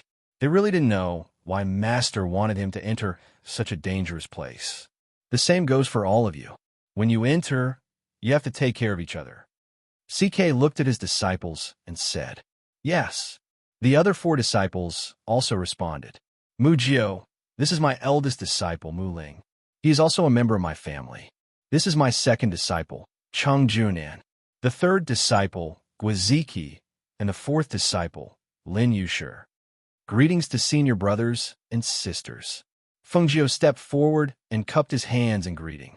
CK and Mu Xion's hearts skipped a beat when they heard her address them as senior brothers and sisters. This was their ancestor. Now, she had to address their disciples as senior brothers and sisters. This was really messed up. Little junior brother. The few of them nodded slightly. Ahem. CK coughed softly and introduced Fengjio. Mu Jio, these are my disciples. You don't have to call them senior brothers and sisters. Just call them by their names. CK said, winking at his 4 disciples, Introduce yourselves. I am Pei Zishuan. I'm Lin Qingjin, Yushi's brother, the man said with a smile and glanced at his sister. I'm Xiao Kaiji. The last person was a woman. She spoke in a light voice. I'm Gretchen, Mu Jio, you could just call us by our names. Okay, Fengjio replied with a smile. Well, you've seen him. Mu Jio, go back to the cave and cultivate. Mu Xin ordered in a deep voice, indicating that she should leave first. Yes. Fengjio smiled. After nodding slightly to everyone, she left first. The few of you cultivate more in the next few days. Prepare all the things you need to prepare. Also, there is one more thing that I just instructed you to do. Once we are inside, you must protect Mu Jio well. Mu Xin was still worried and reminded them again. The few of them were slightly surprised, but they didn't show it on their faces. They still acknowledged the order. After the two venerable ones left, the few of them looked at each other. Who do you think this Mujio is? Why does it feel like Master's attitude towards him is different? He's from a Mu clan, Mu Ling said, glancing at them. Since Master has instructed, we'll do as he says. Hearing this, the few of them didn't say anything else. After a while, they returned to their respective cave residences. After returning to the cave residence, Feng Jiao began to develop some medicine to protect himself. If he couldn't use his strength inside, it was better to prepare more medicine. Chapter 3077. Master, we brought some things for you. CK took out a space ring and handed it to her. This ring contains the cultivation technique of the Xiao sect. Master needs to practice this technique in the next 2 days. Only disciples with the cultivation technique of the 4 major immortal sects can enter the Spirit Void Mystery Land. There is also a transmission Jade token. If Master encounters any danger, you can crush the Jade token to come out. In addition, the space array will open in 3 months. The disciples of the 4 major immortal sects will be sent back to their respective sects based on the aura of the cultivation technique in each disciple's body. Hearing this, Feng Jiu nodded. Yes, I understand. Then we'll go back first. We won't disturb Master. After the two of them handed the items to her, they bowed and left. After they left, Feng Jiu took out the cultivation technique and memorized it. Then she sat down cross-legged and practiced. It only took her 1 night to reach the 7th level of the cultivation technique. In the next few days, she did not go out until Mu Xin sent someone to tell her that she was ready to leave. Only then did she step out of the cave residence. On this day, she and the other 8 disciples took a flying ship to the transmission array with the other disciples of the sect. She estimated that there should be around 100 disciples of the Blue Star Immortal sect. Just as she was thinking, she heard Mu Ling and Pei Zixuan talking. It is said that the 4 major immortal sects will each have 100 people to enter the Mystery Land. There are about 400 people in the 4 major immortal sects. It seems that the Mystery Land will be lively this time. This time, we will be in there for 3 months. We will probably form a team before entering. Should we add a few more people here? Once they entered, they would form a team.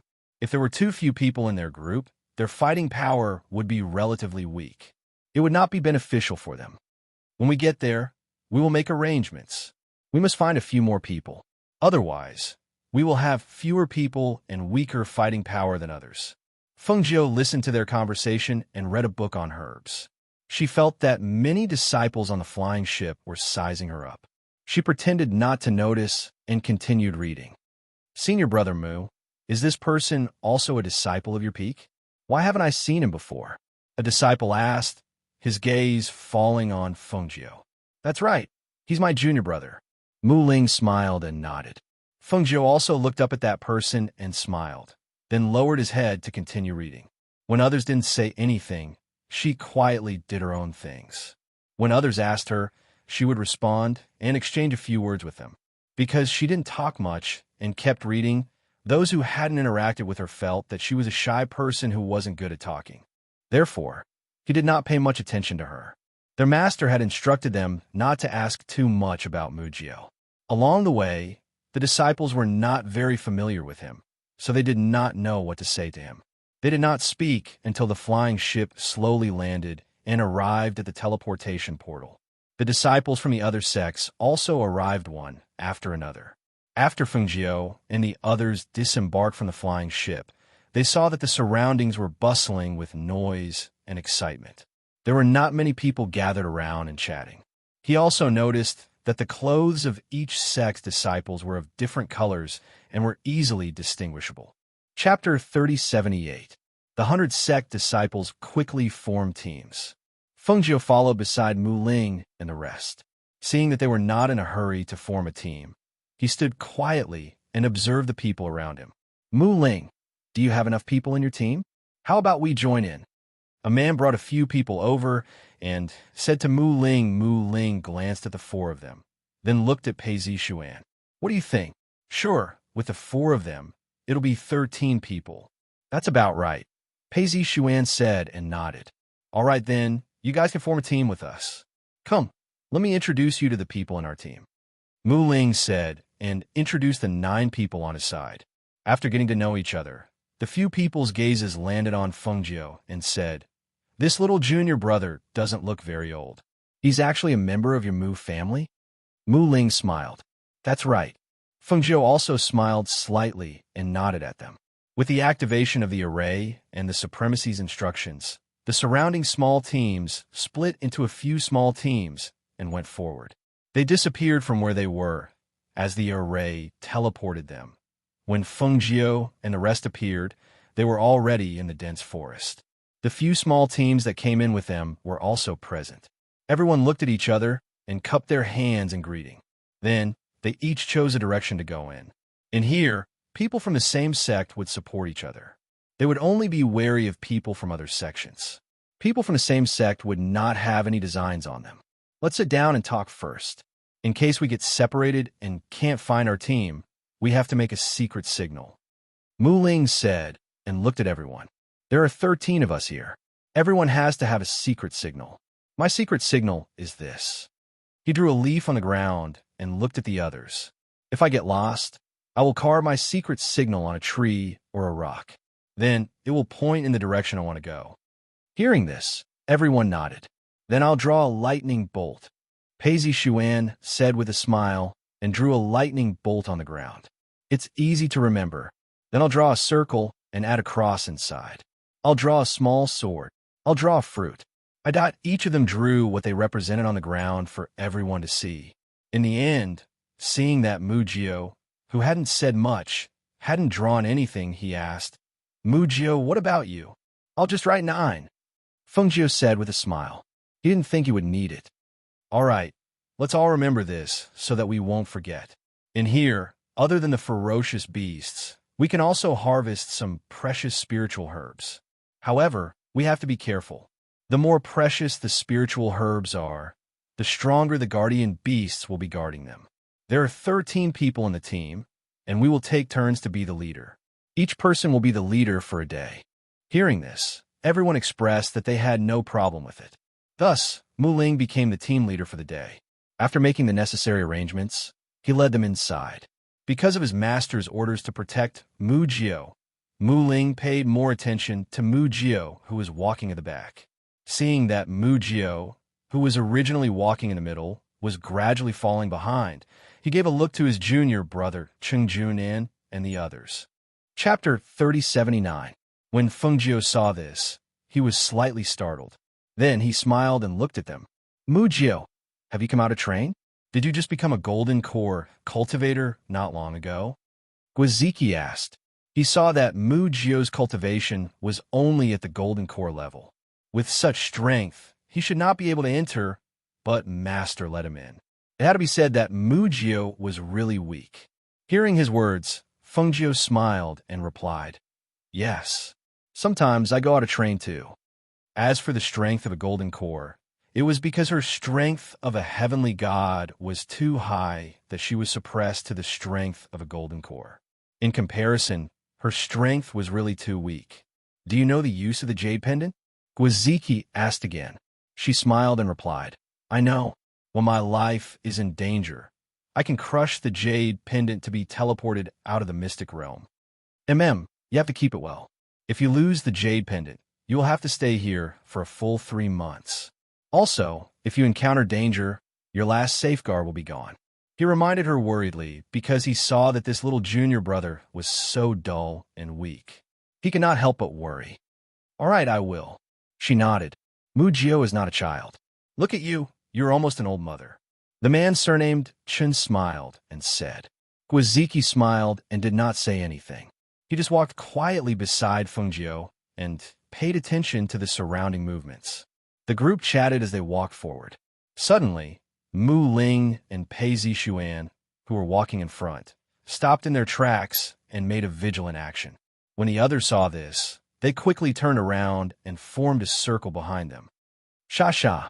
The rustling sound came from the dense forest and seemed to be increasing in number. Furthermore, it was coming towards them. Hearing that sound, Everyone's expression turned serious. What does that sound? Is it a snake? It's not a snake. It seems like something is coming through the grass. As Gwaziki said, he felt an inexplicable sense of danger. I feel that something is not right. Let's retreat quickly. How can we retreat without seeing what it is? In any case, we should at least figure out what this thing is. The man surnamed Chun said to them, I'll go ahead and take a look. As he spoke, he walked out from the crowd and pushed aside the grass to walk forward. However, the moment he pushed aside the grass, something suddenly pounced on him. He was startled and cried out in alarm. He instinctively waved his palm and quickly retreated. Swish! Swish! Hiss! This is a four-legged smiling snake. Mu Ling exclaimed, his expression changing drastically. When everyone heard his words, their faces turned grave as they looked at the colorful four-legged smiling snakes emerging from the bushes. Each of these four-legged smiling snakes was only the length of a palm. They looked like snakes, but they weren't snakes. Their bodies were colorful, and there were spots on their heads that formed a smiling face. Two sharp fangs were exposed on their heads. Their mouths were slightly open, and their stomachs were moving as if they were breathing. As soon as these things jumped out, they surrounded them. On the ground and on the trees, these four-legged smiling snakes were everywhere, leaving them with no way out. Fengjiu glanced at those things and reminded, these things are highly poisonous. Be careful, don't get bitten. Chapter 3080. Be careful. With a cry of alarm, everyone quickly attacked those four-legged smiling snakes that pounced on them. Seeing those four-legged smiling snakes pouncing on them without fear of fire, Pei Zishuan couldn't help but curse. Damn it. Thank you, Ziki. The three of you, open up a path. Mu Ling shouted in a deep voice. As she was worried that Mu Jio wouldn't be able to react in time, she didn't dare to leave his side. Instead, she protected him tightly by her side and instructed, Mu Jio, don't leave my side. Fengjiu raised her blade and killed a few four-legged snakes that were about to bite Mu Ling from the side. She wanted to remind him to take care of himself first. Don't bother about me. But since he had good intentions, she could only respond and follow beside him. Hearing his words, the three of them opened up a path with the help of the others. They shouted to the people behind them, escape this way. With that, their figures dashed out first. Everyone quickly retreated. Mu Ling and Pei Zishuan were at the back. The further back they were, the more dangerous it was. Fengjiu looked back worriedly and saw the two of them retreating while killing those four-legged smiling snakes that surrounded them. One of them leaped from the side and bit towards Pei Zishuan, but Pei Zishuan and Mu Ling didn't notice it. At that moment, her hand moved and a silver needle shot out. Whoosh! Pei Zishuan felt a bloodthirsty aura on his neck. When he turned back, he saw that smiling snake opening its mouth and biting towards his neck. Those two sharp fangs that oozed venom caused him to involuntarily shiver. By the time he wanted to dodge, it was already too late. He thought he would be bitten, but who knew that when that four-legged smiling snake neared his neck, its body trembled and fell to the ground. At that moment, he was so nervous that sweat seeped out of his forehead. His heart didn't seem to be beating, but he clearly heard a soft voice brushing past his ear. Lowering his head to look at that four-legged smiling snake, he saw a cold glint under the sunlight. Zishuan. Let's go. Mu Ling pulled him and retreated with him. With a leap, they were already more than 10 meters away, avoiding those four-legged smiling snakes that were chasing after them. Pei Zishuan gathered his thoughts and turned back to look at the people who had already left. He was puzzled. Who was the one who shot that silver needle? Because they had to avoid the four-legged smiling snakes that were chasing after them, they kept moving forward. After a long while, when they entered an area, the four-legged smiling snakes that were chasing after them suddenly stopped and surrounded them. They didn't chase after them, but they didn't leave either. They just stuck out their tongues and stared at them. Those four-legged smiling snakes have stopped. Let's take a rest. Gwaziki exhaled lightly, wiped his sweat, and said, We just came in and we already encountered this four-legged smiling snake. Fortunately, we ran fast enough. If we were bitten, it would be troublesome. Fengjiu looked at the four-legged smiling snakes that had stopped and did not chase after them. He felt that something was wrong. He was afraid that this place was not safe. It was very likely that there was a very powerful, vicious beast here. Otherwise, those four-legged smiling snakes would have dared to chase after them. As he was thinking, he heard Mu Ling's voice. Chapter 3081. Hearing his words, everyone's relieved hearts rose again. They looked around and said, "It looks very peaceful here. What danger could there be? No, there's not even a bird here. Those four-legged smiling snakes also don't dare to come over. Looking at the situation, there should be powerful, ferocious beasts in this area." Hearing this, no one dared to be careless. Carelessness here could cause death. Then what should we do? There's no way back. The path of retreat is completely blocked by those four-legged smiling snakes. Even if there's danger, we can only go forward. Xiao Kaiji said as he looked ahead and said, "How about this? Let's go forward and take a look. Let's go. Everyone be careful." Mu Ling said and looked at Fengjiu. "Mu Jio, you stay by my side." Fengjiu smiled helplessly. "Eldest senior brother, you don't have to take special care of me. I could take care of myself." Really, being protected by them like this, she felt that her hands and feet were tied. It was just that her strength was suppressed. It was not that her fighting strength was not good. In here, she could deal with most of the situations. Master said that if anything happens to you, we can't escape the blame when we return. Moreover, you and I are both disciples of the Mu family. It's our duty to take care of you. Come here. Follow me and don't run around," he said in a low voice, not allowing any refusal. Fengjiu had no choice but to walk over and follow him. Regarding this, other than the four disciples with the surname Chun who were a little puzzled, the others did not say anything. After all, they had been ordered by their master to take good care of Mu Jio and not let anything happen to him. Although they did not know why their master valued Mu Jio so much, since it was their master's order, they naturally obeyed. They walked forward carefully. Even the slightest movement could make them alert. However, after walking for a while, it was still quiet and there was no danger. Only then did they let out a sigh of relief. Fengjiu looked around and saw that there were many spirit herbs in this area. His eyes lit up. "There are spirit herbs here. I'll go pick them. Senior brothers, sit down and rest." Hearing this, everyone nodded. Ever since they entered, they had been chased by the four-legged smiling snakes. Since it was quiet here, they would sit down and rest for a while. Otherwise, it would be unbearable to be on high alert all the time. "Mu Jio, are you going to pick the spiritual herbs? We'll accompany you." Gretchen and Lin Yushir came to Fengjiu's side and said, "Sure." Fengjiu smiled and squatted down beside a stalk of spiritual medicine under the tree. He carefully dug out the stalk of spiritual medicine. Seeing this, the two of them looked around to see if there were any other spiritual medicine.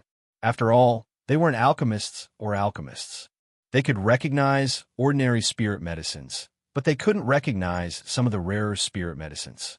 Therefore, after seeing the spirit medicines that Mu Jio had dug up, they began to search accordingly. "Do you want this? Do we dig the right one?" The two of them handed over the two stalks of spirit herbs they had dug up. "Yes, this is it. Thank you." Fengjiu took it with a smile and thanked him. "Mu Jio, what kind of spirit medicine is this? Is there any use for it?" Gretchen asked. "This is a spirit medicine that can stop bleeding. It's more effective than ordinary spirit medicine to stop bleeding," she explained with a smile. Chapter 3082. You can say that. She chuckled and dug up a few stalks of spirit herbs under the tree, keeping them in her space. "Don't go too far. Just pick around here," Mu Ling shouted. "Okay." The few of them answered. After picking some spirit herbs around them, they walked over to rest. Fengjiu took a sip of water. Seeing that everyone was staring at him, he smiled and asked, "What's wrong? Why don't you look tired at all?" Guaziki curiously inquired. After the battle, in addition to the fact that they had been sprinting, they were all extremely nervous. Their auras were all somewhat unstable, yet Mu Jio's countenance was as calm as ever. He didn't even sweat a single drop, and he even had the energy to pluck the spirit herbs. Hearing this, Fengjiu chuckled. "My stamina is good, so I'm not tired. So you're saying that our stamina is not as good as yours?" The disciple with the surname Chen chuckled. He looked at Fengjiu and said, With your small body, you look like a gust of wind could blow you away. But you actually said that your stamina is good. But seeing that you haven't even panted, maybe your stamina is better than ours." Everyone laughed. After resting for a while, they all stood up. "Then let's continue moving forward. Try to be as quiet as possible. Even if there are some powerful, ferocious beasts in this area, it's best not to alarm them." "Okay." Everyone answered and walked forward together, their footsteps light. But at this moment, the ground shook and they stopped. Xiao Kaiji quickly lay on the ground to listen. After a while, he got up and said, "There are more than 10 disciples running this way. There should be a ferocious beast chasing behind them. This ferocious beast is huge. Every step it takes causes the ground to shake slightly. I don't know if it's a ferocious beast from this area. If it's not, I'm afraid that this movement will alarm the ferocious beasts in this area." Hearing this, their faces became serious. "Let's go and take a look." With that, everyone rushed towards the direction of the sound. In the dense forest, the weeds that were half the height of a person seemed to have never been stepped on before. The dozen people running in panic looked back as they ran forward. At their height, a 5 to 6 meter tall giant beast was chasing after them. The giant beast's body was covered with hard spikes. It was a 4-legged beast, but it walked on 2 legs like a human. Its 2 hind legs were thick and heavy, and when it stepped on the ground, it made a heavy thud. The ground also sank, leaving a deep footprint. Its front claws were short and small, but they had sharp claws. Its head was also incomparably huge, with a long and sharp mouth, revealing a row of sharp and long teeth. Its eyes were even bigger than fists, and they were bloodshot, incomparably ferocious. Roar! A deafening roar of a beast rang out.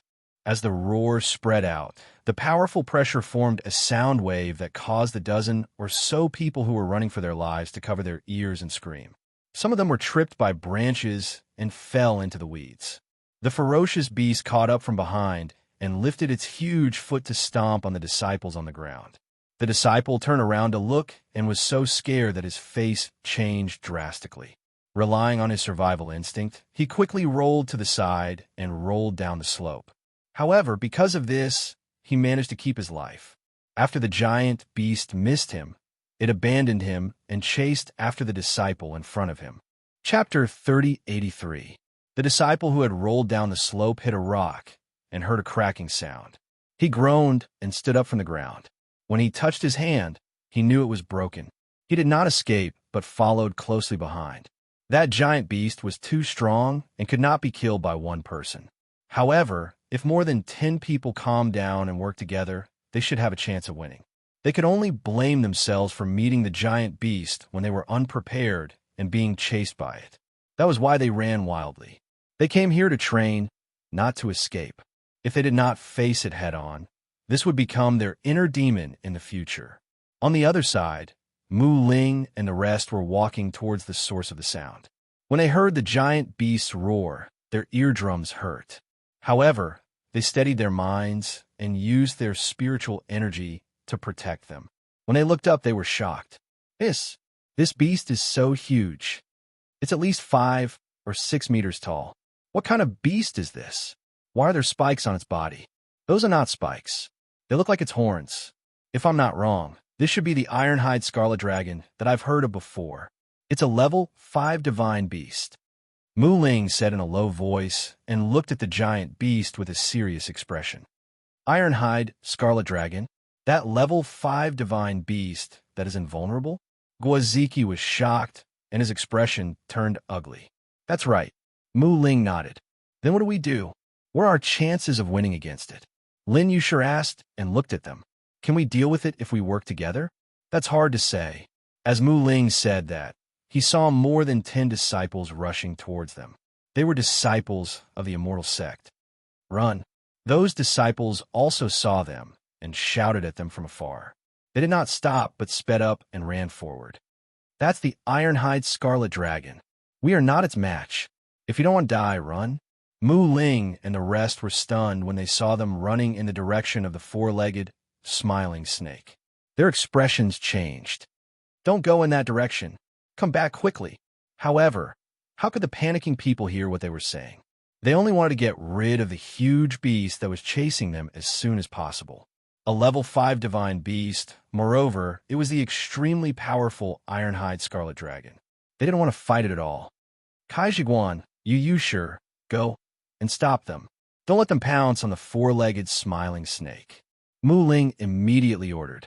At the same time, he took out his long sword and activated his spiritual aura. He leaped towards the Ironhide Scarlet Dragon. Seeing this, Pei Zishuan and the others quickly drew their swords to help Mu Ling. Several of them attacked together, and the Ironhide Scarlet Dragon had no choice but to stop. Although its body was huge, its reaction was very fast. As it dodged their attacks, it also attacked. Fengjiu took a look and saw Gretchen and the rest chasing after those people, while Mu Ling and the rest surrounded the huge beast with swords. One of the disciples chasing after them had one hand drooping weakly, but he still attacked with his sword. Seeing this, she pondered for a moment. If it was a rank 5 divine beast with so many of them joining forces, it was not impossible for them to take it down. However, this rank 5 divine beast was an Ironhide Scarlet Dragon. Its combat strength was extremely strong, and it was impervious to weapons. It would be very difficult for them to win.